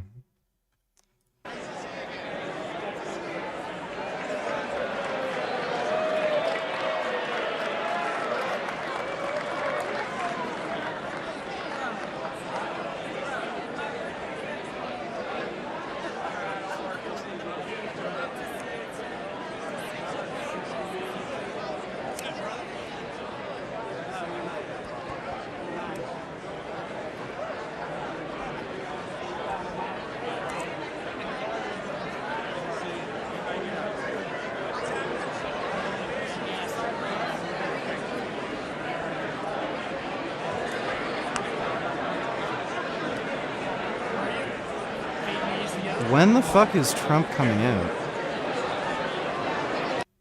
All right, let's keep watching. Push you do something, right? I mean, police officers shoot women when they charge them with knives. Like, nobody is. What do you think you owe your kids? It's a really good question. Let me quickly analyze if I owe them or if they owe me. Because I feel like they owe a lot to our last name. I feel like they're heavily indebted already. I feel like they owe me, and they owe my father, and they owe our last name, and they owe our bloodline. I feel like they owe me. I owe them the best chance they can be to be their best selves. Of course I do. And I'm heavily interested. I am father of the year. Anyone who thinks I'm not a father, I guarantee you I spend more time micromanaging my son's upbringing to make him a hero than you could possibly believe. So I do have a duty to them to give them the best possible chance. But they have a duty to me to not squander it. My children have a massive burden over their head, which is to Tate name. And people often say, oh, you know, it's bad to have You're a criminal human trafficking child rapist. a father you're trying to live up to. I mean, I'm sure loads of psychologists say this, but they're all liars anyway. Psychology doesn't work. They never cured anybody ever. So psychology is garbage, and therapists are garbage, and liberals are garbage, and what women think about raising boys is garbage too. That's all garbage. I think the best thing that can happen for a boy to be raised into a kingdom and look up and say, shit, dad's the fucking man. I gotta be like dad. This is hard. Oh, it's a burden of performance. Oh, does that make you feel stressed? Welcome to life, son. Because guess what? I have a burden of performance. I have a burden of performance in that courtroom. I have a burden of performance after a 12-hour flight to get off the jet and walk out to the media and deal with them. I have a burden of performance permanently and endlessly. So that's the real world. If you're a man, you have a burden of performance. So I make sure that they understand that from a very young age. Example. The example is what you owe them. Yeah. Everything else? No, it's my job. You know what? It's actually a balancing act. And I'll be honest with you, very honest with you. Raising daughters is so much easier. Because with my daughters, I feel like I just want her to be happy. You know? My daughter, I just want her to be happy. You want to be a princess? Oh, you're a mermaid. That's great. You're a mermaid. You're a princess. It's Christmas. Still no talking. You're happy. You're smiling. With my daughters, I just want them happy. But with my sons, it's far more detailed because I don't want my sons to be happy as much as I want them to be capable. I don't want my sons to be miserable, of course, but I don't wake up and think, just make him happy. I do with my daughters. I'm the worst. I'm a girl. With a girl dad, she wants a toy, give her the toy. Oh, he wants a toy. He wants what? What does he want? How many push-ups has he done? What do you mean toy? What toy? Kid, bring him here. And I get mad because with your sons, you're far more, you have to prepare them for life as a man. Yeah. It's harder. Toughness. It's hard to be a man. So I have a duty, truthfully, I think to my sons, the hardest thing is for me not to be as soft as I want to be. Ooh. Like with my daughter, with your daughters, you get to just be yourself. And everyone thinks that I'm a big, mean, evil man. But you'll often know if you've been through. And people wonder why there's so many entitled women in the world who don't work, are lazy, expect people to take care of them. So, great parenting, dipshit. Enough life that the mob bosses or the big evil man, we're the softest guys. I'm so soft with my daughters and with my kids. And sometimes with the boys, it's hard to be hard on them. But you have to be. It's my duty sometimes to harden my heart and say, no. Tate, how many kids do you have? Let me ask this question. I got a crazy question for you. So, your daughter, one of them, later on, she brings a guy home. He's like you, okay? And confident, not intimidated by you. Whoop his ass, but he's respectful, but he's confident, and he's kind of like you. He comes in with a swagger because that's what they're used to, right? Of course. They get married. 5 years later, they got 2 kids. Okay. She finds text messages. She finds out he's got a handful of girls on the side. You find out through your guys who run the clubs that they report, because guys like us, we're going to be reported back. Everything's coming back to us. You find out he's hooked up with 3, 4, 5 girls on the side. Are you confronting him? So I say this, and I've answered this question before, and people find my answer surprising, but I'm going to be very honest with you.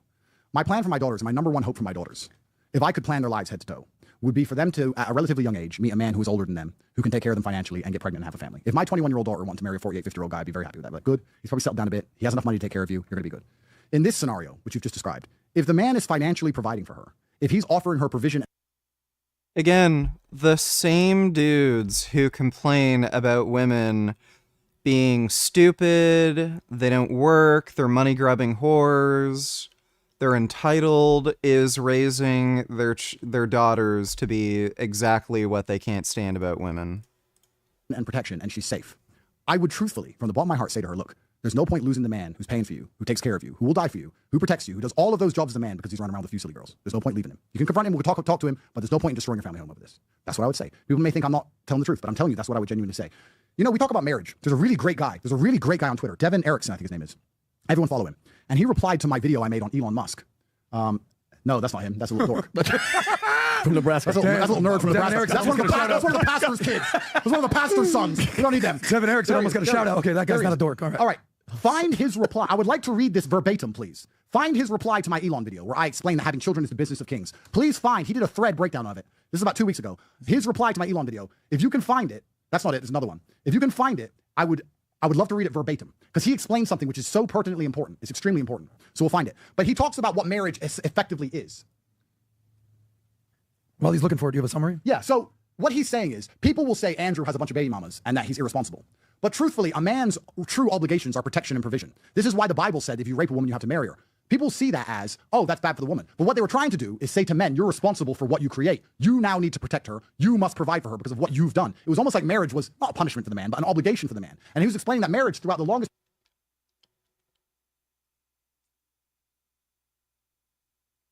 This is absolutely fucking unhinged. Like, dude.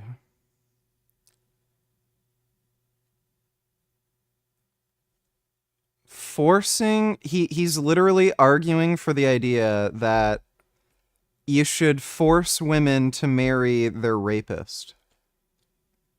Just crazy. Spirit in human time was protection and provision. No pushback from anybody in the PBD podcast.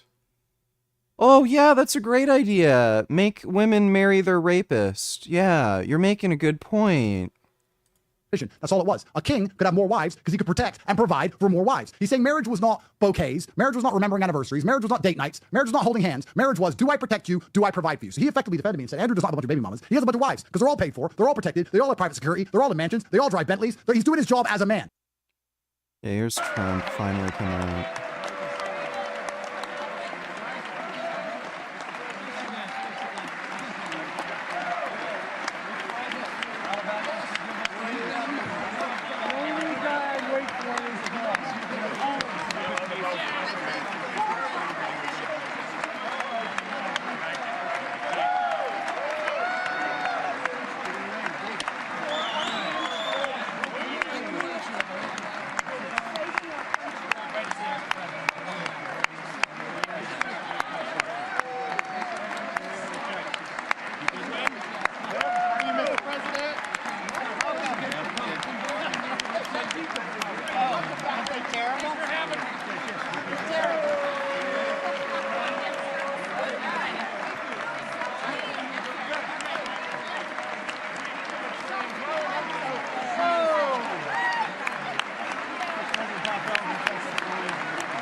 Get ready for retardation. It's coming.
Thank you.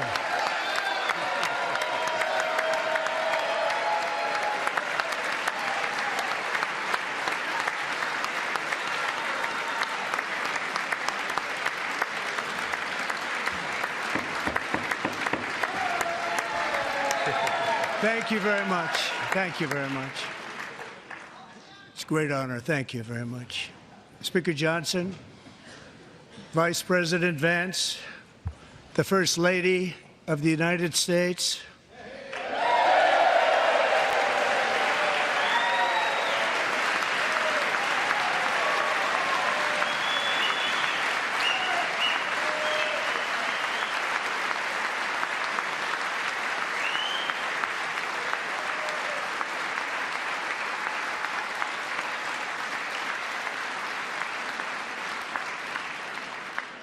members of the United States Congress, thank you very much. And to my fellow citizens, America is back.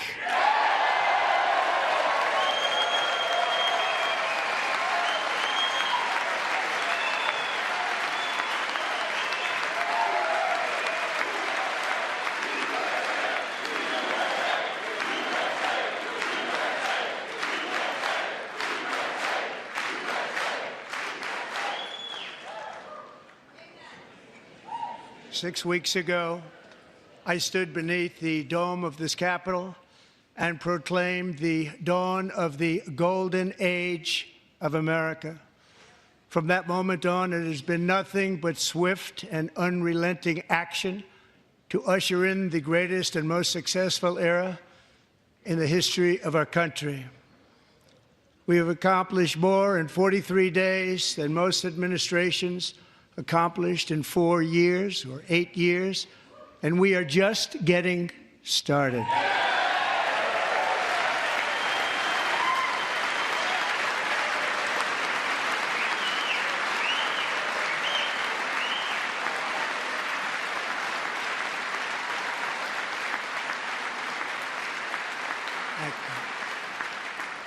I return to this chamber tonight to report that America's momentum is back, our spirit is back, our pride is back, our confidence is back, and the American dream is surging bigger and better than ever before.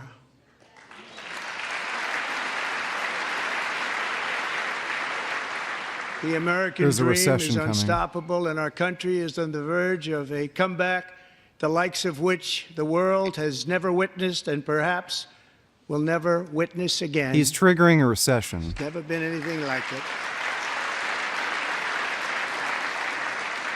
The presidential election of November 5th was a mandate like has not been seen in many decades. We won all 7 swing states, giving us an electoral college victory of 312 votes.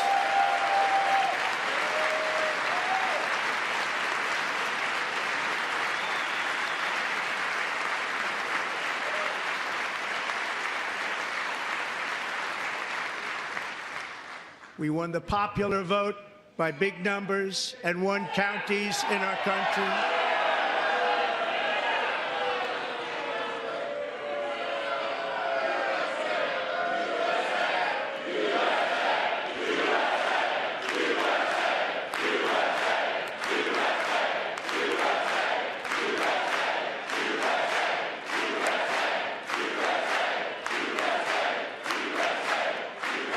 All the retards on that side of the room. And won counties in our country, 2,700 to 525, on a map that reads almost completely red for Republican.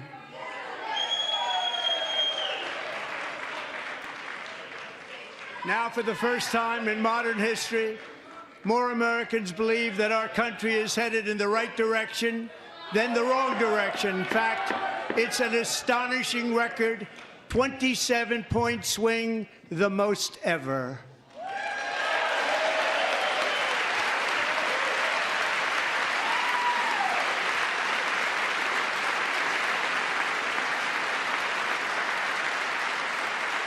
Likewise, small business optimism saw its single largest one-month gain ever recorded, a 41-point jump.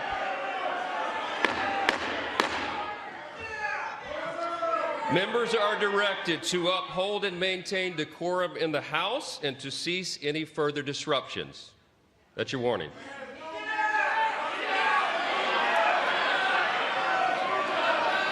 Members are engaging in willful and continuing breach of decorum, and the chair is prepared to direct the Sergeant-at-Arms to restore order to the joint session.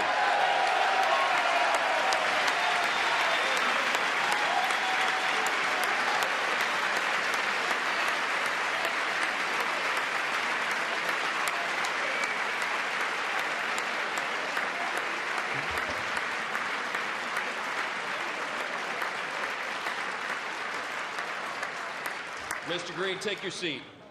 Take your seat, sir. Take your seat. Finding that members continue to engage in willful and concerted disruption of proper decorum, the chair now directs the Sergeant-at-Arms to restore order. Remove this gentleman from the chamber.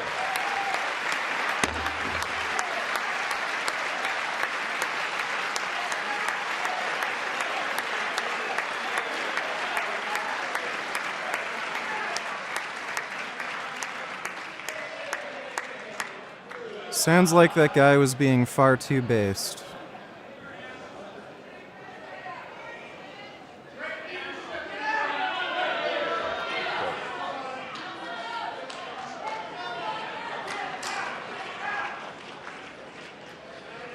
Members are directed to uphold and maintain decorum in the House. Mr. President, you continue. Thank you.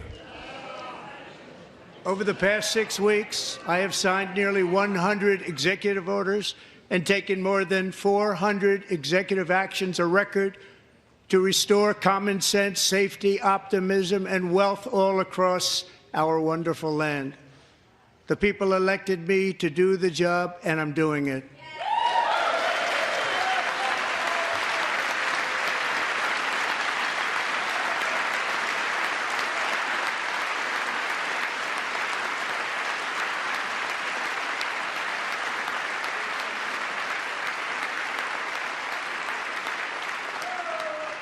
In fact, it has been stated by many that the first month of our presidency, it's our presidency, is the most successful in the history of our nation. By many.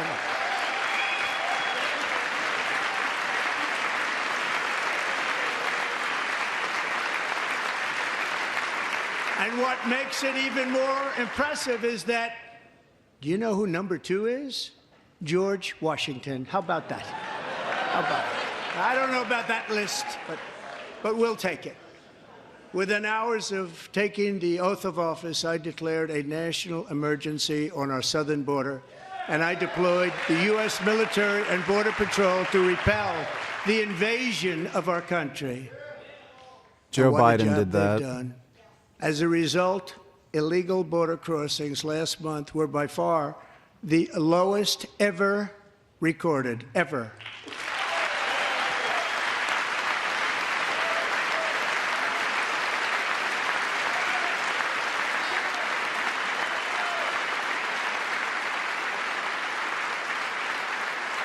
They heard my words and they chose not to come. Much.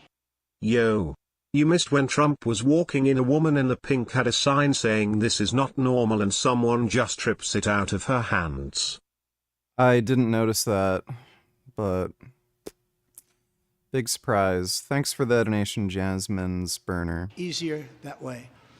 In comparison, under Joe Biden, the worst president in American history, there were hundreds of thousands of illegal crossings a month. And virtually That's a all lie. of them, including murderers, drug dealers, gang members, and people from mental institutions and We're already insane lying. asylums, were released into our country. Who would want to do that? This is my 5th such speech to Congress. And once again, I look at the Democrats in front of me, and I realize there is absolutely nothing I can say to make them happy or to make them stand or smile or applaud. Nothing I can do. I could find a cure to the most devastating disease, a disease that would wipe out entire nations, or announce the answers to the greatest economy in history, or the stoppage of crime to the lowest levels ever recorded. And these people sitting right here will not clap, will not stand, and certainly will not cheer for these astronomical achievements. They won't do it, no matter what. Five times I've been up here. This is It's so very retarded. sad, and it just shouldn't be this way.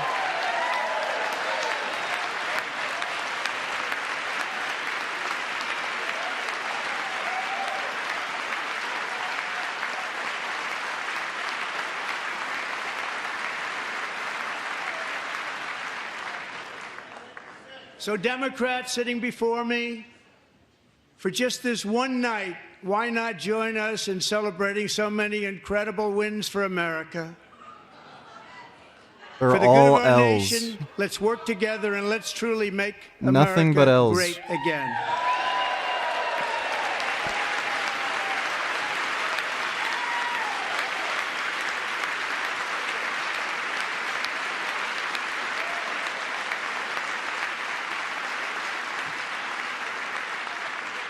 Every day my administration is fighting to deliver the change America needs to bring a future that America deserves, and we're doing it. This is a time for big dreams and bold action. Upon taking office, I imposed an immediate freeze on all federal hiring, a freeze on all new federal regulations, and a Animal Liberation Donators. Trump played the father of the villain in the Little Rascals movie. Yeah. He was also in Home Alone. Thanks for the donation, Animal Liberation. freeze on all foreign aid.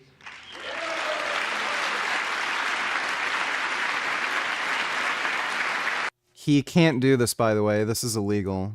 Like, spending is voted on by Congress. I terminated the ridiculous Green New Scam. I withdrew from the unfair Paris Climate Accord, which was costing us trillions of dollars that other countries were not paying. I withdrew from the corrupt World Health Organization.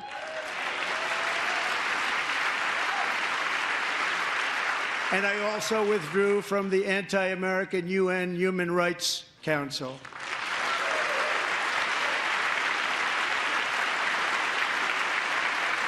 We ended all of Biden's environmental restrictions that were making our country far less safe and totally unaffordable. And importantly, we ended the last administration's I'm sorry, environmental regulations were making things less safe? insane electric vehicle mandate, saving our auto workers and companies from economic destruction.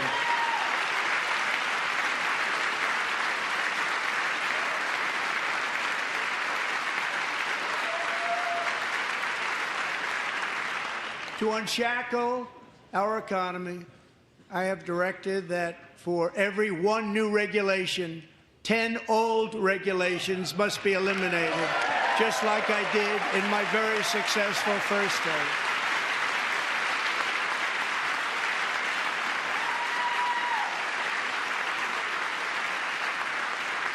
And in that first term, we set records on ending unnecessary rules and regulations like no other president had done before. We ordered all federal workers to return to the office. They will either show up for work in person or be removed from their job.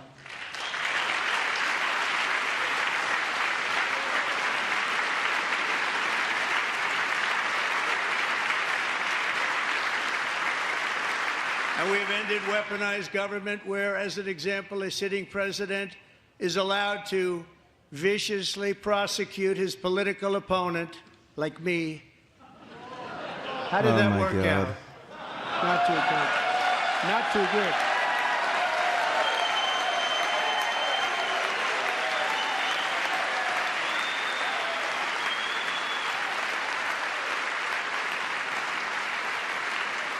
And I have stopped all government censorship and brought back free speech in America. It's back. He's trying to weaponize the DOJ to go after the mainstream media, by the way.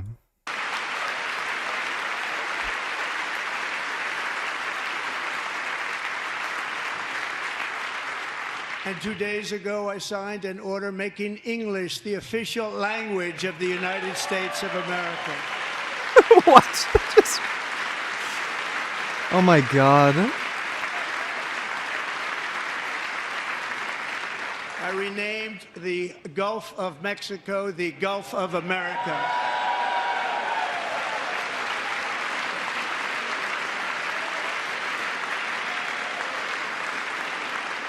And likewise, I renamed, for a great president, William McKinley, Mount McKinley again.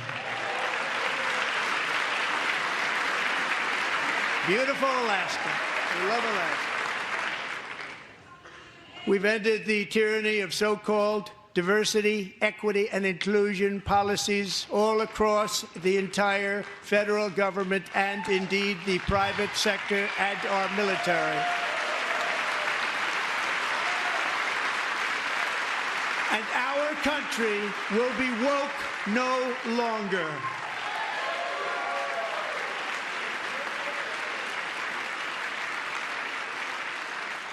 We believe that whether you are a doctor, an accountant, a lawyer, or an air traffic controller, you should be hired and promoted based on skill and competence, not race or gender. Very important.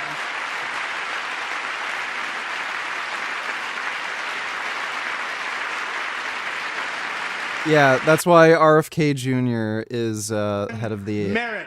And the Supreme HHS, Court, in a brave or and very NHS. powerful decision, has allowed us to do so. Thank you. Thank you very much. Thank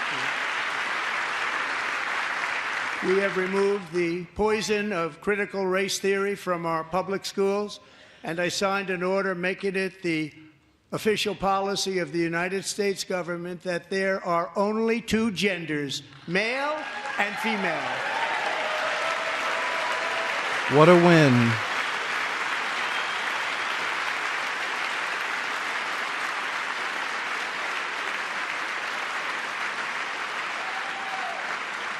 I also signed an executive order to ban men from playing in women's sports.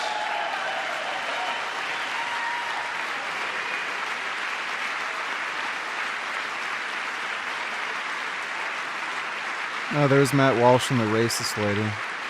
3 years ago, Peyton McNabb was an all-star high school athlete, one of the best, preparing for a future in college sports. But when her girls' volleyball match was invaded by a male, he smashed the ball so hard in Peyton's face, causing traumatic brain injury, partially paralyzing her right side, and ending her athletic career. It was a shot What the fuck? like she's never seen before. She's never seen anything like it. You can't hit a Peyton is volleyball here that tonight hard. in the gallery, and Peyton, from now on, schools will kick This is the men off retarded. the girls' team, or they will lose all federal funding. Oh my god, this is retarded.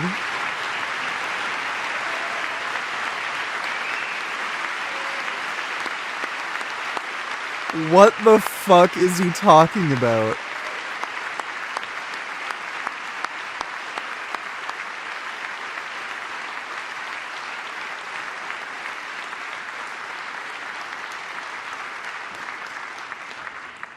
And if you really want to see numbers, just take a look at what happened in the women's boxing, weightlifting, track and field, swimming, or cycling, where a male recently finished a long-distance race 5 hours and 14 minutes ahead of a woman for a new record by 5 hours.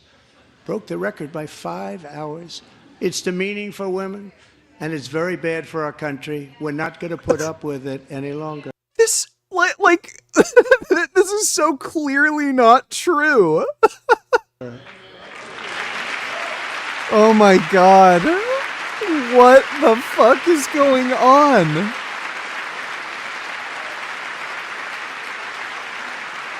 What the fuck?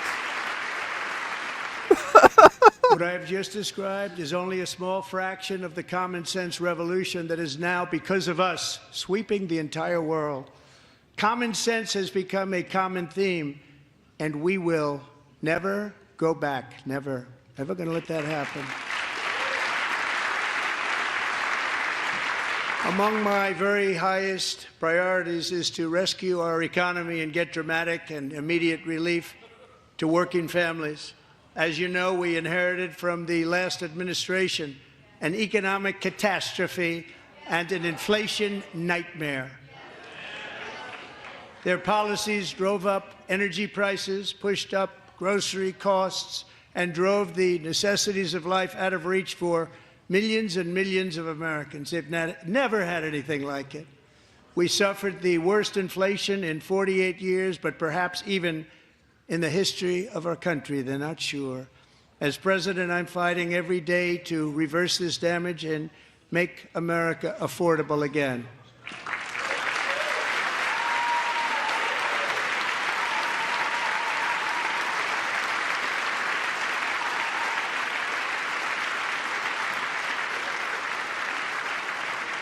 Joe Biden especially let the price of eggs get out of control. The egg price is out of control. And we're working hard to get it back down. Secretary, do a good job on that. It went up under him. A total mess from the previous administration. Oh, Do dude. a good job.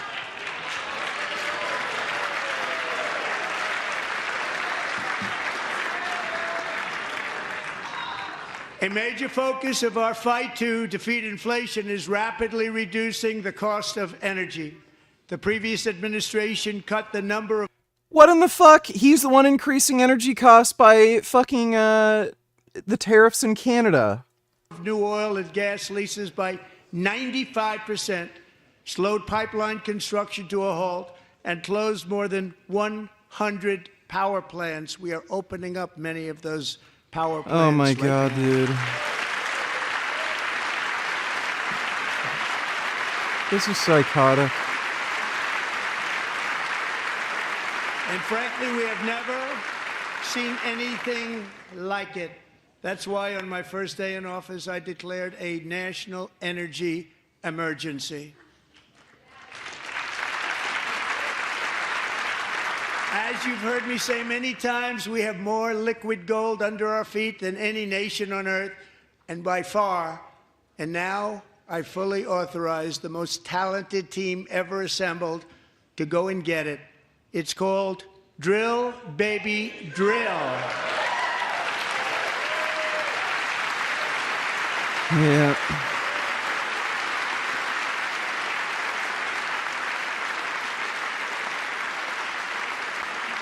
My administration is also working on a gigantic natural gas pipeline in Alaska, among the largest in the world, where Japan, South Korea, and other nations want to be our partner with investments of trillions of dollars each. There's never been anything like that one. It will be truly spectacular. It's all set to go. The permitting is gotten. And later this week, I will also take historic action to dramatically expand production of critical minerals and rare earths here in the USA.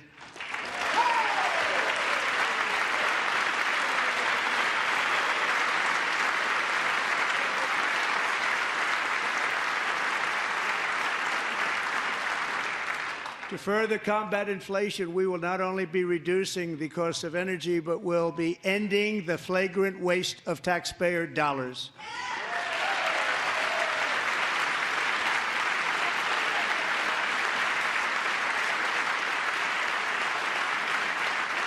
And to that end, I have created the brand new Department of Government Efficiency, DOGE. Perhaps you've heard of it. Perhaps. So retarded. Which is headed by Elon Musk, who is in the gallery tonight.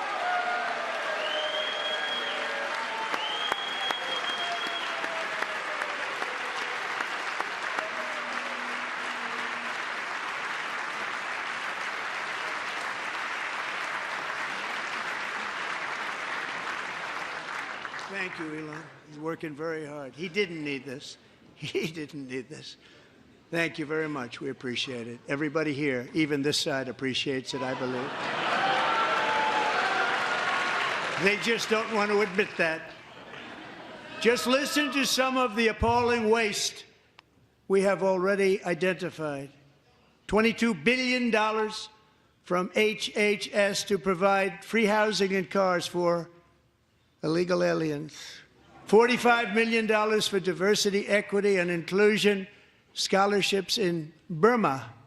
$40 million to improve the social and economic inclusion of sedentary migrants. Nobody knows what that is. $8 million to promote LGBTQI+ in the African nation of Lesotho, which nobody has ever heard of.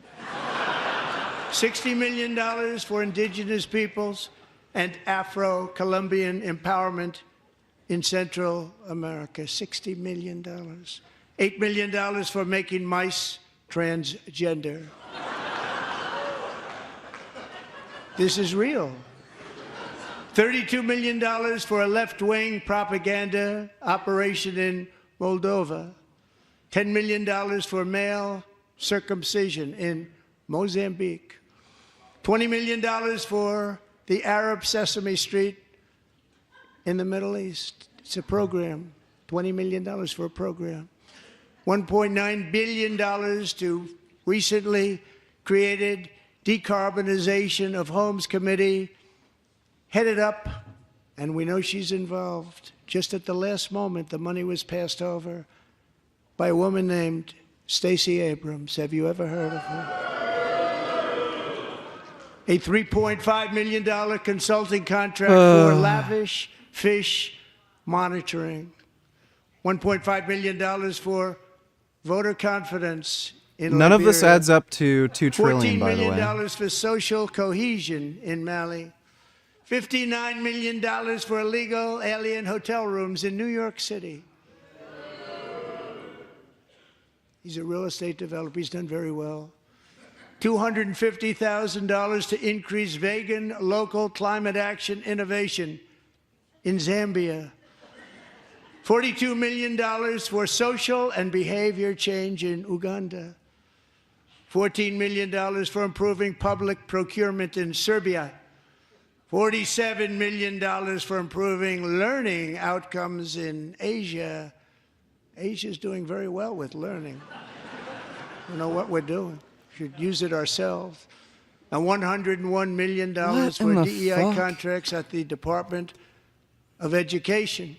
The most ever paid, nothing even like it. Under the Trump administration, all of these scams, and they're far worse, but I didn't think it was appropriate to talk about them. They're so bad. Many more have been found out and exposed and swiftly terminated by a group of very intelligent, mostly young people headed up by Elon, and we appreciate it. We found hundreds of billions of dollars of fraud.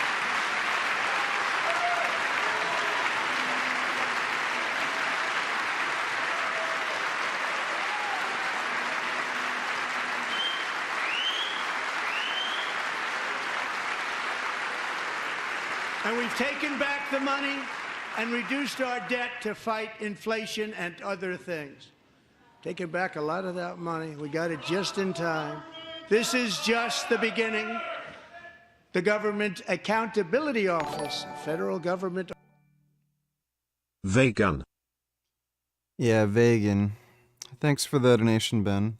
Office has estimated annual fraud of over $500 billion in our nation, and we are working very hard to stop it. We're going to. There is not. We're also identifying shocking. Like, by the way, this is the job of the inspector generals, and he fired them all. Levels of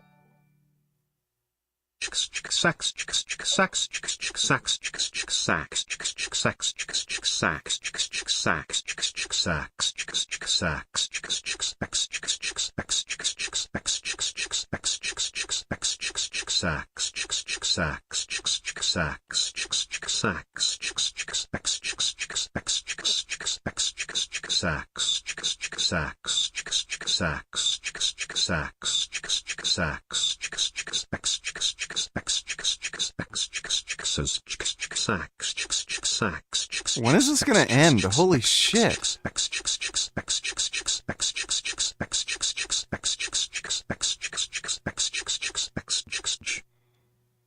Alright, thanks for the donation, B. of incompetence and probable fraud in the Social Security program for our seniors, and that our seniors and people that we love rely on. Believe it or not, government databases list 4.7 million Social Security members from people aged 100 to 109. Oh my god. No way. Are you kidding me? Holy shit. What a retard. Years old.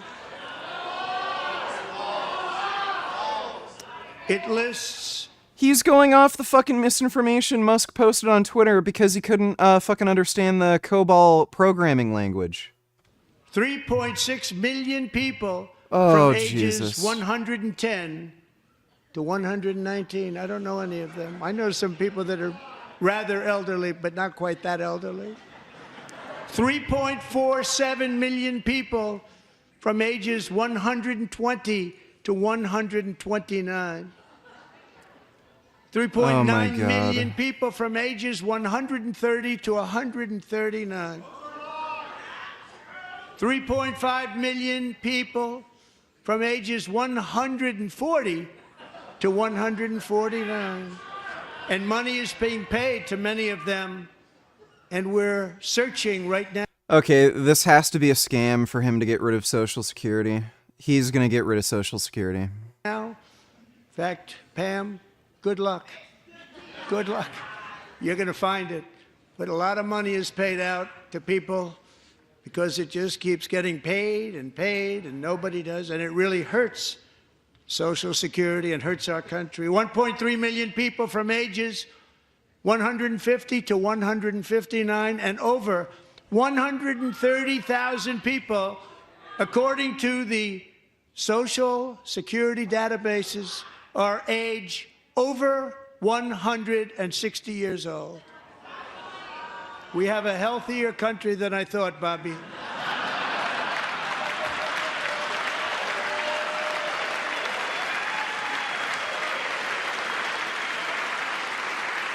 He knows it's bullshit. Just look at his face. Look how uncomfortable he looks.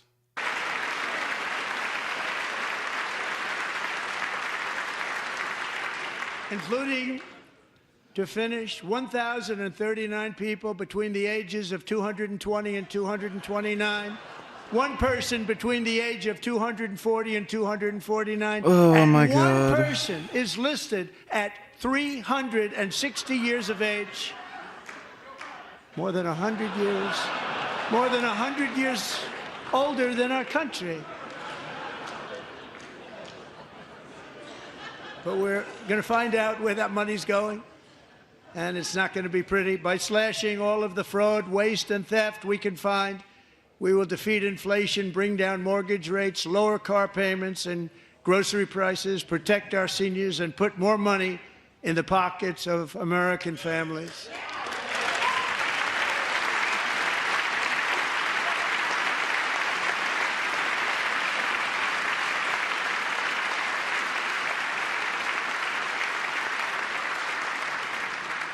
And today, interest rates took a beautiful drop, big, beautiful drop. It's about time. And in the near future, I want to do what has not been done in 24 years, balance the federal budget. We're going to balance it. No, he's not. He's going to drive up the national debt. He said this is last term.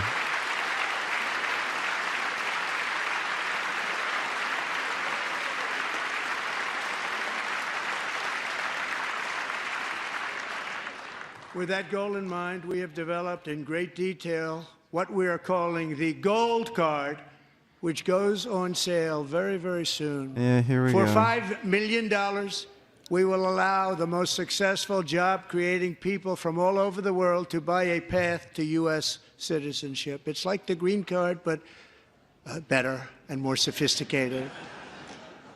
And these people will have to pay tax in our country. They won't have to pay tax from where they came. The money that they've made, you wouldn't want to do that, but they have to pay tax, create jobs. They'll also be taking people out of colleges and paying for them so that we can keep them in our country instead of having them being forced out. Number one, at the top school, as an example, being forced out and not being allowed to stay and create tremendous numbers of jobs and great success for a company out there. So while we take out the criminals, killers, traffickers, and child predators who are allowed to enter our country under the open border policy of these people, the Democrats, the Biden administration, the open border insane policies that you've allowed to destroy our country, we will now bring in brilliant, hardworking, job-creating people. They're going to pay a lot of money, and we're going to reduce our debt with that money.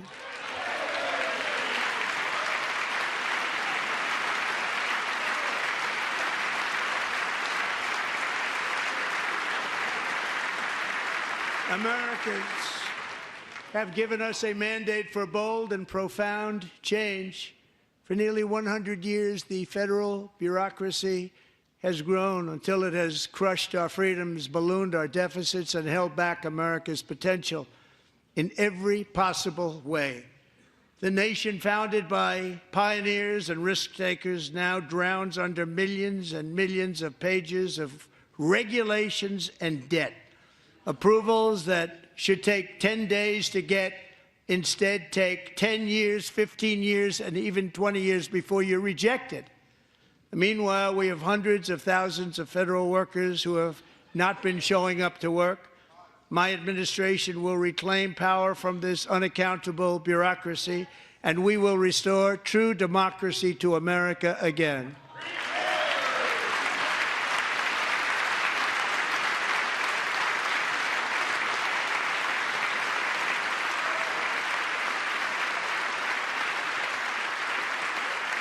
And any federal bureaucrat who resists this change will be removed from office immediately. Because we are draining the swamp. It's very simple. And the days of rule by unelected bureaucrats are over.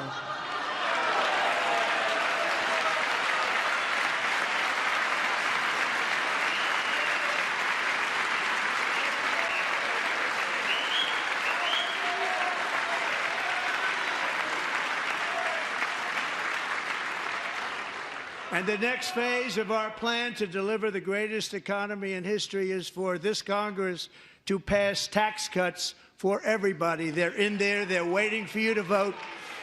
And I'm sure that the people on my right, I don't mean the Republican right, but my He's going to balance the budget while decreasing taxes, right? Okay. right here, I'm sure you're going to vote for those tax cuts, because otherwise I don't believe the people will ever vote you into office. So I'm doing you a big favor by telling you that. But I know this group is going to be voting for the tax cuts.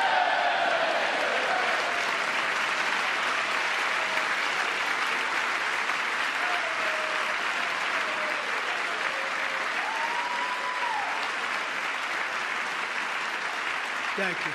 It's a very, very big part of our plan. We had tremendous success in our first term with it. A very big part of our plan. We're seeking permanent income tax cuts all across the board. And to get urgently needed relief to Americans hit especially hard by inflation, I'm calling for no tax on tips, no tax on overtime, and no tax on Social Security benefits for our great seniors.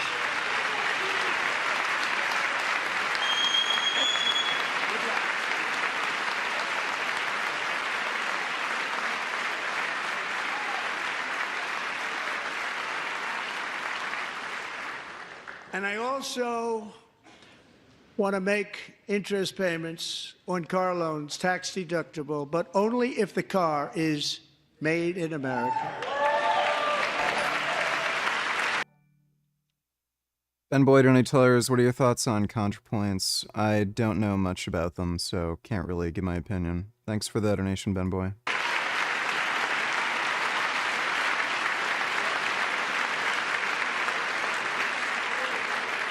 And by the way, we're going to have growth in the auto industry like nobody's ever seen. Plants are opening up all over the place. Deals are being made. Never seen. That's a combination of the election win and tariffs. It's a beautiful word, isn't it? That, along with our other policies, will allow our auto industry to absolutely boom. It's going to boom. Spoke to the majors today, all three, the top people, and they're so excited. In fact, already numerous car companies have announced that they will be building massive automobile plants in America, with Honda just announcing a new plant in Indiana, one of the largest anywhere in the world.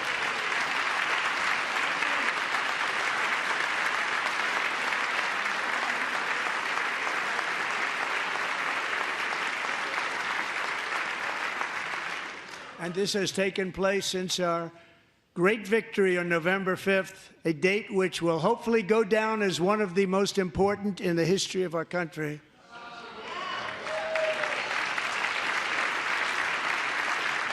In addition, as part of our tax cuts, we want to cut taxes on domestic production and all manufacturing.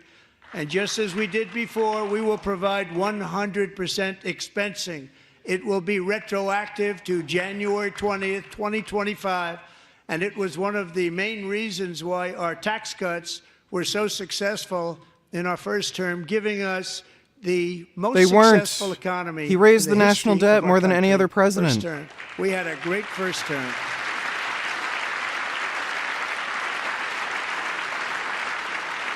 If you don't make your product in America, however, under the Trump administration, you will pay a tariff, and in some cases, a rather large one. Other countries have used tariffs against us for decades, and now it's our turn to start using them against those other countries. On average, the European Union, China, Brazil, India, Mexico, and Canada, have you heard of them? And countless other nations charge us tremendously higher tariffs than we charge them. It's very unfair. India charges us auto tariffs higher than 100%. China's average tariff on our products is twice what we charge them. And South Korea's average tariff is 4 times higher. Think of that, 4 times higher. And we give so much help militarily and so many other ways to South Korea. But that's what happens. This is happening by friend and foe. This system is not fair to the United States. They have a smaller domestic market, dumbass. So on April 2nd, I wanted to make it April 1st, but I didn't want to be accused of April Fool's Day. That's not, just one day was cost us a lot of money. But we're going to do it in April. I'm a very superstitious person. April 2nd, reciprocal tariffs kick in. And whatever they tariff us, other countries, we will tariff them. That's reciprocal, back and forth. Whatever they tax us, we will tax them. That's not if true. They do non-monetary tariffs. He just put tariffs on to keep Canada us for no out of reason. their market, then we will do non-monetary barriers to keep them out of our market. There's a lot of that, too. They don't even allow us in their market. We will take in trillions and trillions of dollars and create jobs like we have never seen before. I did it with China and I did it with others, and the Biden administration couldn't do anything about it because there was so much money they couldn't do anything about it. We have been ripped off for decades by nearly every country on earth, and we will not let that happen any longer.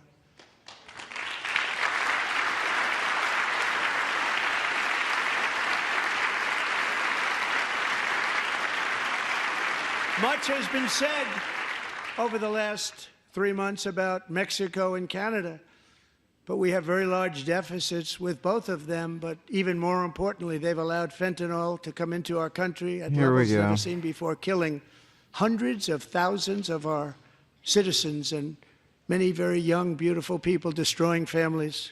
Nobody's ever seen anything like it. They are, in effect, receiving subsidies of hundreds of billions of dollars. We pay subsidies to Canada and to Mexico of hundreds of billions of dollars, and the United States will not be doing that any longer. We're not going to do it any longer.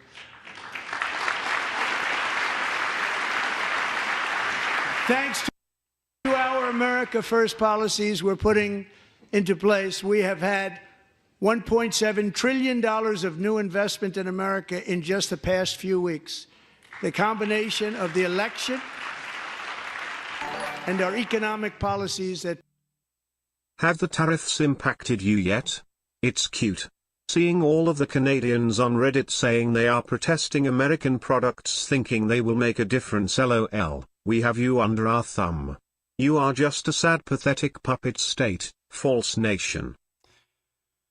No, the tariffs haven't impacted me yet. If anything, it'll probably be a net positive for me. But, yeah, they haven't impacted me. Thanks for the donation, lol. People of SoftBank, one of the most brilliant anywhere in the world, announced a $200 billion investment. OpenAI and Oracle, Larry Ellison, announced $500 billion investment, which they wouldn't have done if Kamala had won. Apple announced $500 billion investment. Tim Cook called me. He said, I cannot spend it fast enough. It's going to be much higher than that, I believe. They'll be building their plants here instead of in China.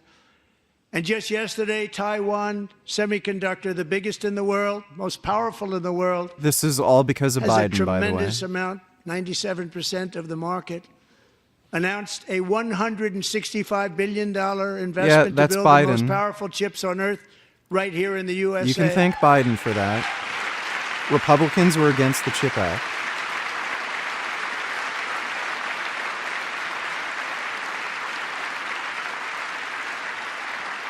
And we're not giving them any money. Your CHIPS Act is a horrible, horrible thing. We give hundreds of billions of dollars, and it doesn't mean a thing. They take our money and they don't spend it. All that meant to them, we're giving them no money. Oh, my God. All that was important to them was they didn't want to pay the tariffs, so they came and they're building, and many other companies are coming. We don't have to give them money. We just want to protect our businesses. Such and a our people. psycho and liar. They will come because they won't have to pay tariffs if they build in America. How is he so president? It's very amazing. You should get rid of the CHIP Act, and whatever's left over, Mr. Speaker, you should use it to reduce debt or any other reason you want to. Holy shit, this is so stupid.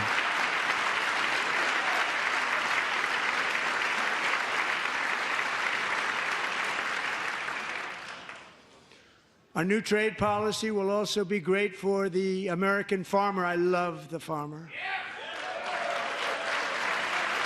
Who will now be selling into our home market, the USA, because nobody is going to be able to compete with you.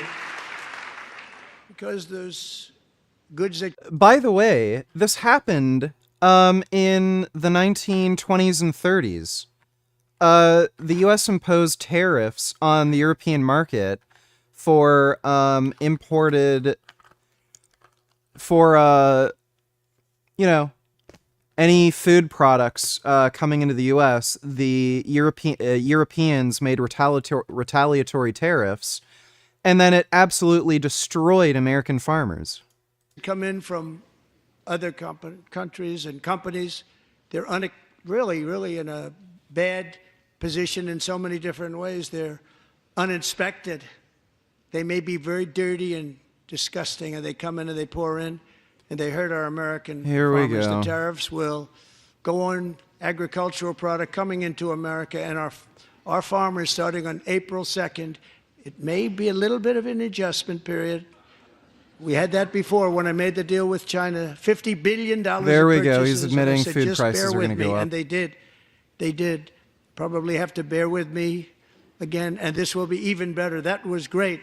The problem with it was that Biden didn't enforce it. He didn't enforce it. $50 billion of purchases, and we were doing great, but Biden did not enforce it, and it hurt our farmers. But our farmers are going to have a field day right now. So to our farmers, have a lot of fun. I love you too. I love you too. It's all going to happen.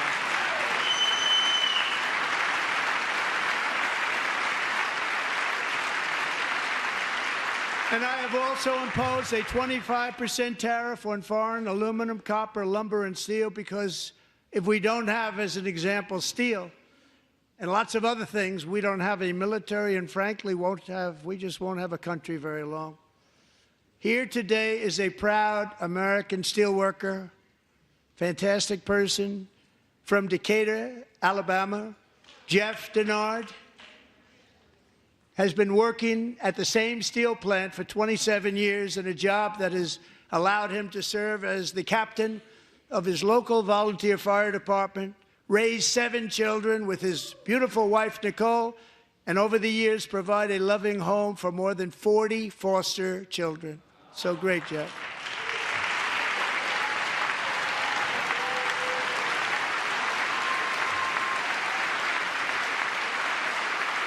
Thank you, Jeff. Thank you, Jeff.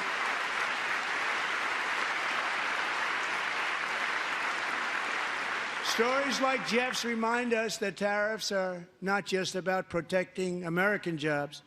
They're about protecting the soul of our country. Tariffs are about making America rich again and making America great again, and it's happening, and it will happen rather quickly. There'll be... Mad Johnny Tellers, I have 2 questions. Number 1, would you do 1 gallon of milk a day for the rest of your life if it meant the entire world went vegan? Maybe, I guess. Number 2, would you get upset at your mom if she won the lottery and didn't share despite winning billions?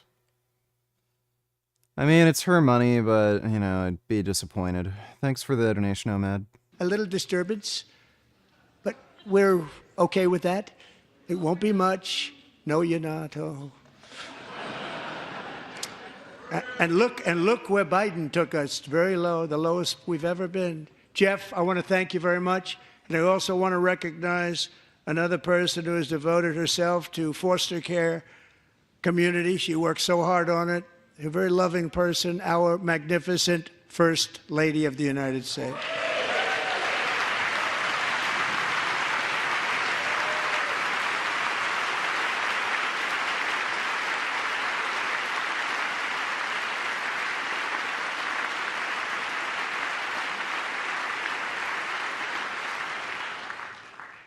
Melania's work has yielded incredible results, helping prepare our nation's future leaders as they enter the workforce. Our First Lady is joined by 2 impressive young women, very impressive. Haley Ferguson, who benefited from the First Lady's Fostering the Future initiative and is poised to complete her education and become a teacher. And Elliston Berry, who became a victim of an illicit deepfake image produced by a peer.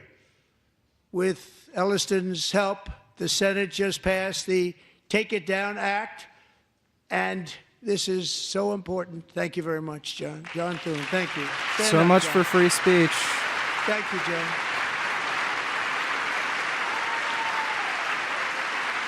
Thank you all very much.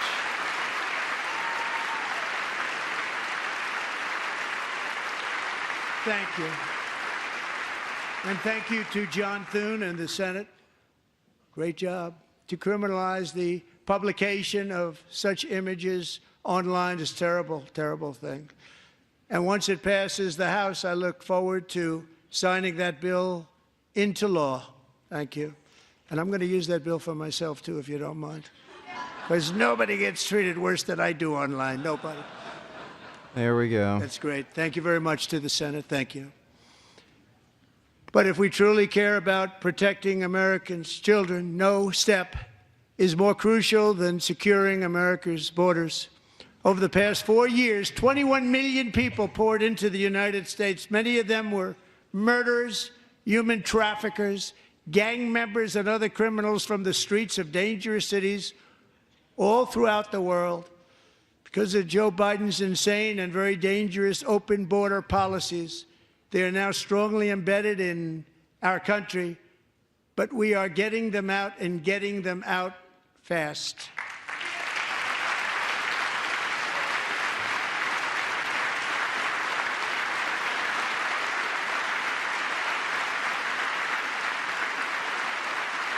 And I want to thank Tom Homan and Christy. I want to thank you and Paul of Border Patrol. I want to thank you. What a job they've all done, everybody. Border Patrol, ICE, law enforcement in general is incredible. We have to take care of our law enforcement. Have to.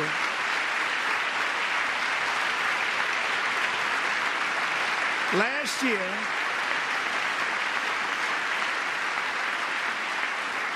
a brilliant 22-year-old nursing student named Laken Riley, the best in her class, admired by everybody, went out for a jog on the campus of the University of Georgia.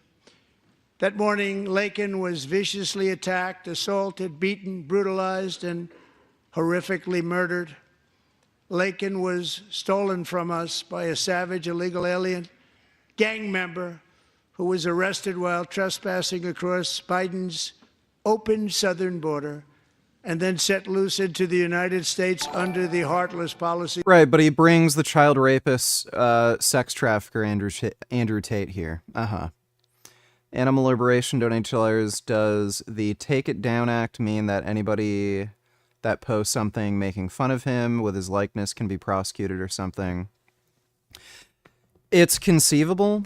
It specifically targets deepfakes, but it's conceivable that, yeah, you can get anything taken down, even if it's a parody.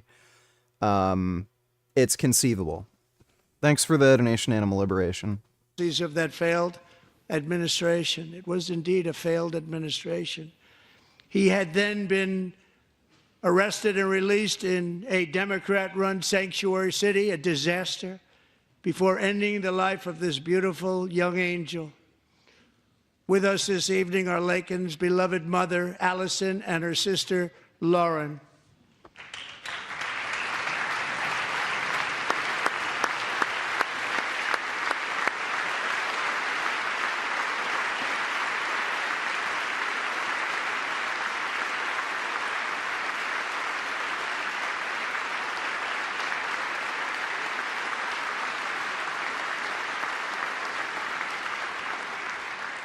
Last year, I told Laken's grieving parents that we would ensure their daughter would not have died in vain. That's why the very first bill I signed into law as your 47th president mandates the detention of all dangerous criminal aliens who threaten public safety. It's a very strong, powerful act.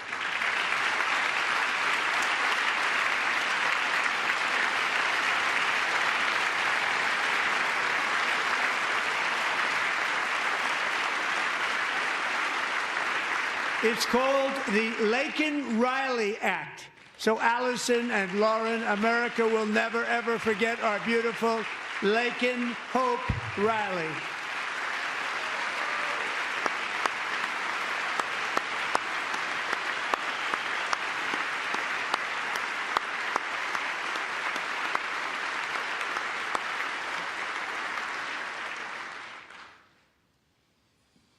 Thank you very much. Thanks for the gifted membership, Fulmer Music. Taking office, my administration has launched the most sweeping border and immigration crackdown in American history, and we quickly achieved the lowest numbers of illegal border crossers ever recorded. Thank you.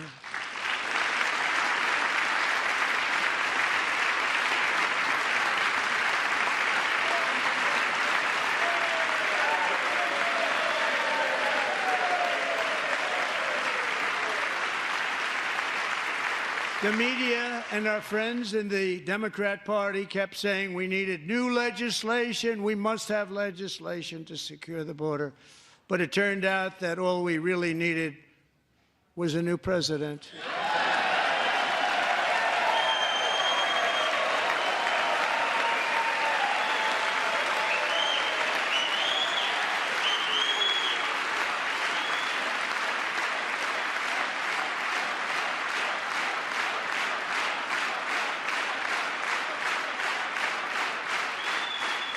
Thank you. Joe Biden didn't just open our borders, he flew illegal aliens over them to overwhelm our schools, hospitals, and communities throughout the country. Entire towns like Aurora, Colorado, and Springfield, Ohio, buckled under the weight of the migrant occupation and corruption. Here we like go. Nobody's ever seen before. Beautiful towns destroyed. Now, just as I promised in my inaugural address, we are achieving the great liberation of America.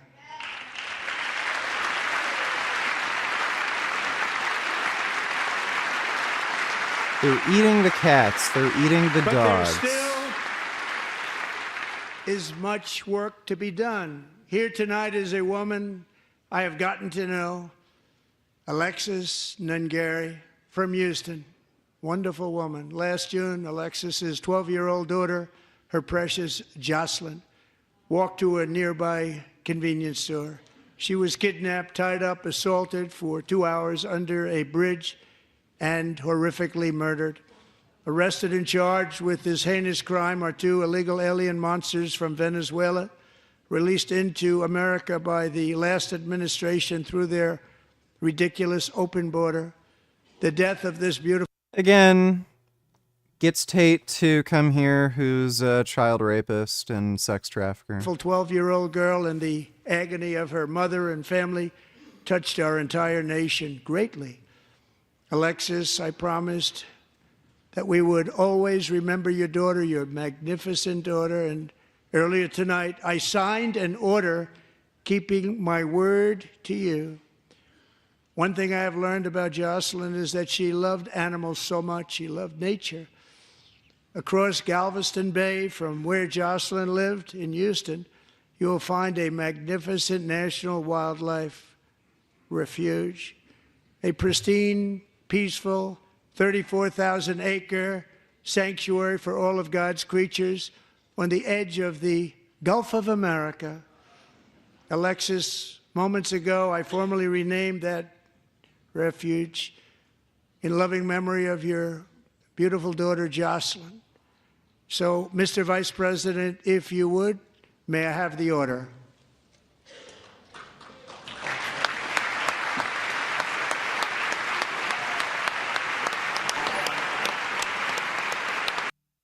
The brown people will not replace us. White niggers rise up.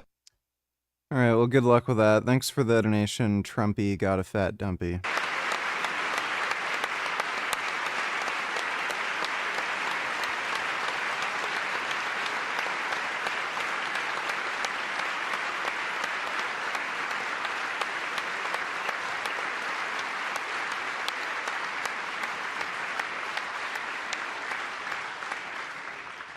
Thank you very much. All 3 savages charged with Jocelyn and Lakin's murders were members of the Venezuelan prison gang, the toughest gang, they say, in the world, known as Tren de Aragua.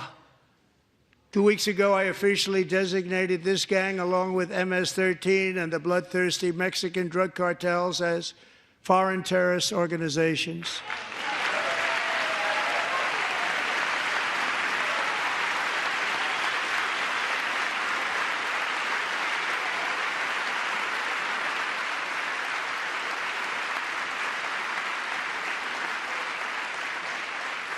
They are now officially in the same category as ISIS, and that's not good for them.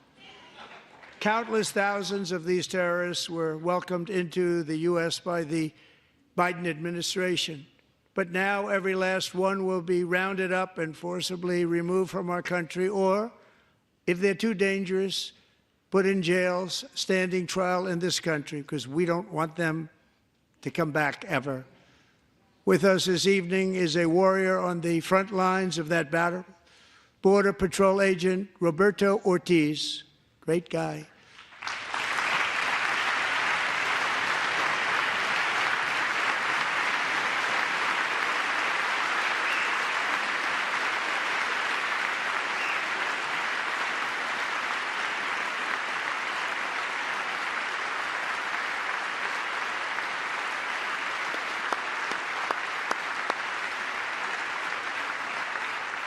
In January, Roberto and another agent were patrolling by the Rio Grande near an area known as Cartel Island. Doesn't sound too nice to me. When heavily armed gunmen started shooting at them, Roberto saw that his partner was totally exposed, at great danger, and he leapt into action, returning fire and providing crucial seconds for his fellow agent to seek safety, just barely.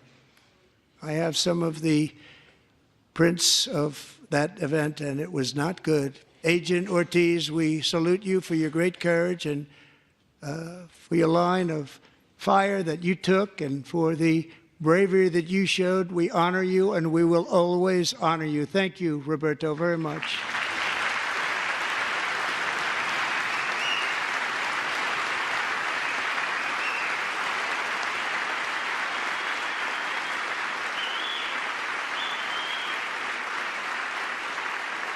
Thank you, Roberto.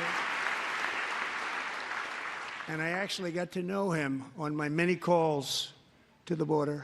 He's a great gentleman. Any of you grey name peasants in chat, please do not speak to me. All right. Well, thanks for the donation, Julington.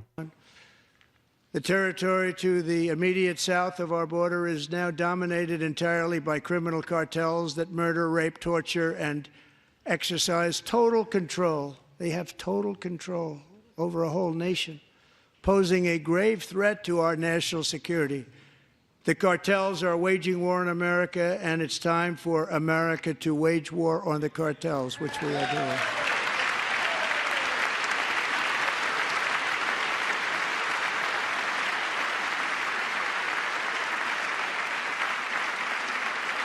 Five nights ago, Mexican authorities, because of our tariff policies being imposed on them, think of this, handed over to us 29 of the biggest cartel leaders in their country. That has never happened before. They want to make us happy.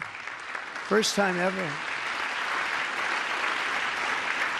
But we need Mexico and Canada to do much more than they've done, and they have to stop the fentanyl and drugs pouring into the USA. They're going to stop it.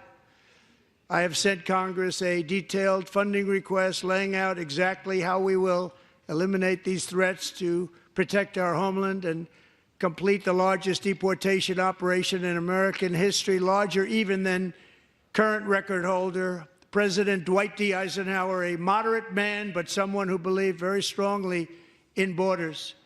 Americans expect Congress to send me this funding without delay so I can sign it into law. So, Mr. Speaker, John Thune, both of you, I hope you're going to be able to do that, Mr. Speaker. Thank you.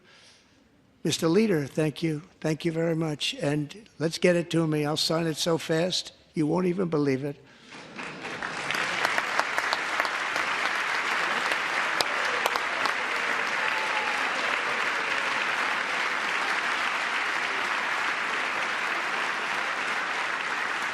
And as we reclaim our sovereignty, we must also bring back law and order to our cities and towns.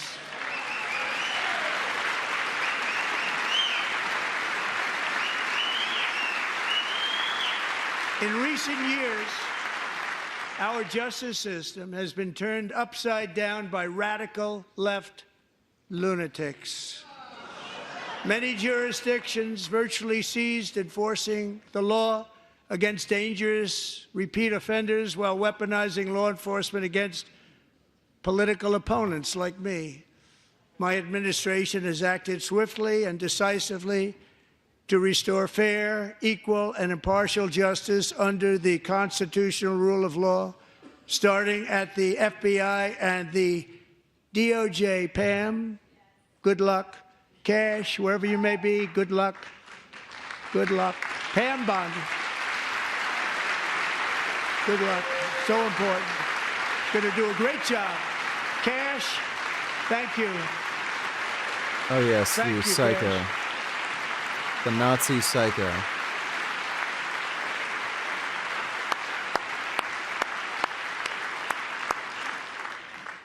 They've already started very strong. They're going to do a fantastic job. You're going to be very proud of them. We're also once again giving our police officers the support, protection, and respect they so dearly deserve. They have to get it. They have such a... Is drinking Coke Zero and Diet Coke most days okay? How often do you drink diet sodas? Thanks, man. Yeah, it's perfectly fine. I've drank them less recently because I just haven't been as interested. So I'm not usually buying, packs of diet soda, but if I get a taste for it, or if I see a new one that I want to try out, I'll try it. But yeah, it's totally fine. Thanks for the donation, Farce. hard, dangerous job, but we're going to make it less dangerous. The problem is the bad guys don't respect the law, but they're starting to respect it, and they soon will respect it. This also includes our great fire departments throughout the country. Our firemen and women are unbelievable people, and we'll never forget them. And besides that, they voted for me in record numbers, so I have no choice.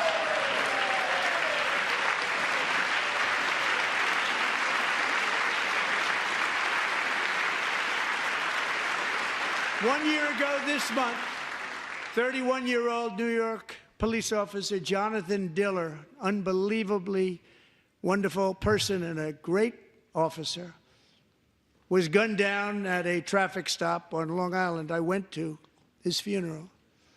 The vicious criminal charged with his murder had 21 prior arrests, and they were rough arrests, too. He was a real bad one. The thug in the seat next to him had 14 prior arrests and went by the name of Killer. He was Killer. He killed other people, they say, a lot of them. I attended Officer Diller's service, and when I met his wife and one-year-old son, Ryan, it was very inspirational, actually. His widow's name is Stephanie, and she is here tonight. Stephanie, thank you very much, Stephanie. Dodo Donate Tellers, I love Justin Trudeau. He is so smart, so handsome, and intelligent, great leader. One thing he has said repeatedly, that what he wants is to see a total collapse of the Canadian economy, because that'll make it easier to annex us. One thing he has said. Richard, you have been rude this whole time watching Trump's speech. Have you even said thank you once? I don't think there's anything to be thankful of Trump for, but thanks for the donation, Dodo. Thank you very much.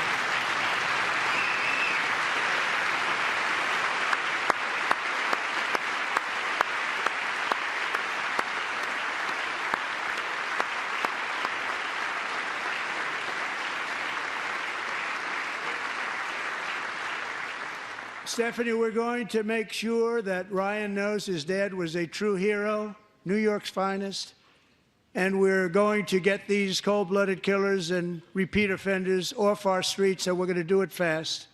Got to stop it. They get out with 28 arrests. They push people into subway trains. They hit people over the head, back of the head with baseball bats. We got to get them out of here. I've already signed an executive order requiring a mandatory death penalty for anyone who murders a police officer, and tonight I'm asking Congress to pass that policy into permanent law.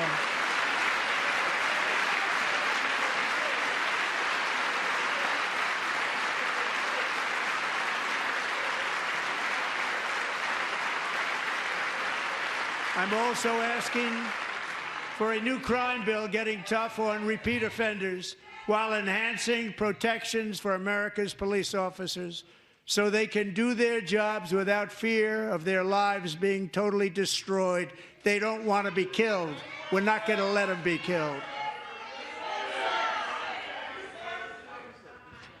Joining us in the gallery tonight is a young man who truly loves our police. His name is DJ Daniel. He is 13 years old, and he has always dreamed of becoming a police officer.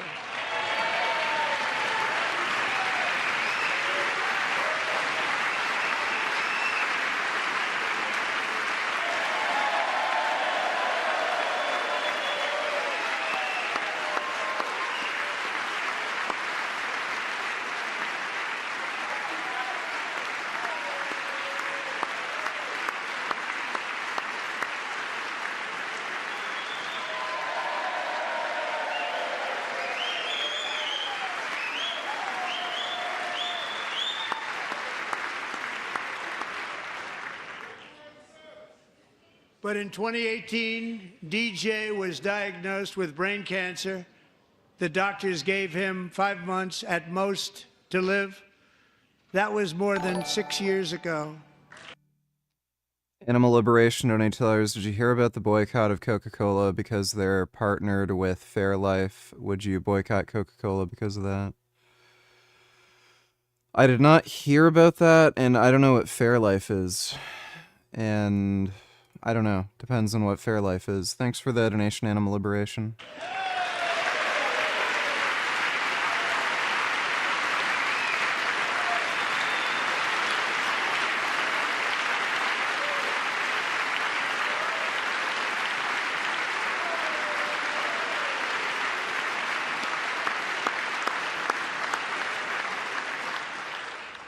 Since that time, DJ and his dad have been on a quest to make his dream come true, and DJ has been sworn in as an honorary law enforcement officer actually a number of times. The police love him, the police departments love him.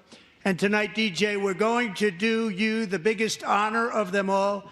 I am asking our new Secret Service Director, Sean Curran, to officially make you an agent of the United States Secret Service.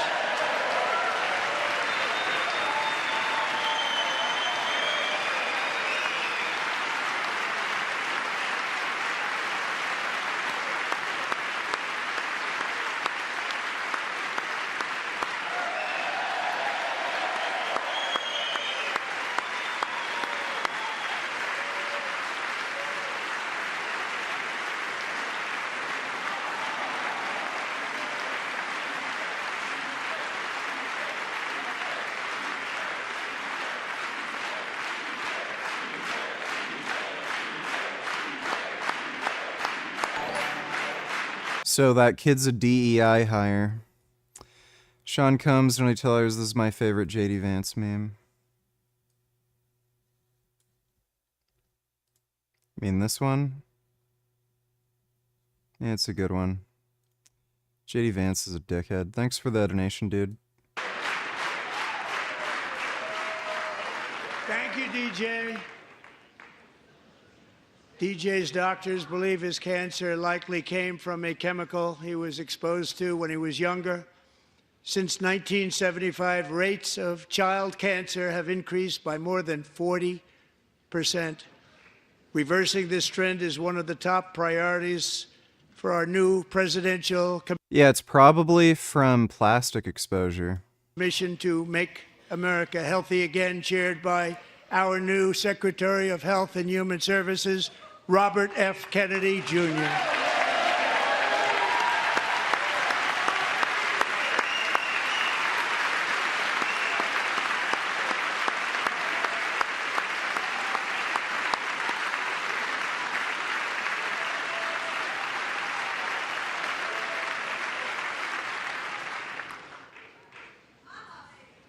With the name Kennedy, you would have thought everybody over here would have been cheering. How quickly they forget. Our goal is to get toxins out of our environment, poisons out of our food supply, and keep our children healthy and strong. As an example, not long ago, and you can't even believe these numbers, 1 in 10,000 children had autism, 1 in 10,000, and now it's 1 in 36. There's something wrong, 1 in 36, think of that. So we're going to find out what it is, and there's nobody better than Bobby and all of the people that are working with you. You have the best to figure out what is going on. Okay, Bobby, good luck. It's a very important job. Thank you.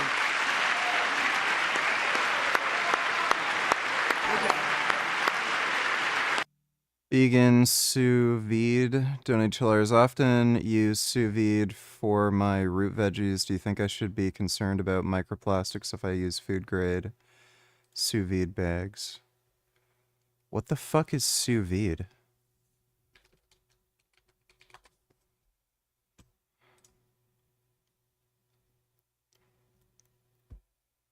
I don't know. I have no idea.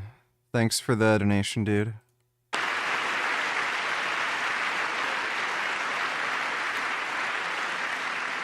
Thank you. My administration is also working to protect our children from toxic ideologies in our schools. A few years ago, January, Littlejohn and her husband discovered that their daughter's school had secretly socially transitioned their 13-year-old little girl. Teachers and administrators conspired to deceive January and her husband while encouraging her daughter to use a new name and pronouns.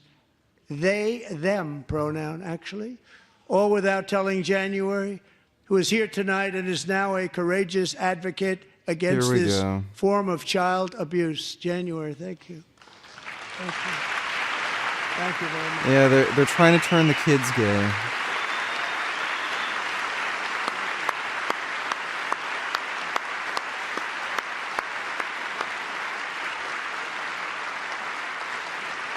Thank you. Stories like this are why, shortly after taking office, I signed an executive order banning public schools from indoctrinating our children with transgender ideology.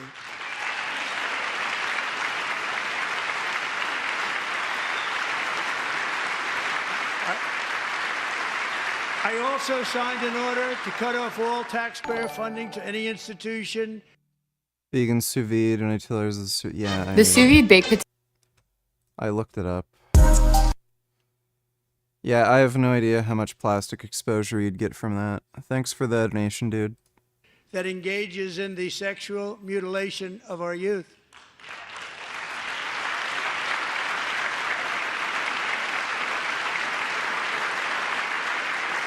And now I want Congress to pass a bill permanently banning and criminalizing sex changes on children and forever ending the lie that any child is trapped in the wrong body.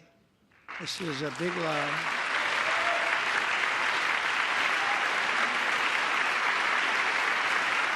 And our message to every child in America is that you are perfect exactly the way God made you.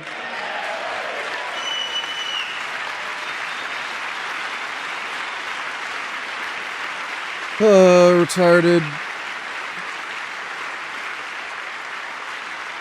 Because we're getting wokeness out of our schools and out of our military, and it's already out, and it's out of our society. We don't want it.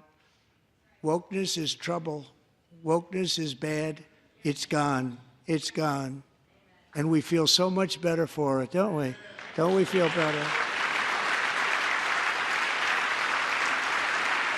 Our service members won't be activists and ideologues. They will be fighters and warriors. They will fight for our country. And Pete, congratulations.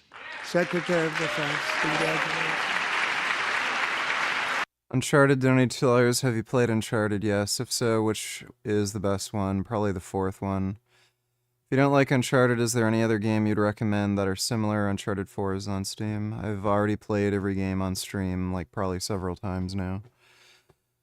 You might want to try the Tomb Raider series if you like Uncharted, but I don't think there's really any games that quite compare to it. Thanks for the donation, Uncharted.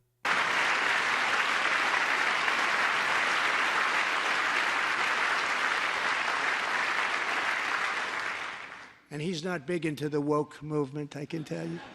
I know him well. I am pleased to report that in January, the U.S. Army had its single best recruiting month in 15 years, and that all armed services are having among the best recruiting results ever in the history of our services. What a difference.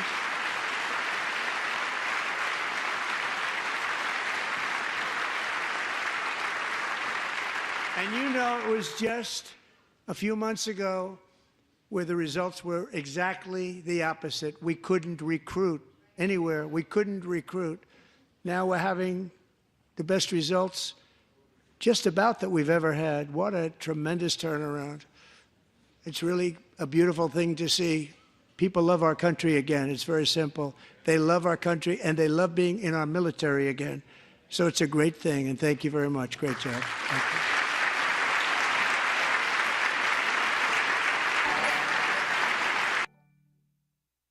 I swear to fucking God, these grey names in chat need to shut the fuck up. I don't know what they're doing to annoy you, but thanks for the donation, Tauvian. We're joined tonight by a young man, Jason Hartley, who knows the weight of that call of duty. Jason's father, grandfather, and great-grandfather all wore the uniform.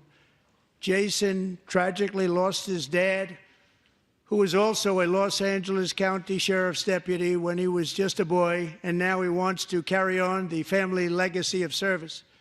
Jason is a senior in high school, a 6-letter varsity athlete, a really good athlete, they say, a brilliant student with a 4.46, that's good, GPA. And his greatest dream is to attend the U.S. Military Academy at West Point.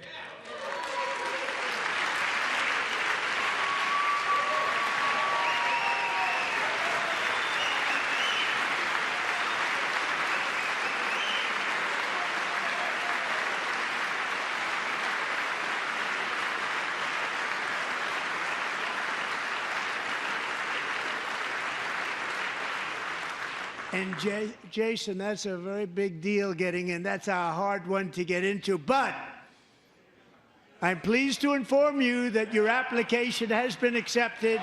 You will soon be joining the Corps of Cadets.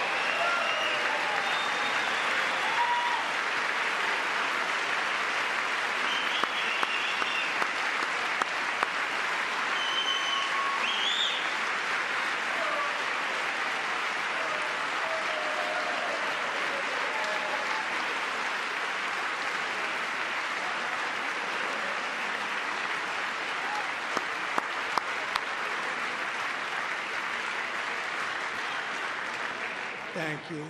Jason, you're going to be on the long gray line, Jason. As Commander-in-Chief, my focus is on building the most powerful military of the future. As a first step... Didn't he say he wanted to have the military budget, but now he says he wants to build the most powerful military? I'm asking Congress to fund a state-of-the-art Golden Dome missile defense shield to protect our homeland, all made What in an the USA. idiot. What an idiot.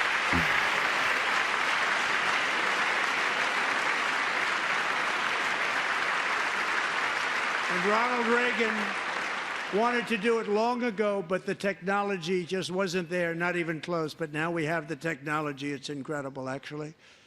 And other places, they have it. Israel has it. Other places have it. Faggot donators capture the flag.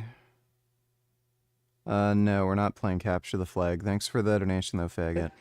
And the United States should have it too, right, Tim, right? They should have it too, so I want to thank you. But it's a very, very important. This is a very dangerous world. We should have it. We want to be protected, and we're going to protect our citizens like never before. To boost our defense industrial base, we are also going to resurrect the American shipbuilding industry, including commercial shipbuilding and military shipbuilding.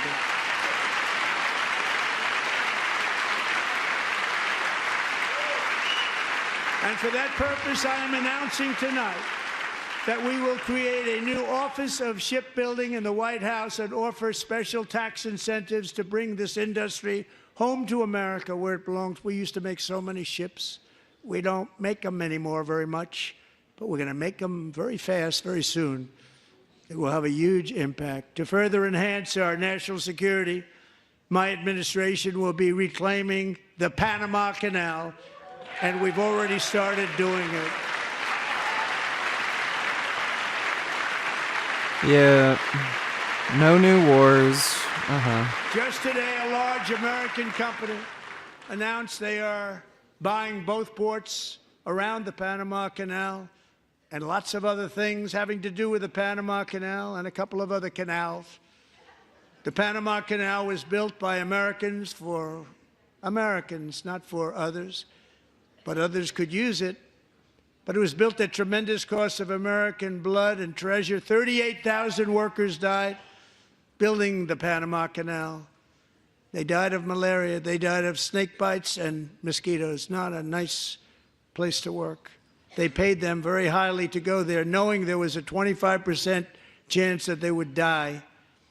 The most expensive project also that was ever built in our country's history. If you Adopt only till I was recently adopted a cat. Don't know what I'm doing, but I'm concerned because she follows me to every room everywhere I go. Is that normal, or do you think she's asking me for something? Do you have any other tips? Is Jackson Galaxy a good resource?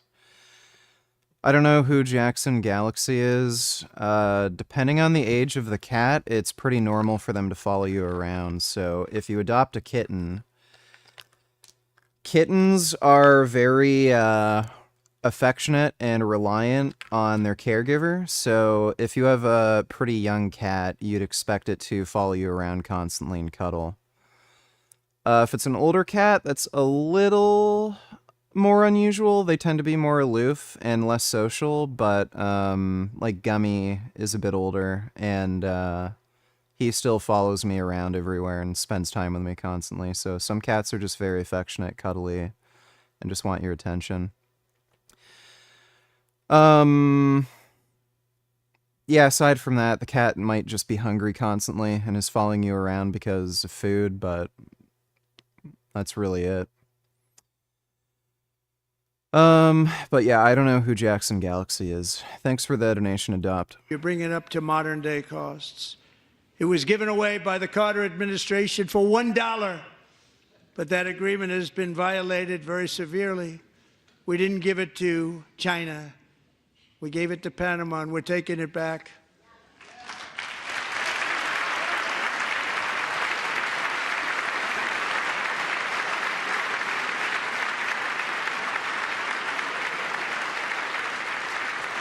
And we have Marco Rubio in charge. Good luck, Marco. Now, we know who to blame if anything goes wrong. Marco's been amazing, and he's going to do a great job. Think of it, he got 100 votes. You know, he was approved with actually 99, but the 100th was this gentleman, and I feel very certain. So let's assume he got 100 votes, and I'm either very, very happy about that or I'm very concerned about it. But he's already proven. I mean, he's a great gentleman. He's respected by everybody, and we appreciate you voting for Marco. He's going to do a fantastic job. Thank you. Thank you. He's doing a great job. Great job. And I also have a message tonight for the incredible people of Greenland. Jackson Galaxy claims to be vegan despite promoting raw diets with meat, etc., but he's the cat whisperer. I read his books, and I'm really good with cats. I was dog guy before that. Okay. Would not recommend feeding a raw diet to any animal. Strongly support your right to determine your own future. And if you choose, we welcome you into the United States of America. We need Greenland for national security and even international security, and we're working with everybody involved to try and get it. But we need it really for international world security. And I think we're going to get it. One way or the other, we're going to get it. We will keep you safe. We will make you rich, and together we will take Greenland to heights like you have never thought possible before. It's a very small population, but very, very large piece of land and very, very important for. Warm salad, donate $2, feed your starving cat. I feed him plenty. Thanks for the donation, Warm Salad. Military security. America is once again standing strong against the forces of radical Islamic terrorism. 3.5 years ago, ISIS terrorists killed 13 American service members and countless others in the Abbey Gate bombing during the disastrous and incompetent withdrawal from Afghanistan. Not that they were withdrawing, it was the way they withdrew. Perhaps the most embarrassing moment in the history of our country. Tonight, I am pleased to announce that we have just apprehended the top terrorist responsible for that atrocity, and he is right now on his way here to face the swift. I think the Lake and Riley Act is sensible, at least assuming they have enough Homeland Security personnel to process them in a timely manner. Sword of American justice.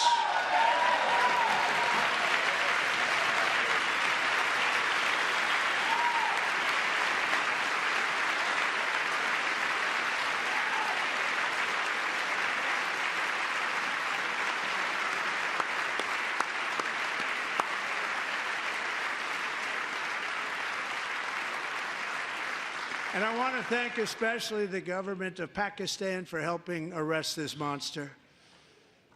This was a very momentous day for those 13 families who I actually got to know very well, most of them, whose children were murdered, and the many people that were so badly, over 42 people, so badly injured on that fateful day in Afghanistan. What a horrible day.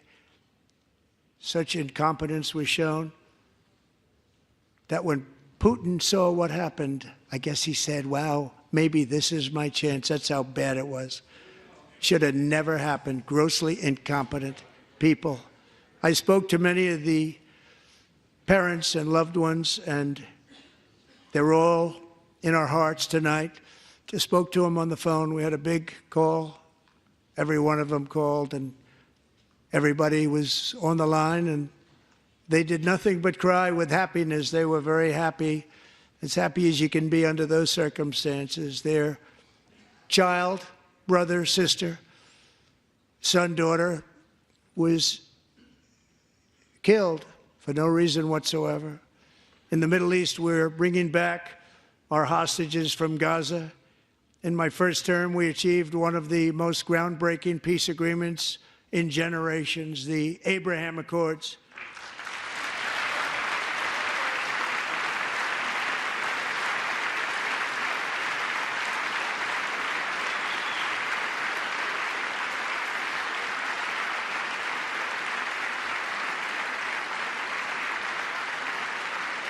And now we're going to build on that foundation to create a more peaceful and prosperous future for the entire region. A lot of things are happening in the Middle East. People have been talking about that so much lately with everything going on with Ukraine and Russia.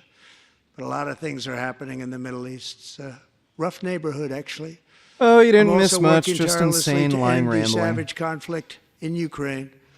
Millions of Ukrainians and Russians have been needlessly killed or wounded in this horrific and brutal conflict. Here with we go. no end in sight. The United States has sent That's a lie. hundreds of billions of dollars to support America Ukraine's has not spent hundreds of defense. billions of dollars. With no security, with no anything.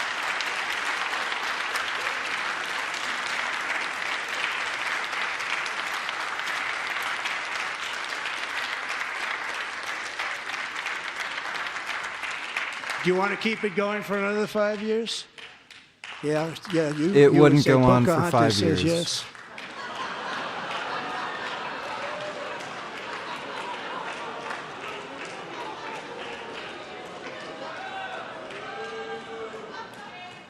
$2,000 people are being killed every single week. More than that. They're Russian young people. They're Ukrainian young people. They're not Americans. but I want it to stop. Meanwhile, Europe has sadly spent more money buying Russian oil and gas than they have spent on defending Ukraine, by far. Think of that. They've spent more buying Russian oil and gas than they have defending. And we've spent perhaps $350 billion, like taking candy from a baby. That's what happened. And they've spent $100 billion. What a difference that is. And we have an ocean separating us, and they don't. But we're getting along very well with them, and lots of good things are happening. Biden has authorized more money in this fight than Europe has spent by... That's not true. Billions and billions of dollars. It's hard to believe that. It's not even true. It said at some point, come on, let's equalize. You got to be equal to us. But that didn't happen. Earlier today, I received an important letter from President Zelensky of Ukraine. The letter reads, Ukraine is ready to come to the negotiating table as soon as possible to bring lasting peace closer. Nobody wants peace more than the Ukrainians, he said. My team and I stand ready to work under President Trump's strong leadership to get a peace that lasts. We do really value how much America has done to help Ukraine maintain its sovereignty and independence. Regarding the agreement on minerals and security, Ukraine is ready to sign it at any time that is convenient for you. I appreciate that he sent this letter, just got it a little while ago. Simultaneously, we've had serious discussions with Russia and have received strong signals that they are ready for peace. Wouldn't that be beautiful? Wouldn't that be beautiful? They are not ready for peace.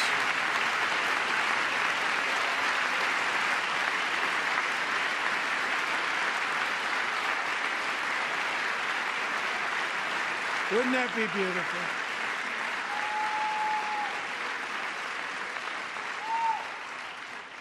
It's time to stop this madness. It's time to halt the killing. It's time to end this senseless war. If you want to end wars, you have to talk to both sides.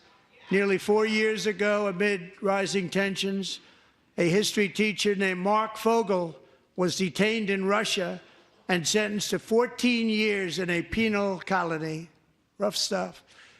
The previous administration barely lifted a finger to help him. They knew he was innocent, but they had no idea where to begin.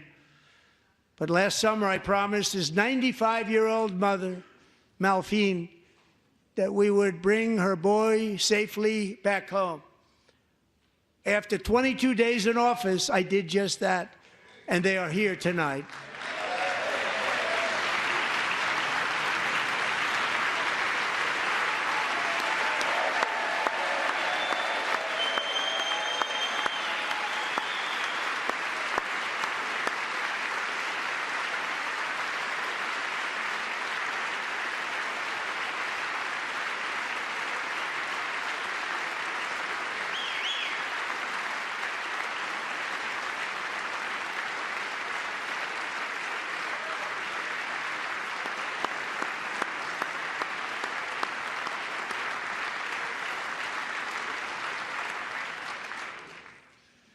To Mark and his great mom, we are delighted to have you safe and sound and with us. As fate would have it, Mark Fogel was born in a small rural town in Butler, Pennsylvania. Have you heard of it? Where his mother has lived for the past 78 years. I just happened to go there last July 13th for a rally. That was not pleasant. And that is where I met his beautiful mom right before I walked onto that stage. And I told her I would not forget what she said about her son. And I never did I? Never forgot. Less than 10 minutes later, at that same rally, gunfire rang out, and a sick and deranged assassin unloaded 8 bullets from his sniper's perch into a crowd of many thousands of people. My life was saved by a fraction of an inch, but some were not so lucky. Corey Comparator was a firefighter, a veteran, a Christian, a husband, a devoted father, and above all, a protector. When the sound of gunshots pierced the air, it was a horrible sound. Corey knew instantly what it was and what to do. He threw himself on top of his wife and daughters and shielded them from the bullets with his own body. Corey was hit really hard. You know the story from there. He sacrificed his life to save theirs.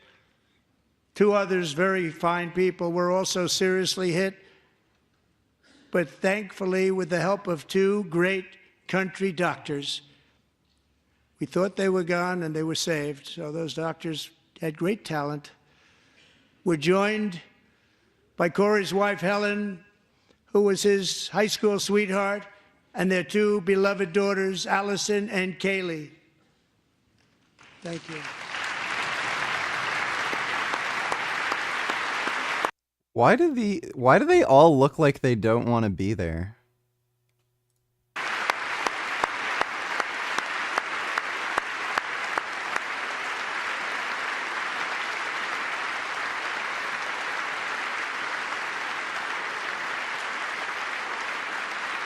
We're gonna play Contra Hardcore soon.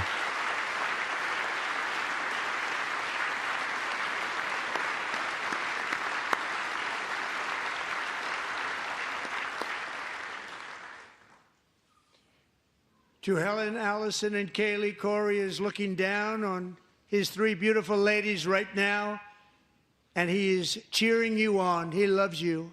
He is cheering you on. Corey was taken from us much too soon, but his destiny was to leave us all with a shining example of the selfless devotion of a true American patriot. It was love like Corey's that built our country, and it's love like Corey's that is going to make our country more majestic than ever before. I believe that my life was saved that day in Butler for a very good reason. I was saved by God to make America great again. I believe that. Thank you. Thank you.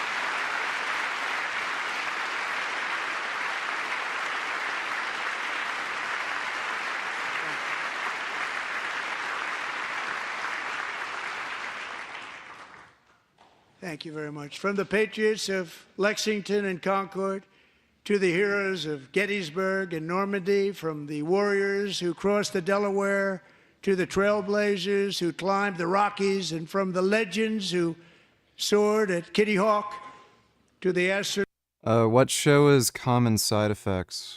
who touched the moon. Americans have always been the people who defied all odds, transcended all dangers, made the most extraordinary sacrifices, and did whatever it took to defend our children, our country, and our freedom. And as we have seen in this chamber tonight, that same strength, faith, love, and spirit is still alive and thriving in the hearts of the American people. Despite the best efforts of those who would try to censor us, silence us, break us, destroy us, Americans are today a proud, free, sovereign, and independent nation that will always be free, and we will fight for it till death. We will never let anything happen to our beloved country, because we are a country of doers, dreamers, fighters, and survivors. Our ancestors crossed a vast ocean, strode into the unknown wilderness, and carved their fortunes from the rock and soil of a perilous and very dangerous frontier. They chased our destiny across a boundless continent. They built the railroads, laid the highways, and graced the world with American marvels like the Empire State Building, the mighty Hoover Dam, and the towering Golden Gate Bridge. They lit the world We were with playing Life is electricity, Strange 2 earlier. broke free of the force of gravity, fired up the engines of American industry, vanquished the communists, fascists, and Marxists all over the world, and gave us countless modern wonders sculptured out of iron, glass, and steel. We stand on the shoulders of these pioneers who won and built the modern age. these workers who poured their sweat into the skylines of our cities, these warriors who shed their blood on fields of battle and gave everything they had for our rights and for our freedom. Now it is our time to take up the righteous cause of American liberty. And it is our turn to take America's destiny into our own hands and begin the most thrilling days in the history of our country. This will be our greatest era. With God's help, over the next 4 years, we are going to lead this nation even higher, and we are going to forge the freest, most advanced, most dynamic, and most dominant civilization ever to exist on the face of this earth. We are going to create the highest quality of life, build the safest and wealthiest and healthiest and most vital communities anywhere in the world. We are going to conquer the vast frontiers of science, and we are going to lead humanity into space and plant the American flag on the planet Mars and even far beyond.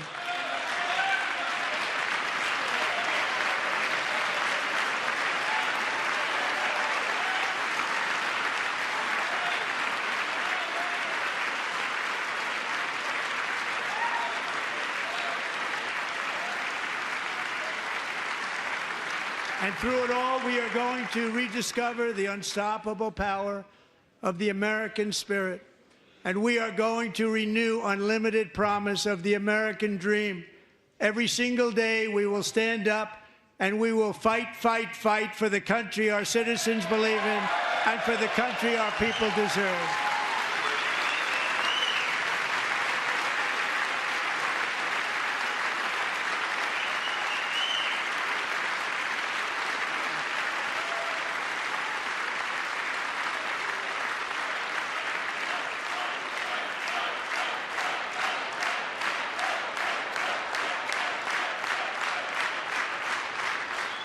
My fellow Americans, get ready for an incredible future, because the golden age of America has only just begun. It will be like nothing that has ever been seen before. Thank you, God bless you, and God bless America.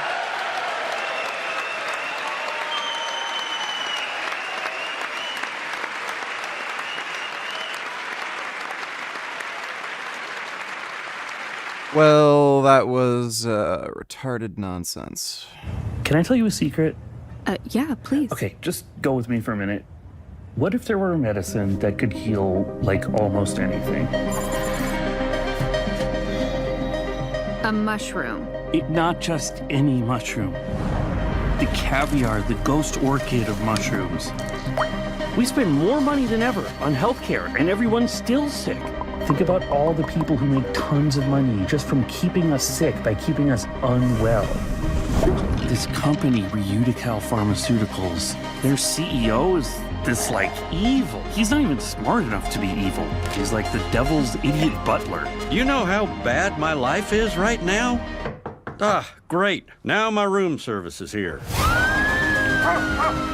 Rick, what would happen if I brought this company, like, a new product? You mean like a drug? Yes, kind of.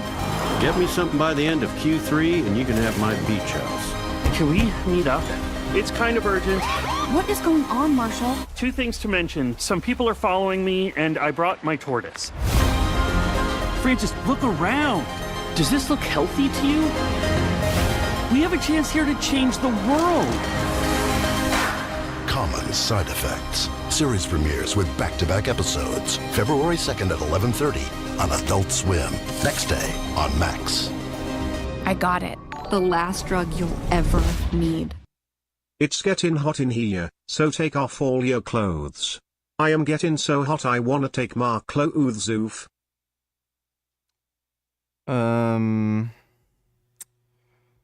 Maybe turn off the heating. Try that first.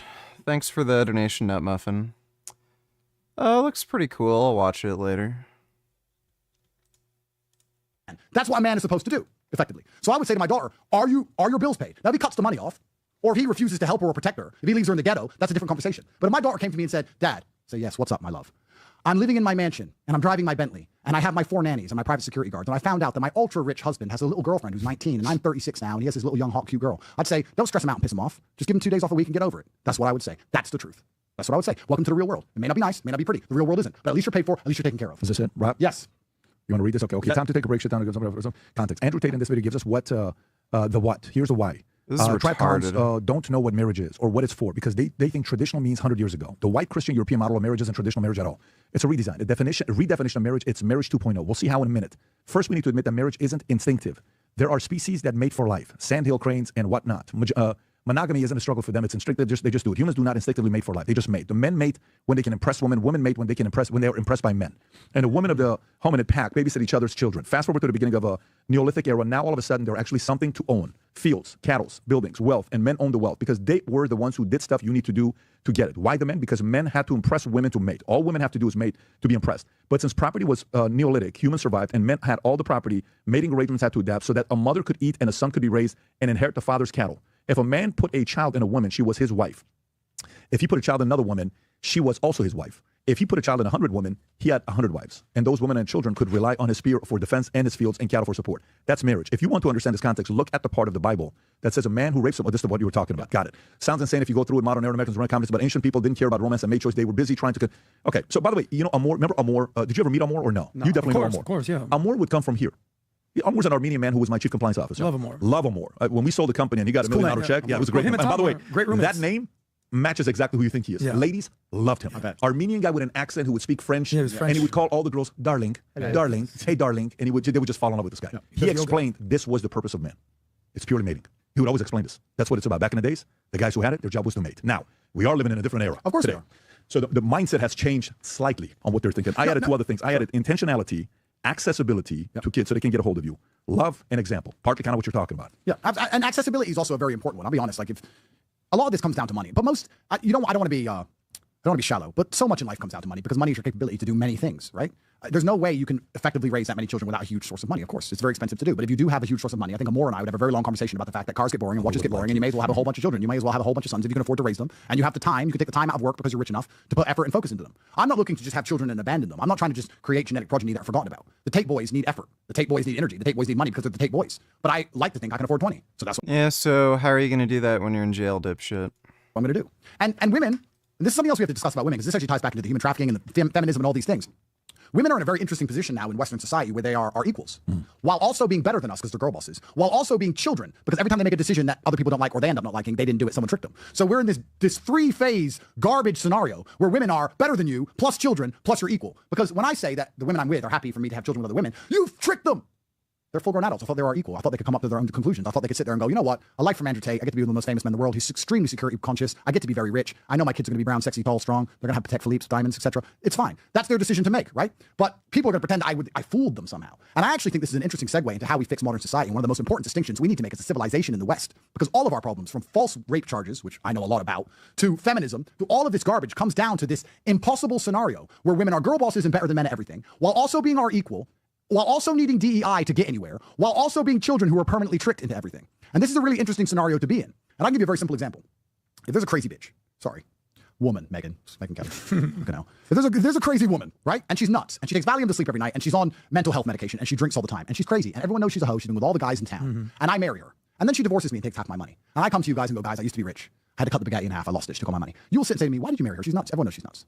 You will blame me, right? Whereas if a woman goes out, takes drugs, gets high, gets drunk, goes to the club, kisses 4 men, kisses the 5th man, gets in the taxi with him, goes back to the hotel, initiates sex with him, has no problem with that sex, asks him for a handbag 2 years later. He says no, then cries rape. No one will say, why did you do all those things? Why were you high? Why were you in his hotel? Why did you have sex with him? Instead, we'll say, that man's a predator. Why?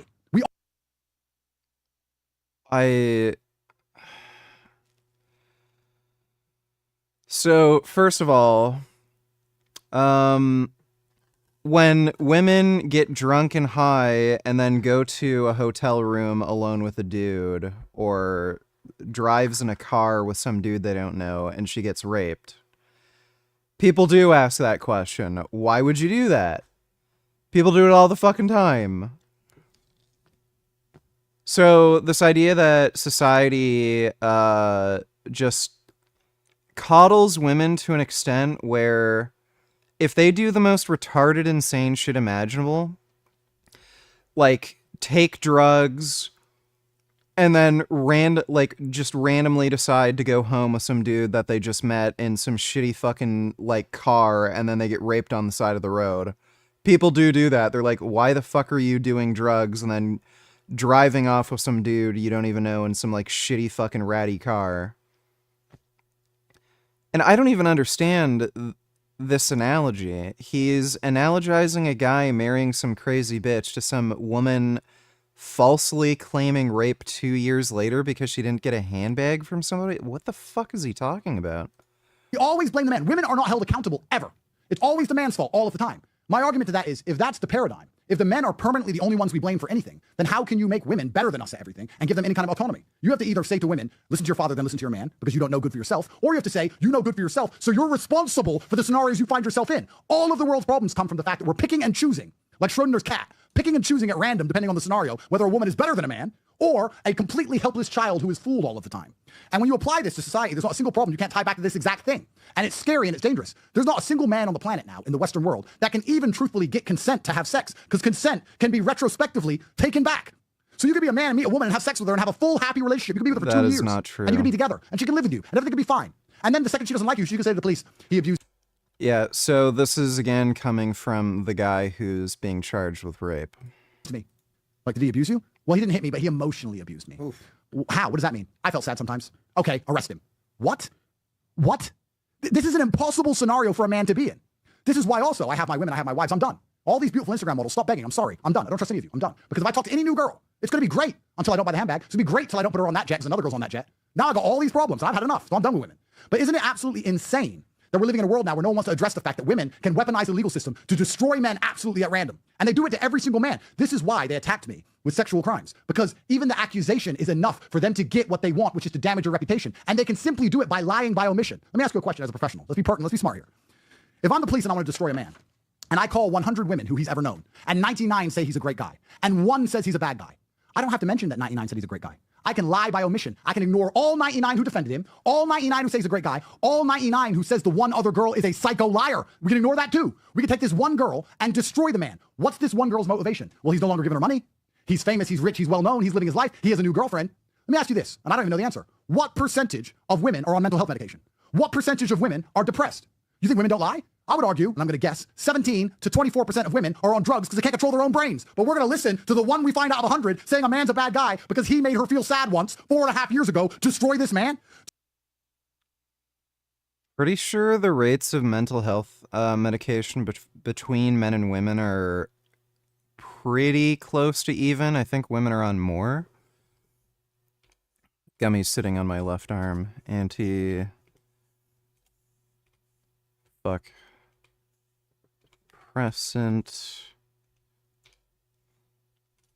use, men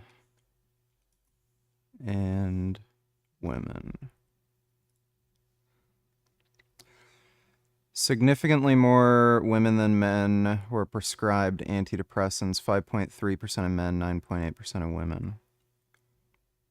Yeah. So it's technically double, but the actual difference isn't that huge. You're talking about a 5% difference. So 5.3% of men, 9.8% of women. So it's not 27% like he's talking about. Do you not understand that this paradigm, 17.7%, I'm a genius. I'm a genius. 56% receive mental health treatment. Then half of them are not. I'm a genius. So this is my point. No, but let's understand. Receiving mental health treatment is different than being prescribed meds.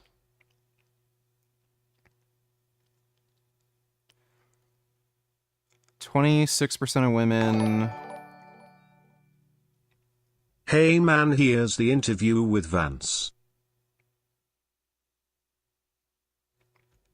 Let me see. And most importantly, look, we can look past all of that stuff, but the president has set a very clear goal for his administration. He wants the killing to stop. And I think that it's very important that President Zelensky and, of course, President Putin, too, they've both got a situation. And then when it really went off the rails with reporters, And the president normally does this. I mean, I've seen this now 3 or 4 times with foreign leaders where he likes to bring the media in, likes to have a conversation, but answer questions with the press. Thanks You know, he's for very the open with donation, reporters. Oranges. And what I noticed is that for the first 25, 30 or so minutes, he tried to sort of bend over backwards to be gracious and kind to Zelensky. Even when Zelensky was kind of needling him, even when Zelensky was saying things that I thought were untrue, the president just tried to be diplomatic, right? I think that's his natural instinct in that situation. If what he was saying was untrue, then why didn't you explain why it's untrue? You didn't. You just said, why didn't you thank him? Like, idiot. Situation. And then when it really went off the rails, of course, is when I asked, or you had a Polish journalist who asked a question, the president answered it, and then I answered it. And then something about my answer just really set Zelensky off. So then he came at me. So you're blaming yourself. and then I went back at him. Right. And what I tried to do originally was actually try to diffuse the situation a little bit. Because I'm like, you know, we're having this meeting. Obviously, there are 100 That is not true. He turned it up to 11 immediately. Television cameras here. Let's try to have this conversation in private. And then the president, as we kept on going back and forth, I tried again to say, well, maybe we should have this conversation in private. And the president was like, nope, actually, I don't want to have it in private anymore. I want to have this actual conversation in public for the American people to see. And I do think that there was just a certain sense of, there was a lack of respect. There was a certain sense of entitlement. And most importantly, look, we can look past all that stuff, but the president has set a very clear goal for his administration. He wants the killing to. So, because there was a minor disagreement for which you didn't actually have an argument for to support your position, Zelensky was being disrespectful because he dared disagree with you and prove you wrong. To stop. And I think that it's very important that President Zelensky and of course President Putin too, they've both got to come to the negotiating table, and that's ultimately where things broke apart. I really don't care what President Zelensky says about me or anybody else, but he showed a clear unwillingness to engage in the peace process that President Trump has said is the policy of the American people and of their. That's the whole issue. There's no peace process. If you just capitulate to Russia, you're not going to have peace, you idiot. That's the point that Zelensky made. And then you acted like a fucking toddler. President, that's the real breakdown, is I think Zelensky wasn't yet there. And I think frankly now still isn't there, but I think he'll get there eventually. He has to. My understanding is he tried to get back in, or tried to stay a number of times, and then made numerous calls to come back. Is that true? I don't know about numerous calls, but they certainly made at least one request to come back in and continue the conversation. The president was like, look, first of all, they were disrespectful. And second of all, what are we even going to talk about? They've shown a clear unwillingness to discuss the peaceful settlement that President Trump is trying to bring to the situation. I think a lot of Americans are sort of, you know, it's useful to step back and ask ourselves, what is the actual plan here? You can't just fund the war forever. The American people won't stand for it. And by the way, Sean, if you look at European opinion polls, the Europeans aren't going to stand forever for it either. We need to bring this thing to a peaceful settlement. The president was trying to do that. He'll continue to try to do that, but you've got to have two to tango. You've got to have a negotiating partner in the Ukrainians who recognize that, you know, of course they have their views, and of course they're not always going to agree with us, but they've got to participate in the conversation. They weren't willing to do that on Friday, so the president said send him home. He said today that the war he expects will go on a very long time. I don't know where he's going to get the money to fund that war. I have my doubts that Europe will fund the war to the level that Biden and Harris were funding it. And then the issue now has come up whether or not this administration will continue to offer money and arms for this war to continue. Because without America, I would argue the president was right in saying they have no cards. Yeah, well, Sean, I think our European friends, frankly, are being really, they're doing a disservice to the Ukrainians because their own populations are saying, we're not going to fund this war indefinitely. The American people are saying, we don't want to fund the war indefinitely. So the only thing. That is just an absurd claim. You don't have to fund it indefinitely. Like, best case scenario for the Russians, if this war goes on for another year, like, they're just done.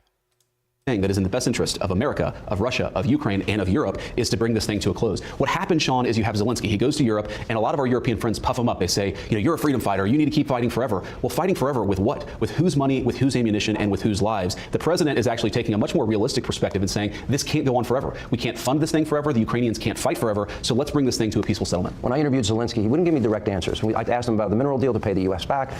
To me, there's 3 phases in this. And my understanding was Friday was supposed to be relatively ceremonial. It was. And then that it was supposed to be, we signed the mineral deal. That's part 1. Part 2 would be a ceasefire. Part 3 would be the hardest part, the negotiated settlement with Putin, who, correct me if I'm wrong, said he's willing to talk peace with Trump. Yeah, he said he's willing to talk peace. And of course, we trust but verify. We want to have the conversation. We don't assume that everything that anybody tells us is true. That's why we want to engage in this conversation. But you already know the answer. They're just going to lie to you.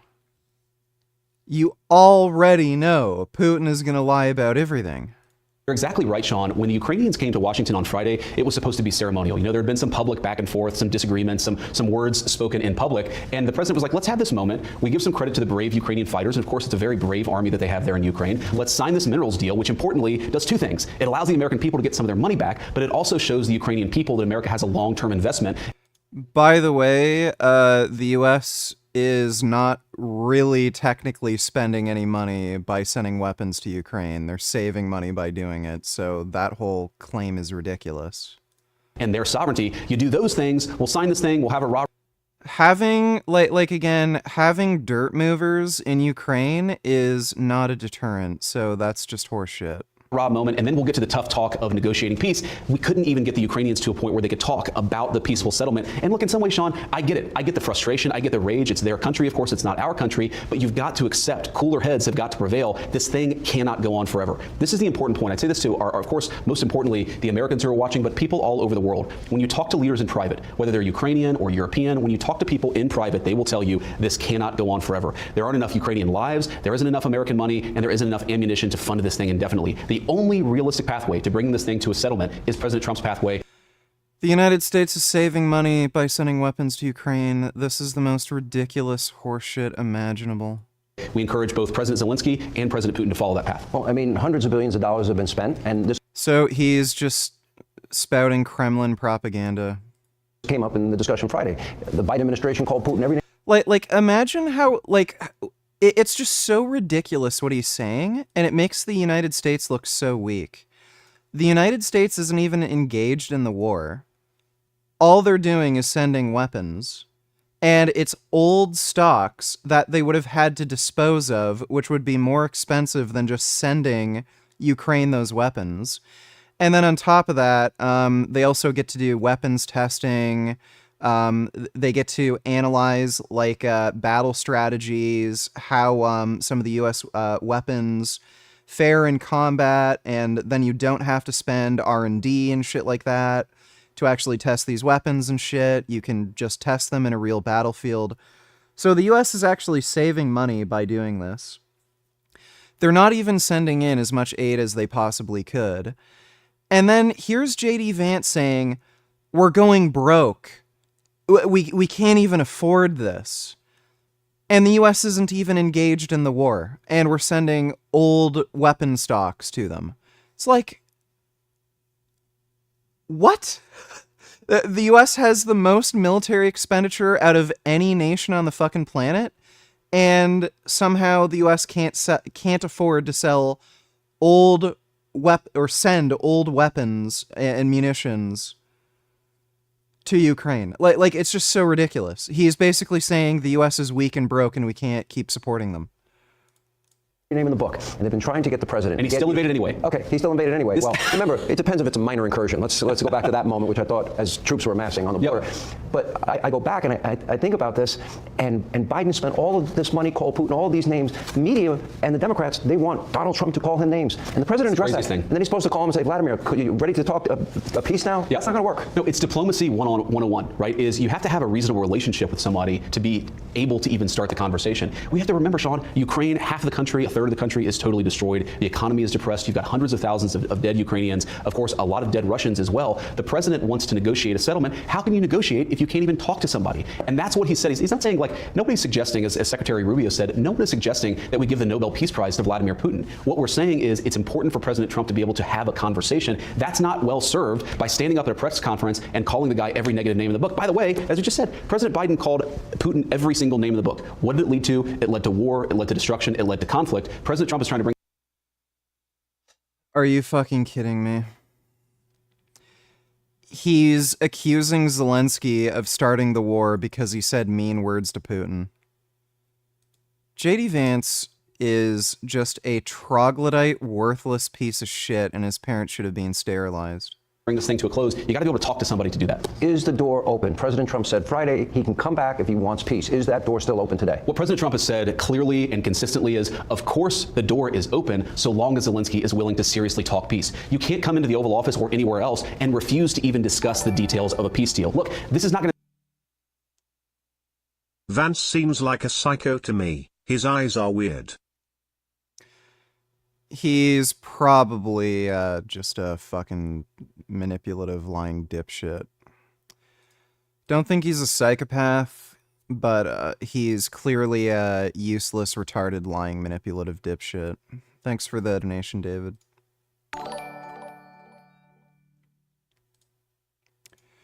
Dodo donate $2. Are you playing more Life is Strange Double Penetration soon? It was just starting to get interesting. Also, I don't like that lesbian girl Amanda. She's not attractive. Do you think Max secretly has a crush on Sift or whatever her name is? Also, do you like her nose?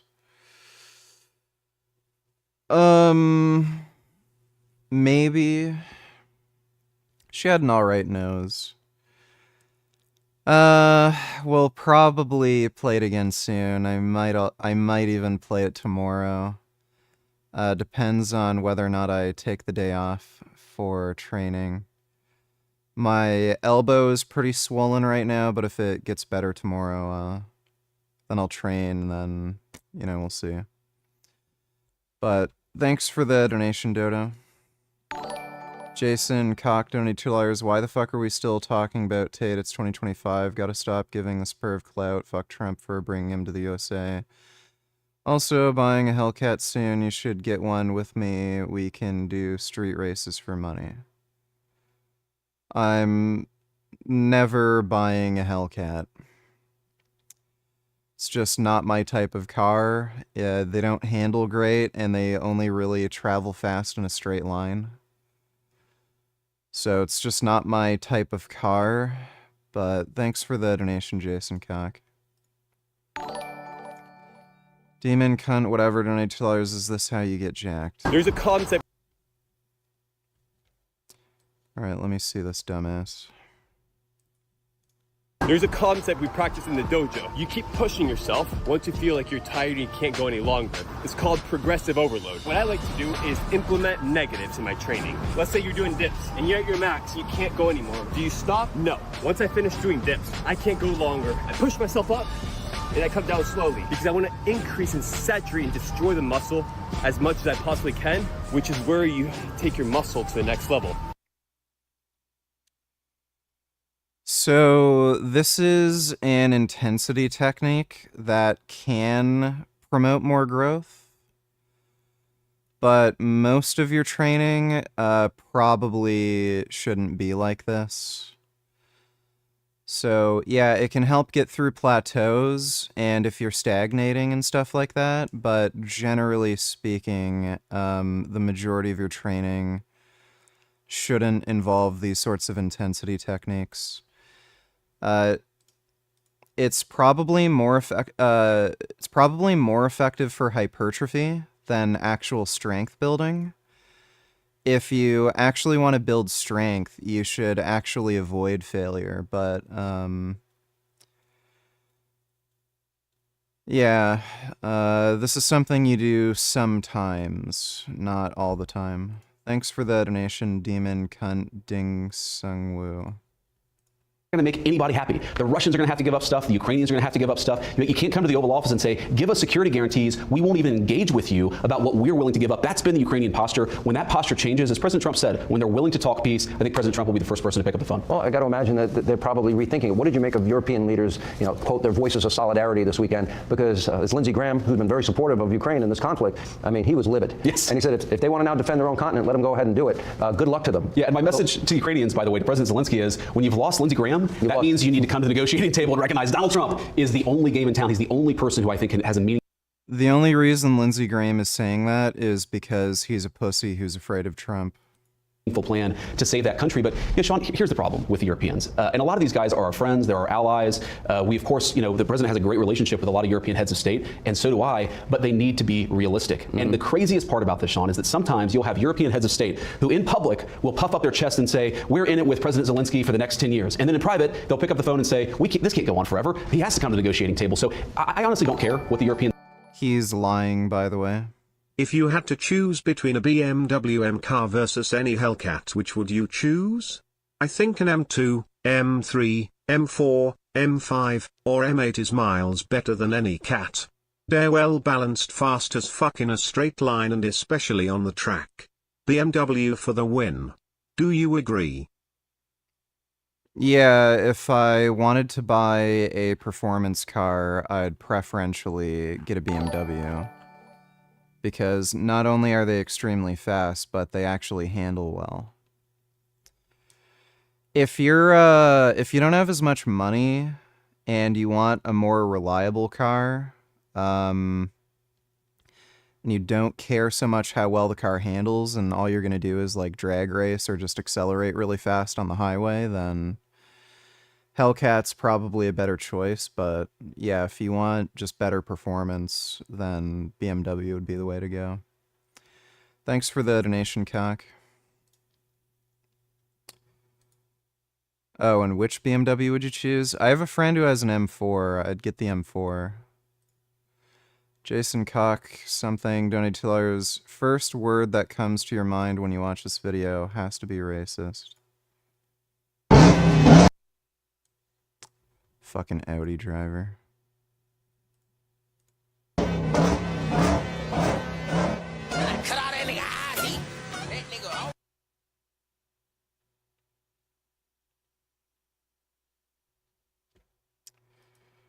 I'd rather not say. Thanks for the donation, Jason.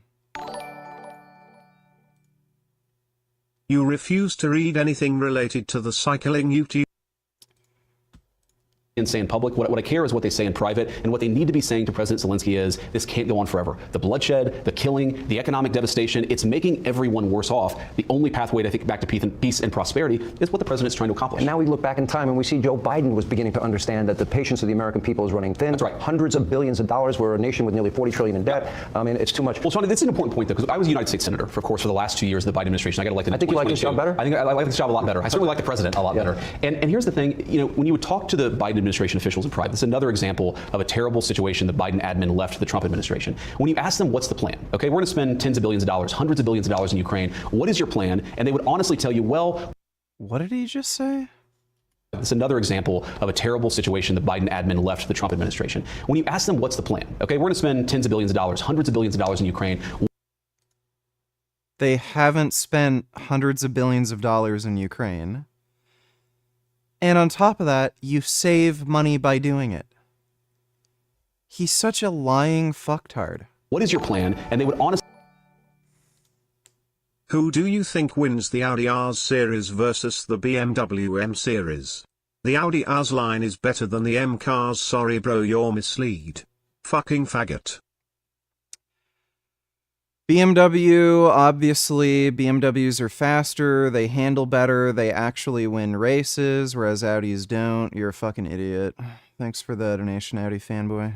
Honestly tell you, well, we're just going to send them weapons for as long as we can and hope eventually they can turn the tide. Hope is not a strategy. Throwing money and ammunition at a terrible conflict, that is not a strategy. The only guy in town with a strategy is the President of the United States, and everybody needs to follow his lead. What scares me is Zelensky, when he says it's going to go on for years, how many more lives are going to be lost? He's not going to have a country to save at the end of that. The minerals deal would have provided the monies to rebuild their country and a strong U.S. presence and maybe European troops as well. And this is an important part of it. Like, again, they'll never explain how having dirt movers is a better deterrent than weapons.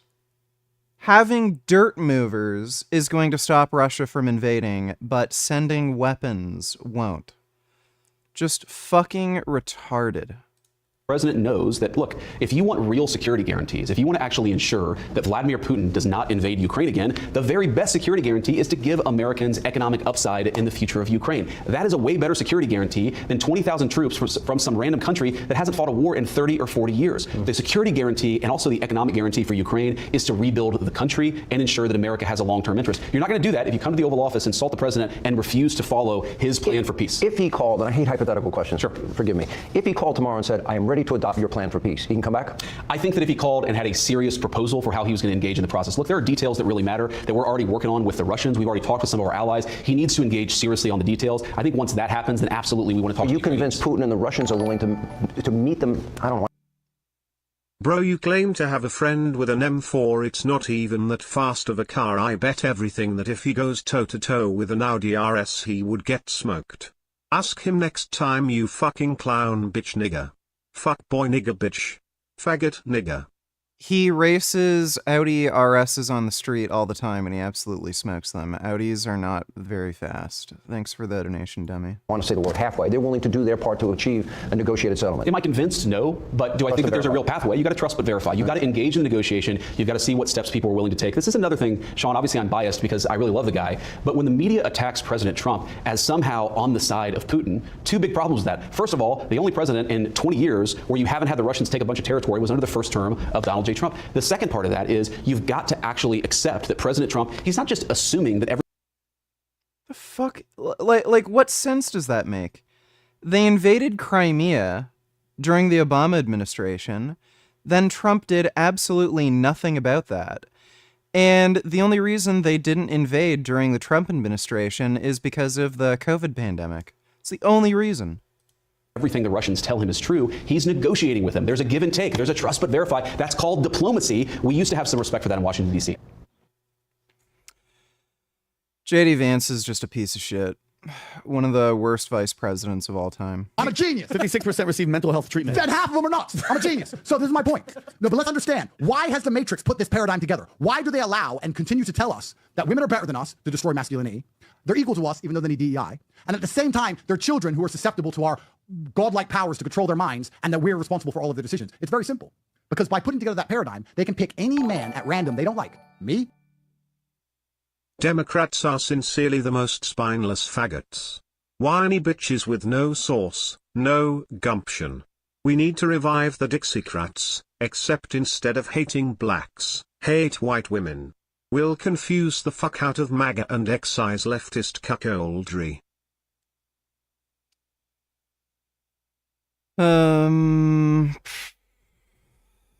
I don't know how that makes any sense. Thanks for the donation, retard.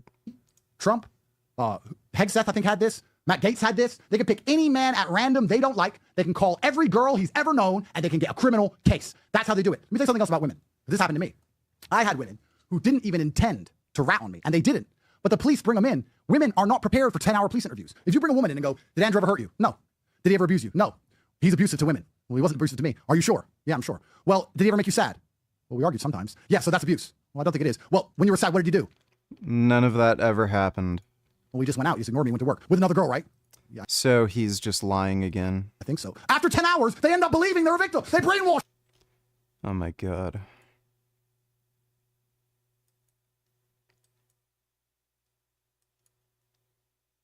I lived in Germany at a refugee camp. And I saw who the first time I ever got stabbed in my life was by another Afghani kid. It was in Erlangen at a refugee camp. We had a fight. Boom. He took it out. Well, I'm like, sounds about right. Yeah, 11 years old when this happened to me. So you look at stats because I'm a data guy. I think you're also a data guy. 100%. And I watched you go through it to see how you were going to maneuver around this. I was watching you very closely. I think you and I even exchanged a couple messages one time privately, you and I. I look at stats. 2023, the top name, the number one name in UK, London, is Mohammed. Correct. Okay. That wasn't the case when you grew up. That was not the case. It's true. When you look at stats, 27% of prisoners in London jail are Muslims. Yep.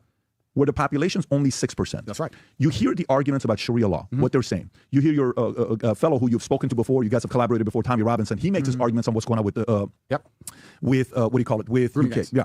And then I look at some of the tweets. Here's a couple of the tweets that you had for people reacting to you because you were going strong to what was going on in UK, and you said, if you don't believe in the way the system that UK has, get out. I don't care who you are. Correct. You were very clear about it. Correct. You were very thorough about Correct. it. The response came back to you from the Muslim community, and it wasn't pretty. They were attacking you, right? Yep. And one of your response here that I have on the tweet, it says, Islam hate comes from Muslims who think they have to defend the disgusting actions that other Muslims commit instead of admitting that a religion can be perfect and people are not. Yep. Muslim must condemn the disgusting child rape openly and verbally, or the entire religion will be done. And then you respond back, Muslims who...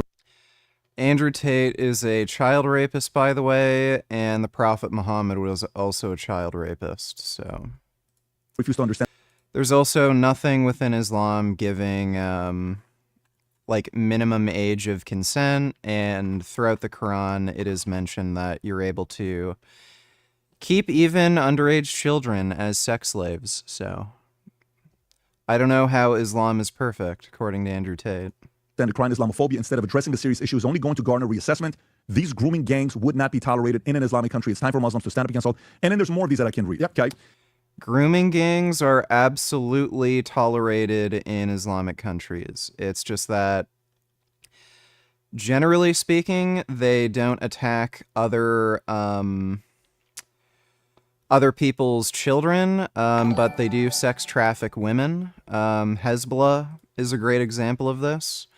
They kidnapped a bunch of women from Syria and then brought them back to Lebanon for sex trafficking and transferred them throughout the Middle East. Houthi terrorists are also committing human trafficking and reopened the slave trade. Afghanistan is famous for preying upon orphan children, particularly young boys, and you can also buy children to be your slaves or keep as like a sex slave, essentially. So this is a problem in all these Islamic countries. And even to go back. Dodo donates $2. Correct me if I'm wrong, but Gum Gum would like to watch you play Life is Strange while he sleeps on you, and you moan and complain that you're dizzy. Gummy likes watching gaming. He liked Ghost of Tsushima. Also, I don't remember if he watched Shenmue. I don't know if I had Gum Gum when I was playing Shenmue. I can't remember. But we'll see, Dodo. Think we still have a fair bit of stuff to react to. I don't know if we'll have time tonight, but we'll see. Yeah, Gum Gum's a nice kitty. Sleeping on my arm. It's a very good kitty. Thanks for the donation, though, Dodo. Back on what happened when the comments they made about Jesus Christ. You remember that as a Muslim, you said, I will never forget these scumbags for disgracing Jesus Christ, right? So you've done both sides. But specifically to UK, a once great nation, based on what you're saying. Yep. A once 200 years ago, the strongest man, what they produced, who they defended. Yep. They were not afraid of going up against the scariest people that everybody feared. They stood up and said, you're not going to do it here. Yep. We've seen Dunkirk. We've seen these movies. We've seen these histories. A lot of us got it from movies. Some of us got it from school. How much has your opinion changed since now you've been a Muslim now for what, 2 years? I want to say 2 years, 2.5 years, something like that. How much do you link that to the issues that UK is facing? So the UK does have a problem where a lot of the culture is being eroded, and it's being eroded by an Islamic immigration. And this is going to make Muslims mad when I say it, but I understand why the native Brits feel threatened by that and are unhappy with that. When you talk about crime statistics, it's difficult because you can do the same thing with black people in the United States. But black people are a part of the United States. It's seen as racist to say that they're a lower percentage of the population, but they commit more of the crime. You can do the same with black people in the United States. But black people live here, and they're always going to live here. I like to be ultra realistic about all things. And I like the idea of Britain retaining its culture and feeling like England. A lot of the stabbing that happens in the UK isn't from Muslims particularly. It's actually from Christians from Africa. A lot of it's third worlders. A lot of it's black youths inside of London who do most of the stabbing, the majority of it. So I think we have a huge disconnect here that we have to discuss. And the disconnect is third world versus first world and attaching Islam to the third world. And in some cases that is true, but there are first world Islamic nations which are much safer than any Western nation. So you have a lot of third world Christians which are coming in committing heinous crimes. The Southport killer, who's from Rwanda, I believe he's a Christian family, and he killed 4 or 5 little girls, stabbed them to death recently. That's what caused all the riots. The guy from the Taylor Swift concert. Correct. But his father was from Rwanda, but his father had some crazy stuff. He had a pilot training. That's right. But there's a whole bunch of Christians who are people coming from the third world who are committing crimes as well. I'll be honest with you, it's actually interesting when we attach Islam to these things. If you go to the UAE or Qatar or Bahrain, these countries have extremely strict immigration policies. They're extremely strict about Islamization and extremism and radicalization. And these countries are some of the most beautiful countries in the world to live in, and they're extremely safe. So I think the problem that we have with Europe and the UK. Well, they're not safe. They don't abide by human rights laws. So if anybody commits political dissent, they can be executed. Specifically was actually summed up by somebody who knows the problem better than I, and it was the UAE foreign minister. Did you ever see what he said? Yes. The UAE foreign minister. Find his video where he talks about the Islamization of Western nations. He's saying that you're allowing extremism to foster in your countries because you think you know Islam better than we do. And we don't allow these ideologies in our own Islamic nations, and you're allowing them in the West. And you think you... right there. Let's play this video.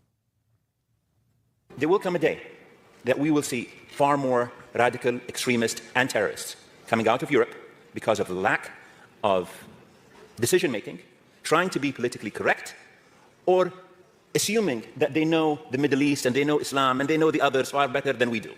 And I'm sorry, but that's pure ignorance. There will come a day. What was interesting about that interview, if you saw the very beginning of the clip, They even tell you themselves, don't let the Muslims in. The whole interview was actually in Arabic, and he was going to say that, and he goes, no, I'm actually going to say this in English. Yeah, that's right. And she's like, no, it's okay, we'll translate. He goes, no, I want to say this in English. Yeah, so what do you think about that message? Well, you could say he's not a real Muslim. I guess that's what the Muslims of Great Britain would do, because they said that to me when I said that any Muslim who is not outraged by the crimes committed by Muslims is part of the problem. And this is the identity politics problem, right? We had this with blacks and George Floyd, et cetera, and all these things, and BLM. If a black person commits crime, then black people should stand up and say, I don't care if he's black, he committed a crime. Yep. But when you have people who rally around somebody purely because of their religion or the color of the skin, irregardless of their actions, that's how you foster hate. If you want to give racists what they want, and I'm part black, part white, if you want to make white people hate black people, all that takes is for black people to defend a black person who breaks the law. Now they're like, well, all you black people are a problem because this guy was a criminal and you're sticking up for him. So what I was saying is that the Muslims who complain that Islam is hated in the West, they're making it worse by sticking up for grooming gangs and serial murderers. I don't care what race or religion you are. If you're killing little girls, you're a scumbag. And in an Islamic nation, you would face the death penalty. So I don't care if it doesn't make me a real Muslim for that. I don't care. But I will be honest. I'll be very honest. What he said is extremely interesting, because when I say these things online, I get no pushback and no hate from the Gulf Arabs. I get no pushback and no hate from the first world Muslims. None of that. It's only from the extremists, and the extremists are all living in Bradford. They're all living in the UK. It's really interesting that the most extreme points of view I get for the things I say about Islam are from England. It's never from the Islamic and the Arabic world. I saw another really interesting thing, actually. I'd like someone to find it. It was a post I saw on Twitter from a Pakistani guy. And he said, I'm from Pakistan, I live in Islamabad, and I was recently in Birmingham, and it felt more Islamic, and it was more backward thinking than anything you would see in Pakistan. He said Islamabad is a far more liberal place to live than Birmingham, UK. He's saying the Pakistanis who are still in Islamabad are less Islamic and less extreme about things than those inside of Birmingham, UK. So you can have a conversation about all of these things. It's a long and detailed conversation. It'll get me in a lot of trouble. And as I'm only 2.5 years into Islam, I don't know all of the ins and outs. There's other people who know it better than me. What I will say is that I believe every country and every race, every identity has a right to their land. I believe that. I believe that the British people have a right to have an England for British people that feels like England. You can argue what a British person is. Perhaps the definition may be slightly changing, but you would argue that Great Britain has a Christian heritage, and I don't think there's anything wrong as a Muslim to say that Great Britain is a Christian country. It's always been a Christian country, and it should remain a Christian country. I believe that. I like that they let me visit. That's fine. I would never go to the UAE and say this should be a Christian nation. I would never do that. So why do we do it the other way around? It just seems hypocritical. But that's the point, though. That's the point what a lot of people are making. If you want to live in a place that majority is Muslim, go there. You can move there. If you want to live in a place that's got the traditions, let them stay there, right? That's the whole argument about nationalism. Like, if you're proud of your country, no, you shouldn't be proud of your country. No, but that only applies to white people. And I'm one of the champions of this, even though the hardcore racists on Twitter hate me because they call me mulatto and mixed race and all these things. I don't care. I'm going to champion for it anyway. Only white people are not allowed to love themselves, love their race, and love their countries. Everyone else is. White people are the only ones who could do it. If anyone else flies a flag or says we're from wherever, or we're this color, or we're this religion, we want it, it's fine. When white people do it, it's instantly demonized. White people are the only people who are expected to give up their lands. And it's actually quite, and I say this as a half white man, half black man, it's very obvious. It's very obvious to me to see. And the European countries, you could argue that America was founded multiracially. You could argue that. But the British people are a type of people. They're an ethnicity. They're a type of people from one place and one part of the earth. And once they lose it, they have nowhere else to go. That's all they have. And they're being replaced in real time. And their leader, Keir Starmer, is letting it happen. And if you talk about it, you go to jail. All of this is happening right now. And unless the men do something and replace him with somebody who cares, they're going to be replaced. That's the bottom line of it. I can then argue, I can move on to the point that, we all get what we deserve in this life and that the strong destroy the weak. We could argue that point. I could sit here and say, well, white people, if you get replaced, you deserve it because you didn't do anything about it. I could make that argument, but that doesn't mean it's not happening. White people are being replaced in their host nations. That's obvious for me to see. I don't think anyone can argue against that point. People try. But people that's also a fair argument, though. No, it's a very fair argument, but that upsets people. Or they deny it. So, one thing to mention here, I don't know if he's specifically talking about, like, the Great Replacement Theory. Great Replacement Theory is nonsense, and there's literally nothing to support it. Great Replacement Theory postulates that, like, white people are basically going to go extinct.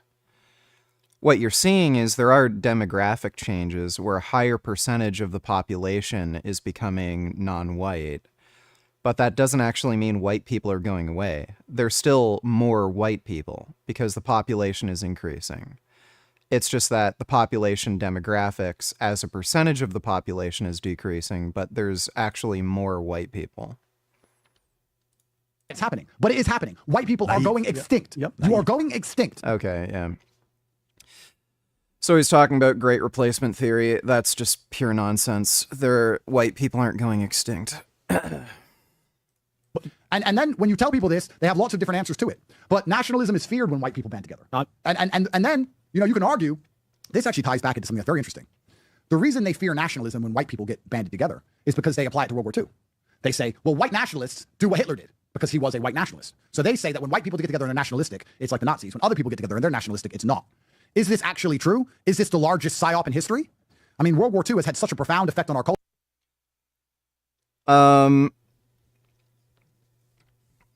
Pretty much universally, every nationalist movement ends up becoming extremely racist and very adjacent to Nazism. You're seeing that in South Africa right now. There's a whole black nationalist movement in South Africa where they're saying, let's take back our land, Africa's for black people, the Boer, the white man shouldn't be here. And you're seeing the exact same thing where people are literally, chanting in the street, kill all the white people, murder them, they're scum. So yeah, like, same thing in China. You're seeing the exact same sentiment. The Chinese government is promoting Chinese nationalism. And you're seeing much of the same sentiments being spread. There's even Chinese films being produced where they're giving that sentiment where, oh, white people are trying to destroy us. We need to get rid of these foreign devils. Forget his name. He's an American actor, and I think he was in one of the Captain America movies. He played fuck, I forget the character he played. But he ended up doing a film in China where the film was about Chinese nationalism, and there was a line in the film where he was talking about wiping out the Chinese race. And it was a film that was designed to promote Chinese nationalism and this idea that China has to defend itself by wiping out white people in America. So, yeah, the reason a lot of people are very hesitant to promote, like, this idea of, you know, pro-nationalist movements is because they know exactly what it leads to. All of these movements are either fundamentally, like, racist, supremacist movements, or they end up getting co-opted by racist, you know, white supremacists, or black supremacists, or Chinese supremacists. It always leads to that. Demon Cunt donated $2. It's not a conspiracy theory. Studies show white people are actually slowly being replaced. Just a fact. Look it up. I already explained. I already explained myself. White people are shrinking as a demographic, but they're not actually shrinking as a population. Thanks for the donation, stupid. Culture up until this point now. You know, World War II is the basis for all good and bad in the entire world. If I say to you, name the worst person in history, you'll probably say Hitler. You won't say Stalin, who killed more, because he was on our team. Or Mao. Or Mao, who killed more. Now, I'm not sitting here sticking up for Hitler. I'm just saying that World War II has shaped the modern... Well, the difference with World War II is there was a deliberate intent to exterminate a people entirely based off of, you know, their race. It had nothing to do with their political ideals, had nothing to do with, it had nothing to do with political dissent, had nothing to do with them actually being any kind of threat to society. It was entirely based on race. And there was a systematic machine-like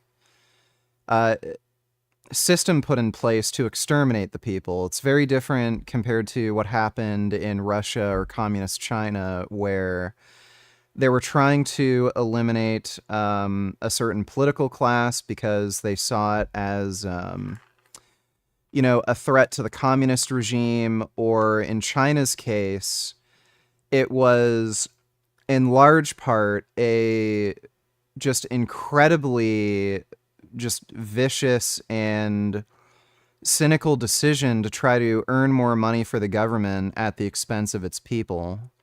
So most people would see the extermination of a race purely just based on racism worse than just targeting either political classes or a cynical move by the government to just make more money.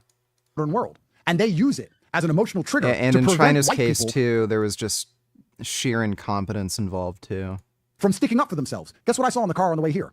A terror attack in Germany. A car attack. You see it? Yep, this morning. A Muslim ran over a bunch of white people in Germany this morning. But the white people in Germany can't band together to fight against it, because then they are what? Has it been confirmed that the German van attack guy was German? The latest one?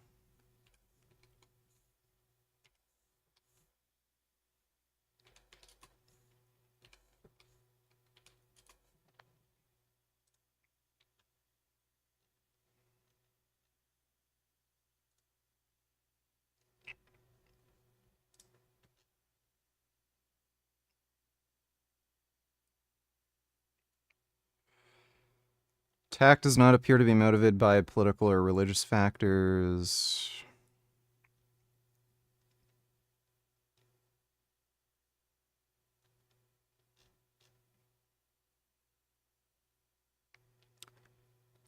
The alleged perpetrator in the Magdeburg attacks is believed to be a Saudi nationalist with anti-Islam beliefs. Suspect of the Munich killings may have had a pro-Islamist motivation. In the attack at the center of Mannheim, German-born individual. So they're saying German-born, but they're not mentioning his actual ethnicity. So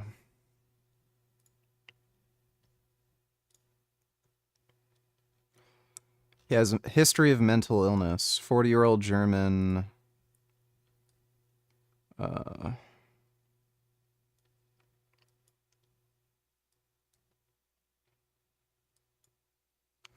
Man has previous convictions, including one for drunk driving, also convicted of hate speech-related crime after he commented on a picture on Facebook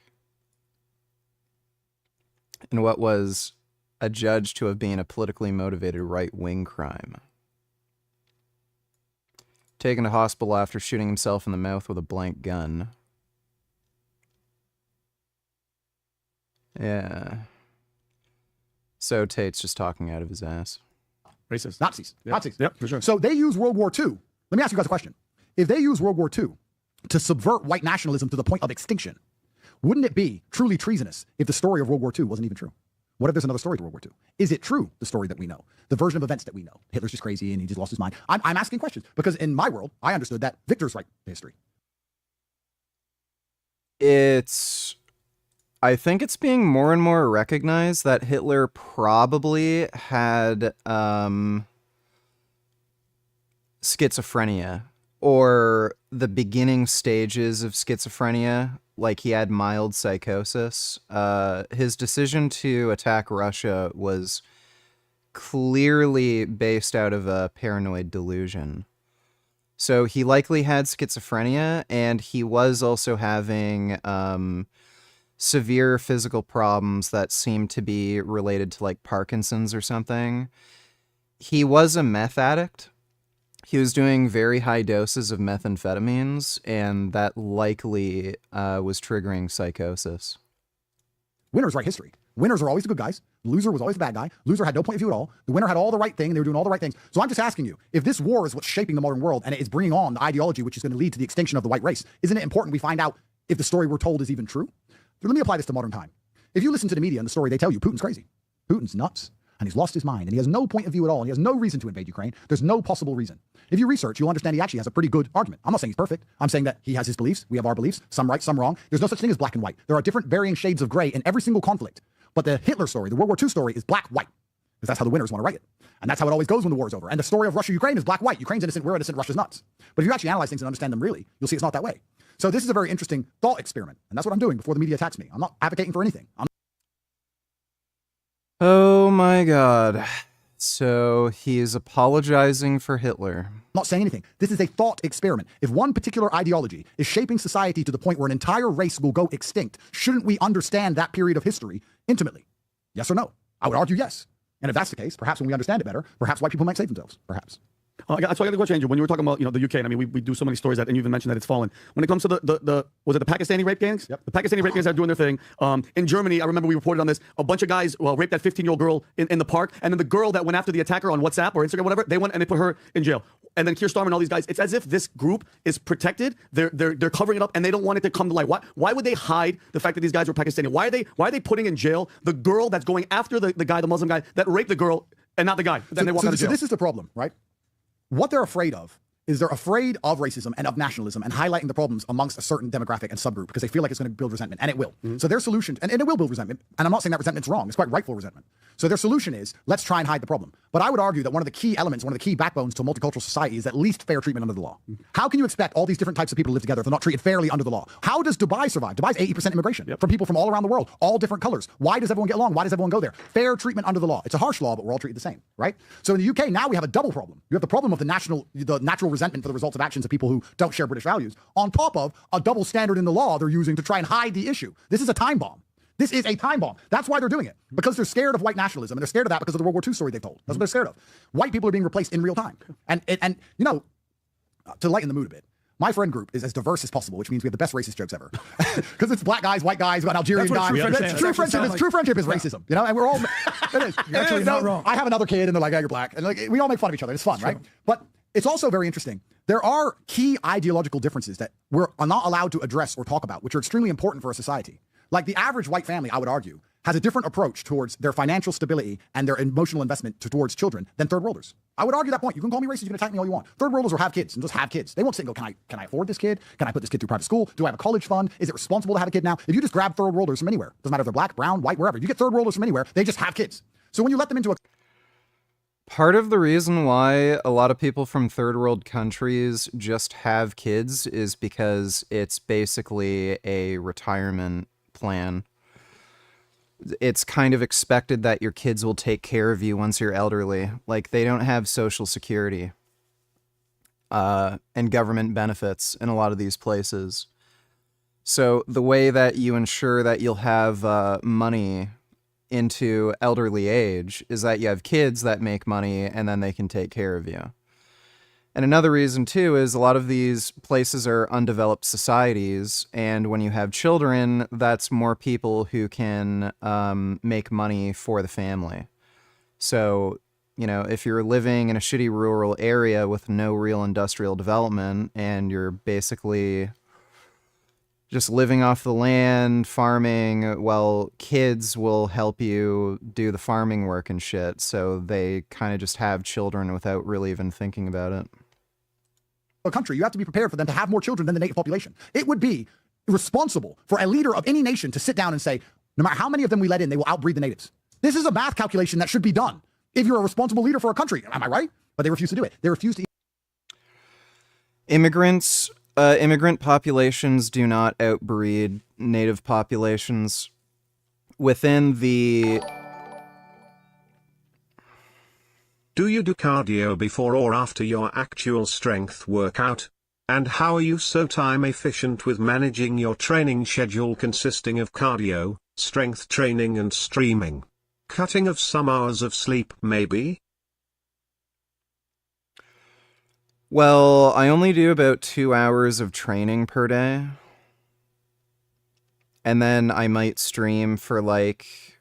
at the very low end 4 hours, and then maybe at the high end 8 hours in general, but usually my streams probably average around 6-7 hours. So yeah, like 6-7 hours of streaming plus 2 hours training. I've got plenty of free time during the day. And I also don't have kids, which massively helps with free time. So it's not that hard to manage. And I do cardio after my strength training. If you do cardio before, you're not going to have as much energy to do strength training. But thanks for the donation time schedule.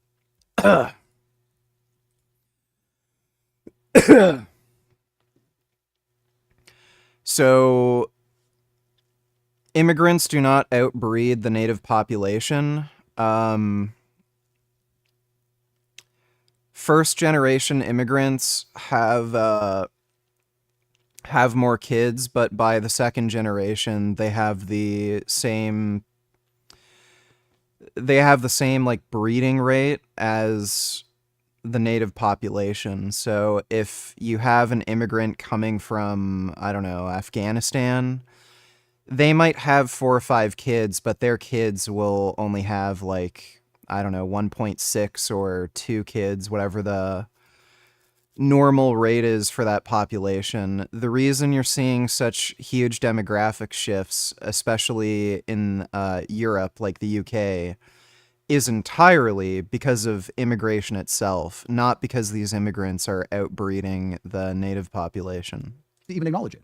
So you let in 10% of third worlders, it's 10% for a while, but it's not for long. This is a decision you have to make. It's something you have to consider. It's something Europe refuses to even address. And they've let in a lot more than 10%, and more arrive every day.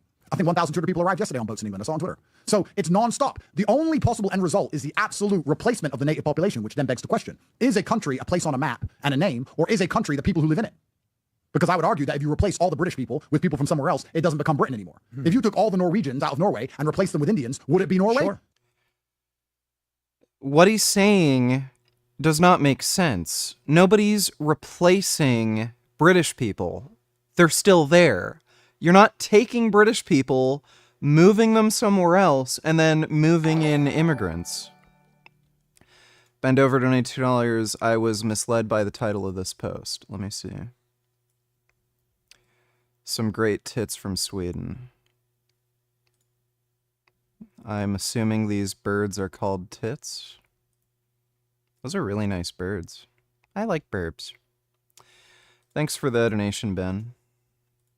I don't think it would be. No, that's the point. It changed. So, by the way, Rob, pull up this chart that shows the net migration for UK from 2019 to 2022. Watch this. So you see the orange color is non-EU coming in. The green color at the top is EU coming in. Treason. Watch this stat. You see the non-EU people coming in, flat, great. EU goes up, and then look what happens 2020, 2021, 2022, 2023. The amount of people coming in every year from non-EU. So they're letting anybody else come in. Now, have you ever...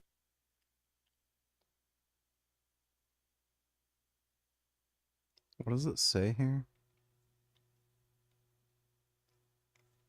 Is this in the UK? I gotta back up a little bit. For UK from 2019 to 2022. Watch this. So, yeah, so this is the UK. So the reason there is so little European immigration into the UK is because there's no reason for anybody within the European Union to move to the UK. So you can see it goes up a little bit from 08. Part of that is because of the 08 financial crisis. Then, because they kept electing conservative leadership, that ruined the economy. By around 2015, all of these people from the rest of Europe stopped coming into the UK, because this is when the economic situation in the UK became really fucked. People were immigrating into the UK because the economy was doing fairly decently, and there were European member states that had a financial incentive to move to the UK. Once the rest of Europe outpaced the UK in terms of like GDP, cost of living, all these metrics, they stopped immigrating into the UK, and then Brexit happened, and the pandemic happened. And they ended up, since they couldn't get any EU members to immigrate to the UK because of Brexit and COVID, well, they had to get in a mass amount of immigrants from non-EU countries. So Canada, the United States, like all these countries sort of had to do the same thing. After COVID, they had to let in way more immigrants to promote job growth. But yeah, because of the unique situation in the UK, they had to bring in a ton of non-EU members. But this is also sort of the situation with other EU member states. They had to bring in a lot of non-EU members. So, people from India, Afghanistan, Syria, Pakistan, shit like that. Because where are they going to get immigrants for job growth? Just random vids donate $2, the closest thing to a real life Godzilla we'll have. Let me see. Oh my goodness. That's a good iguana. Look at him eating his algae. That's a nice iguana. He's going yum yum yum on his nice little algae. That's a good iguana. Oh my goodness. I wish I could pet him. I like iguanas. Iguanas are nice. That's a good iguana. Oh my goodness, look at him swimming. Just having a nice swim in the water, looking for his algae. Yes. Oh my god, he's so good at swimming. He just had a nice snack and now he's swimming away. Oh, there's another iguana eating his nice algae. My goodness. That's some good num-nums. So many good num-nums. Oh my god. Look at them just peacefully eating their algae. Oh my god. Wow, so nice. That is so good. Oh. There's another one swimming looking for his nice num-nums. Wow. Such good iguanas. Oh, here's crazy. Will not be eating any food for the next 30 days. I've already been doing it for 24 hours, so technically there's only 29 days left, but I'll be fasting normally for Ramadan from sunrise to sunset, and when it's time to break my fast, I will be consuming nothing but water, black coffee, and electrolytes. To prove it, I am live 24/7, so you can watch me at any time to see, oh wow, he's actually not eating. I'm also posting. So this is a very bad idea. I don't think I'd recommend anybody drink coffee during a fast because it does fuck up your electrolyte balance, and when you introduce caffeine, especially if it's a high amount, you could end up getting irregular heart rhythms and stuff and possibly get cardiac arrest. He is at least consuming electrolyte supplements, but even then, that doesn't necessarily do much because if you're not intaking any food, you can't hold on to any minerals. So, prolonged water fasting is not a good idea. The only time you should consider it is if you have severe hypertension that can't be effectively managed with medication. That's the only time you may want to consider going on a prolonged water fast. Daily pictures on my Instagram, and I'm keeping track of my weight. The link is in my bio to watch it. Yeah, that's stupid. Very, very stupid. It's too bad he has more money than me. Wish I could afford a Lamborghini. Get this tattoo if you have not watched Berserk and know what it means. I've seen too many people recently online getting the Brand of Sacrifice tattoo, not having read Berserk, not even knowing what it means because it looks cool, and then actually realizing after what they put on their body to see, let me see the meaning behind this, and wanting to get it removed. With people literally saying that they only got it because it looked cool. Now, I'm not one to judge. It's your own body. You can put whatever you want on your own body. But one, why would you want to put something on your body that doesn't mean something good? And secondly, and most importantly, why put something on your body that you don't know the meaning behind at all? I think most people should at least watch the 1997 Berserk and know what the Brand of Sacrifice means, or at least do some research on the tattoo itself before putting it on your body. If I didn't know what the Brand of Sacrifice meant and I got it tattooed and I found out later, I would still appreciate the tattoo and I wouldn't consider getting it removed. I kind of like the idea. You're basically, like, it's basically symbolic that you struggle against the forces of evil. So I don't know why anybody would kind of be ashamed of getting that tattoo after finding out what it means. Let's just say, Guts has some of the strongest willpower ever, but the Brand of Sacrifice is one of the most horrifying things in all of fiction. But you know, if you've been through like a lot of hardships, you want to show that it's like no matter what comes after you, you'll always be standing on top. Yeah, why not? But there's a lot of people that have been getting this and just don't even knowing what it means. Well, thanks for the donation, Just Random Vids. Piss Lame, donate $2, New Prophet, Muham, Madman Vid. Let me see. Oh, sweet, cool. Yeah, you can watch that. Thanks for the donation, Piss Lame. The Santoso family has been feeling sad lately.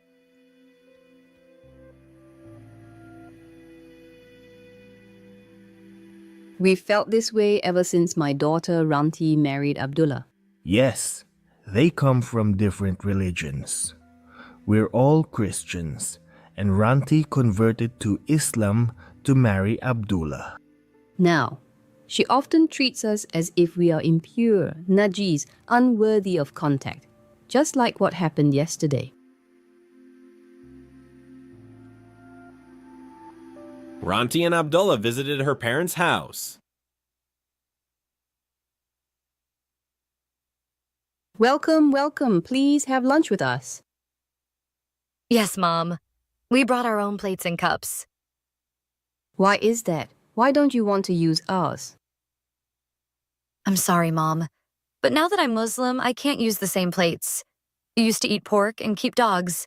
It's all haram and najis for me now. They have been your puppies since you were a child. What's Fucking wrong with retarded. you?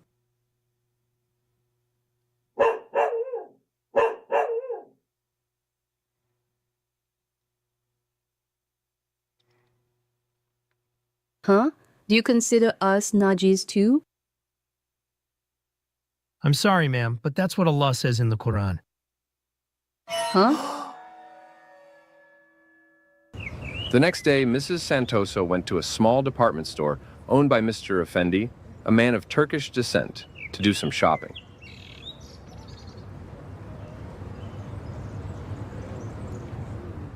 Mr. Effendi, I'd like to buy plates and glasses for my daughter Ranti and her Muslim family. Cheers to Big 44, much love. Well, thanks, Kenny. Appreciate the support. Your daughter is a Muslim now? Since when? Yes, since she married Abdullah, her schoolmate. I never thought she would change after converting. Now she says we're infidels, that we eat haram pork, keep haram dogs, and so on. How could she change so drastically in such a short time? Well, you may need to understand the true nature of Islam and the purpose behind what Prophet Muhammad taught. The religion often shapes Muslims to antagonize non-Muslims. Huh? Is that really the case? Yes, I know this. I'm from Turkey. We were among the first tribes to embrace Islam after the Arabs. You see, ma'am? Despite its religious veneer, Islam can easily be defined and understood by one non-religious word: tribalism. The entire appeal of Muhammad's call to the Arabs of his time lay in its perfect compatibility with their tribal mores, three in particular: loyalty to one's tribe, enmity for other tribes, and raids on the latter to enrich and empower the former.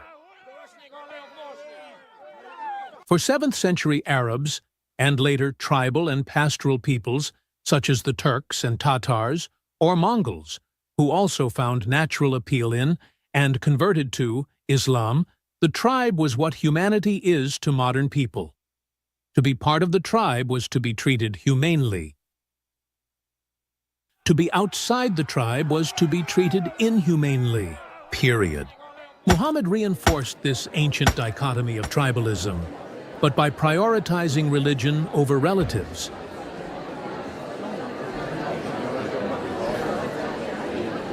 Thus, in his Constitution of Medina, which he promulgated with various non-Muslim tribes in 622, he asserted that a believer shall not slay a believer for the sake of an unbeliever, nor shall he aid an unbeliever against a believer.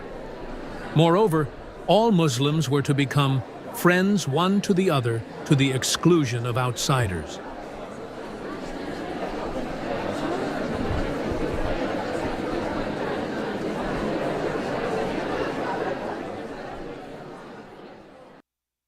Hence the Ummah, which is often translated as Muslim nation, was born, etymologically connected to the word mother, The Ummah came to signify the Islamic super tribe, a universal tribe that transcends racial, national, and linguistic barriers, encompassing any and all who identify as Muslims. And its natural enemies remained everyone outside of it. Again, this is basic tribalism 1.0, though, as mentioned, with religious dressing. Or consider the Islamic doctrine of al-wala wal-bara, translated as loyalty and enmity, or love and hate. Muhammad preached it, and the Quran commands. Taken together, for example, Quran Surah Al-Mujadila, verse 22, and Surah Al-Mumtahana, verse 4, call on all Muslims to renounce and disown their non-Muslim relatives, even if they be their fathers, their sons, their brothers, or their nearest kindred, and to feel only enmity and hatred for them, until they believe in Allah alone, that is, until they become Muslim. The two verses, Al-Mujadila 22 and Al-Mumtahana 4, are referring to a number of Muhammad's close companions who, according to Islamic history, renounced and in some cases slaughtered their own non-Muslim relatives as a show of their loyalty to Allah and the believers. Examine Ibn Kathir's tafsir of Surah Al-Mujadilah, verse 22. This ayah was revealed during the Badr robbery when Abu Ubaidah killed his own father. Likewise, Abu Bakr as-Siddiq, the first rightly guided caliph, almost killed his non-Muslim son, Abdur Rahman. Similarly, Musab bin Umair is said to have slain his brother, Ubaid bin Umair, while Umar reportedly killed one of his relatives. Additionally, figures such as Hamza, Ali, and Ubaidah bin al-Harith also took the lives of close family members. At any rate, from here we come to the natural origin of jihad. Tribalistic blood ties were exchanged for religious ones, thereby dividing the world into two mega-tribes: the believers in one tent and their natural enemies, the non-believers or infidels, in another. And as we've seen, the essence of tribalism is warring and preying on other tribes in order to empower your own. This dichotomized worldview is actually enshrined in Islamic laws, or Sharia's mandate, that Dar al-Islam, the abode of Islam, or the world of Islam, must battle Dar al-Kufr, the abode or world of non-Islam, in perpetuity until the former subjugates the latter.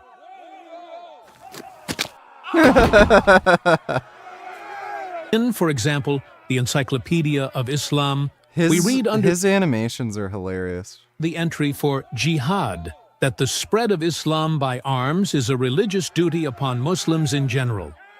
Jihad must continue to be done until the whole world is under the rule of Islam. Islam must completely be made over before the doctrine of jihad can be eliminated. In other words, the doctrine of jihad, warfare on the other, is so pivotal to Islam that without it, Islam ceases to be. This is the path of blood that we have chosen. We will complete our jihad journey to the end.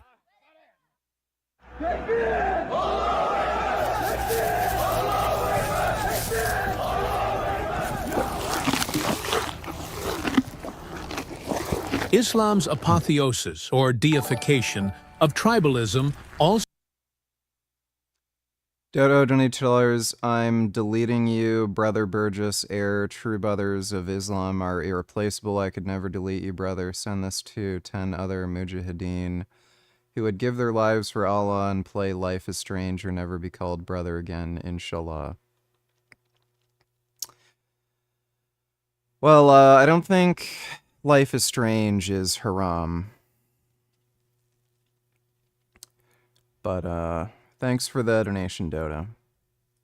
Also explains why tribal... Or no, wait. Is haram bad? And I'm thinking of the other word.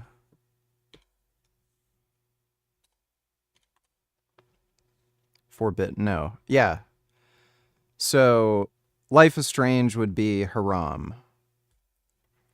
So I don't think you're actually Muslim. Thanks for the donation, though, Dodo. Societies other than the Arabs also gravitated to and found Islam appealing. Consider the Turkic people's oldest epic, the Book of Dede Korkut. Although newly converted to Islam, the Turks of the epic regularly engage in pagan practices banned by Islam. They eat horse meat and drink wine and other fermented drinks, and their women are, in comparison to Muslim women, relatively free. It is only in the context of raids on the infidel, a smooth and easy transition from raids on the tribal outsider, that Islam finally become evident in their lives. Here, for example, is a typical pre-battle boast from the Turks of the epic. I shall raid the bloody infidel's land. I shall cut off heads and spill blood. I shall make the infidel vomit blood. I shall bring back slaves and slave girls. Here is another typical account these new Turkish converts' pious exploits. They destroyed the infidel's church. They killed its priests and made a mosque in its place. They had the call to prayer proclaimed. They had the invocation, or shahada, recited in the name of Allah Almighty, the best of the hunting birds, the purest of stuffs, the loveliest of girls. They selected. Aside from preying on the infidel other, which already came natural to the pre-Islamic Turks, any and all nonviolent aspects of Islam, fasting, zakat, pilgrimage, are totally absent from the lives of these earliest Turkic converts as portrayed in the book of Dede Korkut. We, the Turks, take the most practical route to heaven, okay? You can go ahead and do fasting, zakat, hajj, and whatever else. But you'll still end up in hell. But if I skip all of that and focus on jihad, then I'm guaranteed heaven, whether I live or die. Even so, the older Muslim peoples, the Arabs and Persians, praise the new converts simply because, well, they fight in the way of Allah, waging jihad against the infidels. So that's good, right? being committed to the jihad has always gone a long way to exonerate otherwise un-Islamic behavior among Muslims, as if to say, well, yeah, at least they're doing the hard part, war on infidels, so give them a break. It was the same for those Mongols who embraced Islam. As the Dominican friar Ricoldo died in 1320, who spent a decade in the Muslim world, once observed, the Tartars had adopted Islam because it was the easy religion, as Christianity was the hard one. For those who love to plunder as a way to earn a living, choose Islam, okay? Prophet Muhammad did the same, and it is permitted by Allah. You need to understand that we embraced Islam because it offers the best way to make a living, by plundering and robbing the infidels to please Allah. That's the key point. In other words, whereas Islam complemented their pre-existing tribal way of living, including by giving them license to prey on all outsiders, Christianity only challenged it. So it is that Muhammad's most enduring contribution to world history is that, in repackaging the tribal Moors of 7th century Arabia through a theological paradigm, he also deified tribalism into a sort of hyper-tribalism, causing it to outlive its historic setting and dramatically spill into the modern era. Hence, the notorious resistance to assimilation in the West, the creation of enclaves and clannish no-go zones, and the constant flare-outs of terrorism and hate crimes. Whereas many world civilizations have been able to break away from, or at least temper their historic tribalism, this has not been, and cannot be, so easy for Islam. For Muslims to break away from tribalism is for them to break away from Allah's laws. That's just not possible. If Allah wants us to be primitive forever, then so be it.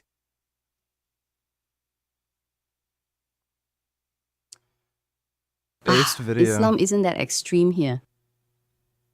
Well, ma'am, the radical Muslims have been trying to establish a caliphate in Indonesia with Islamic Sharia from the time of independence in 1945 up to the present day. Phew, I was just going shopping, but instead I was lectured on the nature of Islam. But indeed, if the moral example of Islam is to kill non-Muslim family members just to loot their property, then it is no wonder why my daughter is drifting further and further away from us. Honestly, is there any religion in the world as cruel as Islam? I'm starting to feel like I've lost not only my daughter, but maybe even my future grandchildren too. Base take. You see the orange color is a non-EU coming in. The green color at the top is EU coming in. Treason. Watch this stat. You see the non-EU people coming in, flat, great. EU goes up, and then look what happens 2020, 2021, 2022, 2023. The amount of people coming in every year from non-EU. So they're letting anybody else come in. Now, have you ever seen Dominik Tarczynski from Poland? Yes. He's being interviewed, and he's being asked about why Poland has the lowest rape, lowest crime, lowest unemployment. And here's his answer, Rob. Can you play this clip? How many refugees has Poland taken? Not one. 0. And you're proud of that? If you're asking me about Muslims illegal immigration, none, not even one will come to Poland. Not even one if it's illegal. We took over 2 million Ukrainians who are working, who are peaceful in Poland. We will not receive even one Muslim because this is what we promised. But I asked this not about illegal immigrants. I asked about refugees. And Jean-Claude Juncker, the Commission President, says that you're racist. You sound proud of the fact that you haven't taken any refugees. Of course, because this is what our people expecting from our government. That's number one. This is why our government was elected. But this is why Poland is so safe. This is the reason why we had not even one terrorist attack. Look at the streets in Poland. And we can be called populists, nationalists, racists. I don't care. I care about my family and about my country. Rob, you can pause it. Go for it. Islam is not an excuse to break border laws. I don't know why some Muslims seem to believe it is. That's why Islam has such a terrible name. You can't say I'm a Muslim, so let me in. I don't have to obey border laws. I don't think that Islam is an excuse to disobey the laws of a country. I don't think it's an excuse to disobey border laws, because it's not an excuse to disobey the border laws in Dubai or Qatar or Bahrain or all these other Islamic nations. You think you can walk up to the border of an Islamic nation and say, well, I'm Muslim, so just let me in, I ain't got a passport? I don't think so. I would argue that some of the strictest border controls ever are in that region, which is why they have such a problem trying to relocate refugees and these kind of things. So it's really insane that the white Christian liberal will argue that Muslim refugees have an instant pass to their Christian countries when they don't have an instant pass to Islamic countries. It doesn't matter what their religion is. Countries need a border. And my Islamic faith, I don't feel, counteracts my rationality in understanding that countries need a border. In fact, if you don't have a border, you don't even have a country. It's the prerequisite to a country. If you can't draw a border of that country, it doesn't exist. So Europe is currently imploding. And when I say imploding, I mean imploding in basically every single metric. Crime's going up, wages are going down, energy prices are through the moon, manufacturing's going down. It's imploding. Why is it imploding? Well, it's imploding because it's being run by psychopaths. It's either being run by psychopaths or extremely ignorant individuals who are intent on only finding money to send to Ukraine for a losing war on repeat and shutting up anyone who wants to tell the truth about the things that are happening there. And then you have this sectarianism. You have all of this gender ideology and this identity politics, which is tearing the fabric of society apart, because when a Muslim will do something disgusting and heinous, like be involved in a grooming gang, instead of being disavowed by other Muslims, all the other Muslims seem to start screaming about Islamophobia. And then you wonder why the average white Christian has a problem with Islam. I'm the absolute opposite. If I believe, yes, I am a Muslim, yes, but if you're in a grooming gang, I think you deserve the punishment, the full By the way, he basically ran his own grooming gang. full punishment of the law. In fact, I would wish you to get caught in an Islamic country and see what actual punishment is. I think it's disgusting. And I completely understand. Also, this is another thing about rationality that people lack, right? No one would describe me as empathetic, even though I would like to think I am, but nobody would describe me as empathetic. But I completely understand, as a white Christian in the UK, why you would feel threatened by Islam. I understand it. And when Muslims go, you don't have any reason to fear us. Well, he's in a grooming gang, you rape kids. Yo, you're racist. Like, how can you not understand the concerns of these people? And why aren't you doing anything to address those concerns? If you're a guest in someone's nation, shouldn't you try and address their concerns? You know, when BLM was big, I was having an argument with a member of my family. I have the black side of the family and the white side of my family. I was arguing with one of my aunts. And BLM was going crazy. You know, it's really a fucking shame. Because Tristan, like Andrew Tate will say things that are perfectly sensible, but only assholes like him will say it. So, like, this is why the AfD party gained so much popularity in Germany. Only, like, racist, insane, crazy whack jobs, for some reason, will say there is clearly a problem with Islamic immigration. I don't know why, but it's only the crazy racist whack jobs. And then because they make sense on one topic, people will get sucked in and then believe all this other shit that they say. Similar to, like, you know, his positive view on masculinity. Like, I think he's toxic as fuck, but, like, you know, saying, like, men have to be men, you know, we should be promoting strength. We should promote this idea that, like, you know, you can be proud of who you are as a man, you know, lift weights, get stronger. Like, a lot of young men kind of find that cool and interesting, but then you'll say, like, crazy fucking whack job shit and, like, traffic women and crap. But yeah, it's only, like, the crazy fucking whack jobs that will say things like this. And then, like, everyone else who has sensible, progressive beliefs, they'll, like, they'll say, oh, yeah, toxic masculinity, oh, like, what are you, Islamophobic? Nobody just makes sense.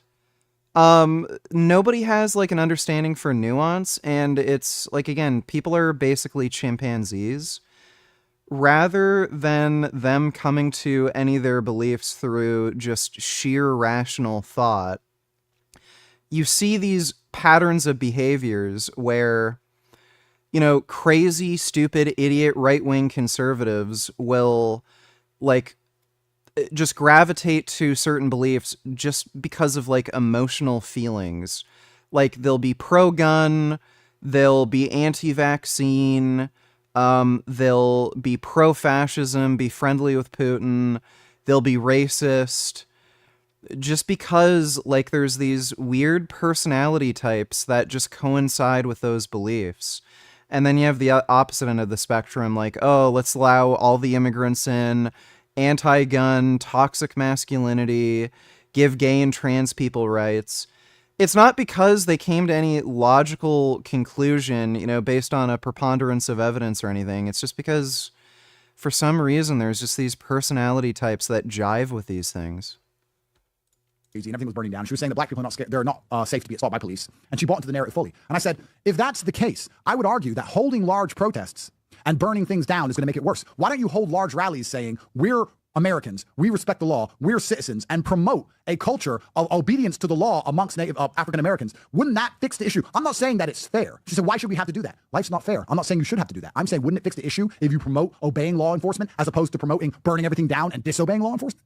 Like, there's this weird idea people have of why should I have to? That's not fair. Why should Muslims have to reassure? Why should black people have to do that? Yeah, there's lots of why should we? Why should I have to pay for a date? That's life. But don't we want problems? Don't we want solutions here? Or are we going to sit down and say, it doesn't matter about the solution. Let's let the problem get worse because we shouldn't have to try. I think that's the biggest problem with a lot of the things we have in the world today. I would argue that the Muslims inside of the UK, if they had respect for the country they were in, if they had respect for the native population and for Christianity, should be doing a pretty good job or should be. But now that you're a Muslim, what is the biggest difference of treatment, and does it kind of make you sit there and say, man, I understand why the Bible teaches tolerance for certain things? Yeah, I understand the question. What is the I understand the question, but tolerance is a double-edged sword. I agree. Right? Because it's tolerance that's allowed Christians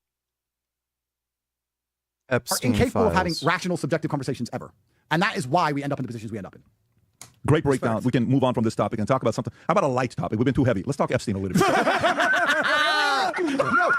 Speaking of the Mossad, I get more hate than Epstein does. You know this human trafficking crap? Yeah. They hate on me more with no convictions, not a single picture of a victim, not a single girl on the news saying I hurt her, zero. I get more hate than Epstein. Well, we've never heard this guy's voice. You're one of the leading voices in the world. I wonder if it's because the people who were on his island own the media. Ever crossed your mind? Maybe it's interesting. Maybe the people who are on his list own the media, and they're like, no, we didn't do human trafficking. This guy did. Let me tell you, the only thing I've ever tried to do with a girl in my house is get her out. Please leave. Please, the taxi's outside. Yeah, tomorrow. I'll definitely see you tomorrow. 100%. I'm a bit busy. Maybe later. I promise. Please go home. Let's remember the video he made.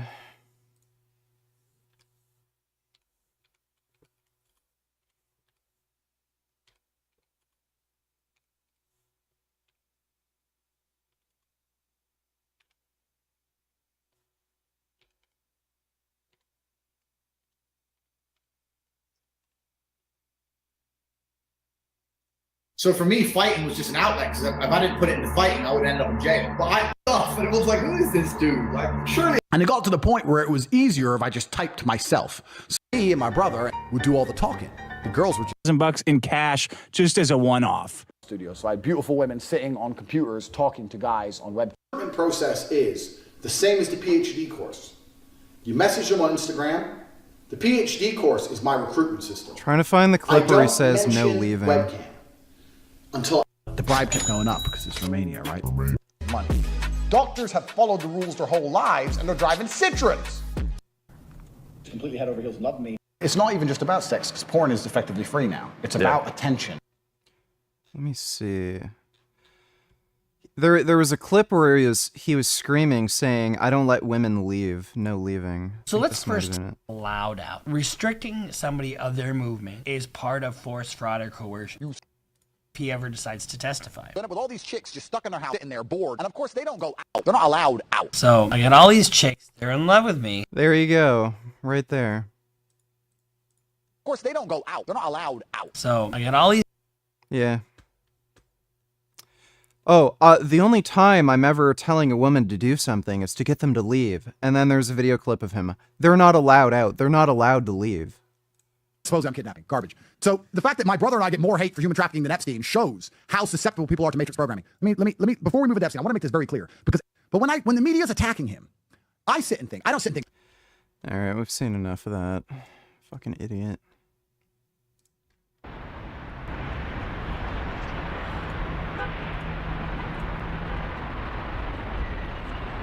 Something that's always been very noticeable about Pyongyang is the lack of heavy traffic. Although this has changed in recent years and traffic has begun to build up in the nation's capital, the citizens of Pyongyang, more often than not, use the capital's extensive public transport network to get themselves around. Perhaps the most famous network, the Pyongyang Metro, is a favourite of locals and tourists alike. So much so, it was one of the first topics I covered. You can find out more about the Pyongyang Metro in this video. Oh my goodness. No! No! I was stretching a couple days ago. No, yesterday. And Gummy just came up and started biting my leg. You're adopted. Stop, Oh. you're scaring me. You're scaring me. I said no. Oh, poor orange cat. It's pistachio ice cream. What did you do while I was gone today? Help her. Daddy's coming. Daddy's coming. This is why you don't climb on the freaking counters. Augustus! Oh, gum glum. Where's my gum glum? Is he going to deliver sweet?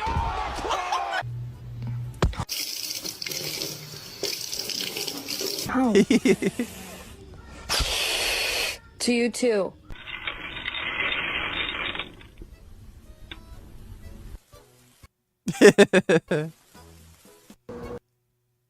Cats. These are two fun. animals that look like they're dancing the tango are actually groundhogs. Right now, they're fighting for territory. Interestingly, these little guys have a relatively friendly way of competing. They just keep pushing each other. And even if there's a bystander watching, one of them will run over to mediate. As Wow. burrowing animals Oh. among large rodents, many people might think Oh my that groundhogs goodness. are just extra large rats. Oh my god, they're like little people. But in fact, in terms of biological taxonomy, groundhogs are more closely related to squirrels. Interestingly, groundhogs have short and wide heads, but their ears are really tiny. Their fur is long and thick, mostly tawny brown. These chubby little guys are really Oh. cute, kind of like capybaras that live underground. Besides, groundhogs don't really shout. Instead, they make a high-pitched sound. This is actually their way of communicating when warning of danger or defending their territory. Under normal circumstances, they're quite quiet. As herbivores, they really love human cookies and will lick the sugar on them. These two animals... Wow. Oh, Jesus, what a fucking asshole. How else do locals get themselves around Pyongyang? Well, taxis, trams, and trolley buses.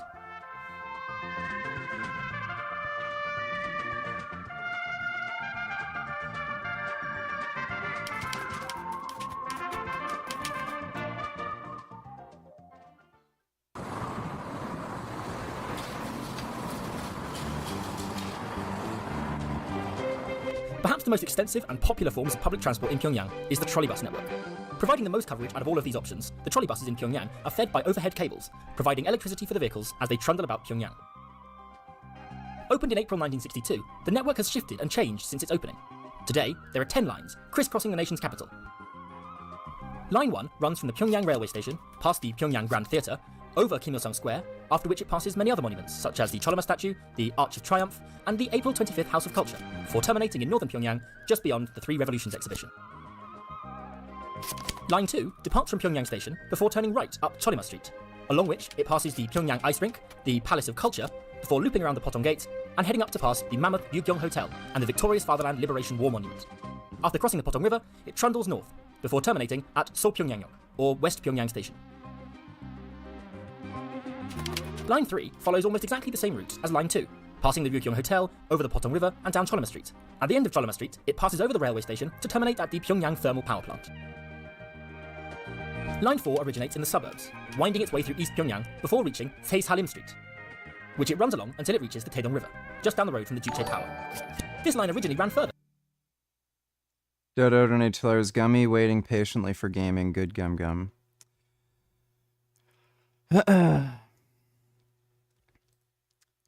Not sure if we're gonna watch or do gaming, but we'll see. Thanks for the donation, Dodo. Into Pyongyang proper, ending at Hwanggumbol. However, it would eventually be replaced on this side of the river by a tram line.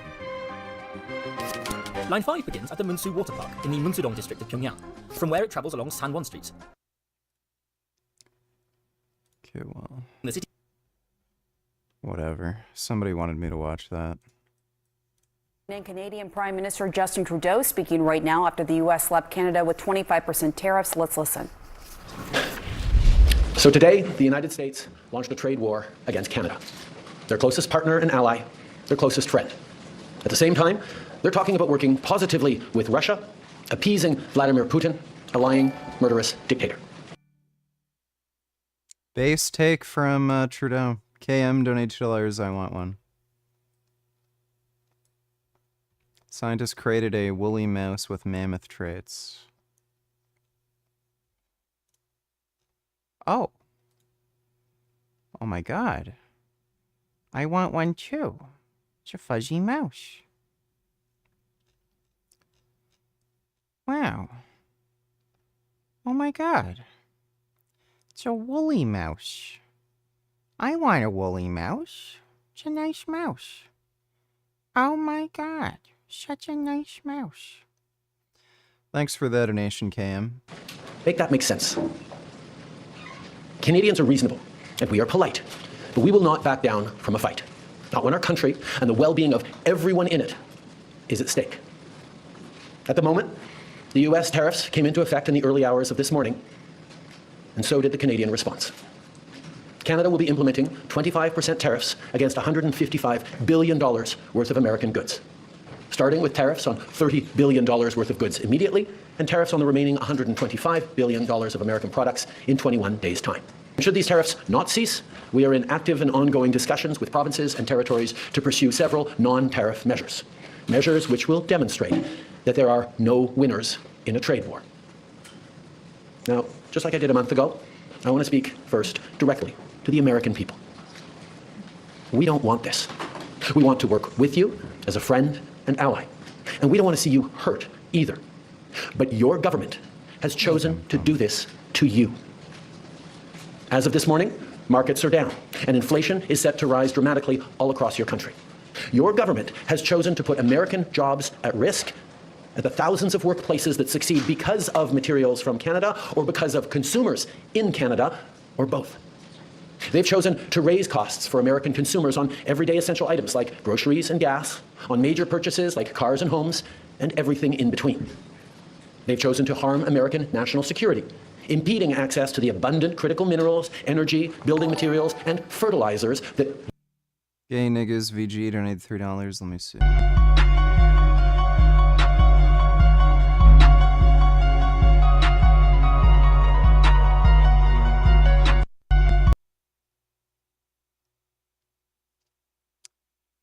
I don't get it. Thanks for the donation, dude. We have, and that the United States needs to grow and prosper. They've chosen to launch a trade war that will, first and foremost, harm American families. They've chosen to sabotage their own agenda that was supposed to usher in a new golden age for the United States. And they've chosen to undermine the incredible work we've done together to tackle the scourge that is fentanyl, a drug that must be wiped from the face of the earth. So on that point, let me be crystal clear. There is absolutely no justification or need whatsoever for these tariffs today.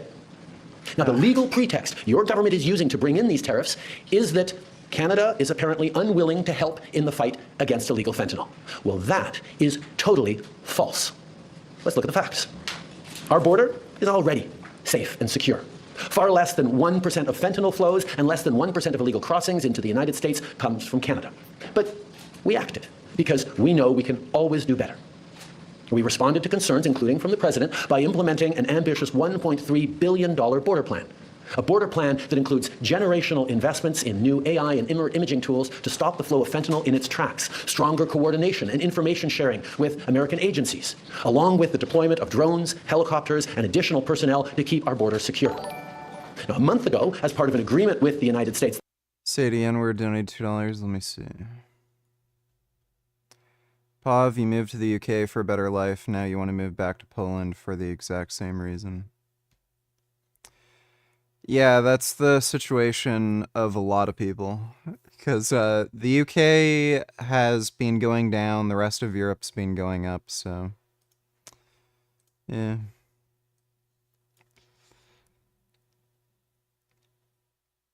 Hi, I'm Monica, 42, originally from Poland, now living in the UK. Nice to meet you. Single mom of 4, wild camping, gliding, hiking, Rafi, see.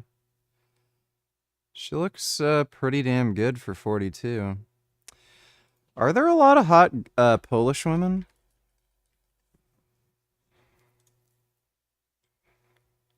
Yeah, there's some fine ladies in Poland, goddamn.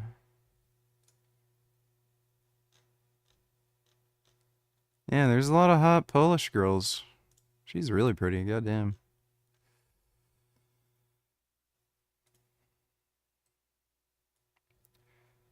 Migrants. Yeah.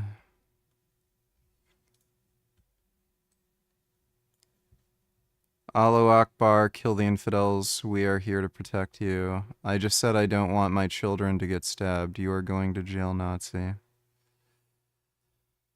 I mean, it's almost that bad. Thanks for the donation, Sadie. That paused the tariffs, we made further commitments. We appointed Kevin.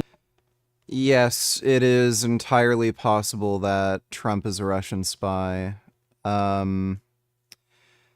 There's an ex-Soviet spy that has come out and said that Trump is a spy. And Trump actually was bailed out of bankruptcy by a Russian oligarch that has direct ties to Putin.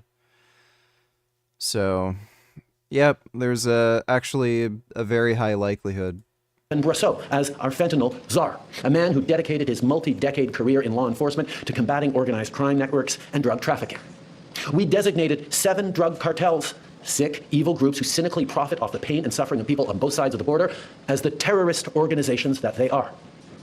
And just yesterday, we launched a new joint operations partnership supported by a $200 million investment between Canada's security and law enforcement agencies, a partnership that will enhance the coordination of information and intelligence in order to thwart criminal gangs involved in the illegal fentanyl trade. And critically, our actions are working. As the U.S. Customs and Border Protection just acknowledged, there was a 97% drop in fentanyl seizures from January compared to December, to a near zero low of less than half an ounce seized in January, even with all the further enforcements and actions we've taken at the borders. In sum, we stepped up. We engaged closely and constructively with the president and his administration. We did everything we promised. We stuck to our word. And we did it because we believe in working together to protect our citizens. Now I want to speak directly to one specific American. Donald. In the over 8 years you and I have worked together, we've done big things. We signed a historic deal that has created record jobs and growth in both of our countries. We've done big things together on the world stage, as Canada and the US have done together for decades, for generations. And now we should be working together to ensure even greater prosperity for North Americans in a very uncertain and challenging world. Now, it's not in my habit to agree with the Wall Street Journal. But Donald, they point out that even though you're a very smart guy, this is a very dumb thing to do. We two friends fighting is exactly what our opponents around the world want to see. And now, to my fellow Canadians, I won't sugarcoat it. This is going to be tough, even though we're all going to pull together, because that's what we do. We will use every tool at our disposal so Canadian workers and businesses can weather this storm. From expanding EI benefits and making them more flexible to providing direct supports to businesses, we will be there as needed to help. But Canada, make no mistake, no matter how long this lasts, no matter what the cost, the federal government and other orders of government will be there for you. We will defend Canadian jobs. We will take measures to prevent predatory behavior that threatens Canadian companies because of the impacts of this trade war, leaving them open to takeovers. We will relentlessly fight to protect our economy. We will stand up for Canadians every single second of every single day because this country is worth fighting for. Les derniers mois ont été stressants et honnêtement épuisants. All right, while the Prime Minister is speaking in French, I want to bring... Not, Wolf, and I echo, you take care, Wolf. This will hurt. Hold on. Stuck out to me from what he has said. He said... On fentanyl. Tariff on that, which... From reporters, he's speaking about, Vice President Vance right now. I want to listen. Very clearly that in terms of taking action on fentanyl, we are doing everything that is necessary, and not just for the United States, for ourselves as well, as Canadians are suffering as well from the scourge that is illegal fentanyl. We have laid out extensive plans, actions, cooperations, including as recently as the past days in Washington, and they have always been very well received. And the numbers bear that out. I think in what President Trump said yesterday, that there is nothing Canada or Mexico can do to avoid these tariffs, underlines very clearly what I think a lot of us have suspected for a long time, that These tariffs are not specifically about fentanyl. So, not only is there accusations of Trump being a Russian spy, but did you hear about this conspiracy that Trump's controlled by Jews? You don't have to show it on stream. I mean, it's just that stupid Nazi website. It's, whatever. People can make up whatever they want on the internet. I don't think too many people think Trump is being controlled by Jews. But, yeah, it's very plausible that Trump is a Russian spy. Thanks for the donation, Ben. Even though that is the legal justification he must use to actually move forward with these tariffs. The United States announced it's suspending aid. Questions the Prime Minister Justin Trudeau of Canada and saying that basically this idea that the reason for these tariffs is because of fentanyl is a false pretext. And he talked about all the things that Canada has done to crack down and that less than 1% of fentanyl that was seized at the U.S. border was from Canada. Elena, it struck me, you're at the White House, and I'm wondering, he talked about how he hasn't talked to Trump yet. He hopes to. He tried to appeal to him directly, saying Donald. And he said, you know, you're a smart man, but this is dumb, saying that he agreed with the Wall Street Journal. Is there any reaction from the White House, Elena?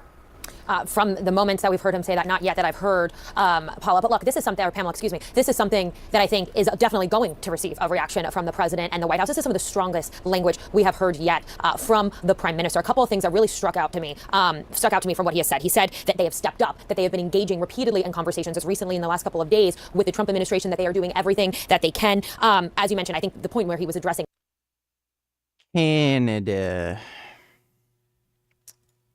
30 great 90s anime. The 90s are the golden age. Legendary animated films Princess he has under his... Mononoke was good. The story Dragon Ball haven't Z. watched Pokemon, probably lived in manga. Lived under Dude, Pokemon is so overrated. That show is just annoying for me to watch. It's not that great. Ghost in the Shell was really good. I couldn't even get into Hunter x Hunter. It was just so fucking boring, and I hated the character designs. Evangelion was great. Sailor Moon was great. Mobile Suit Gundam Wing was good. Still haven't seen Perfect Blue. I want to watch that. City Hunter is really good. Haven't watched One Piece. Haven't seen Ranma. A bizarre accident in which he fell into a cursed spring resulted in him getting cursed, which turns Ranma into a girl whenever he gets exposed to cold water. On the other hand, he transforms back into a boy by exposing himself to hot water. Needless to say, the show is a comedy, and Ranma eventually begins to turn into a woman willingly for personal advancements, as being a certain gender can be more beneficial in certain situations. However, he wants to get rid of the curse because it's hard to live such a life when you have a constant interference from friends, partners, and enemies. Ranma half also has great characters who have interesting and colorful That sounds interesting. I'll watch that. Ranma. personalities.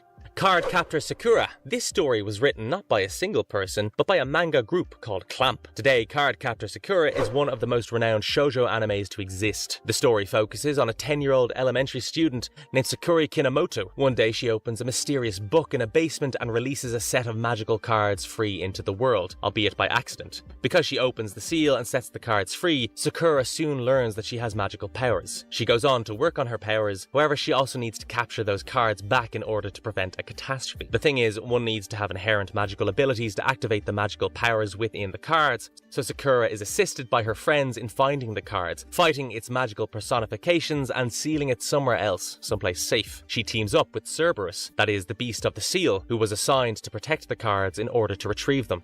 Detective Conan. Originally known as Case Closed, Detective Conan is a popular 90s detective anime written by Gosho Aoyama. The show follows a central plot, but is also episodic in nature. Protagonist Shinichi Kudao is a talented high schooler with a flair for solving complicated cases. Meanwhile, his best friend Ran Mori's father, Kogoro Mori, who is a private detective as well, sees him as a rival. Too bad Kokoro is not nearly as capable as Shinichi. In the very first arc of the show, Shinichi, with receiving immense praise for its music, appears and becomes a wandering swordsman. He vows to never take a life ever again and sets off on a journey to Rurouni Kenshin's good. Slam Dunk. This 90s sports anime and manga revolves around the basketball team from Shohoku High. Great teacher Onizaka. Great Teacher Onizuka is really good. Yu Yu Hakusho is good. Ghost Files is good. She travels all across the world, stealing its treasure from the bandits whom she meets. With her companions, swordsmanship and sorcery, she also battles instead of being animated. There are still quite a few brilliant josei animes out there. Matsuri Akino's Pet Shop of Horrors is one.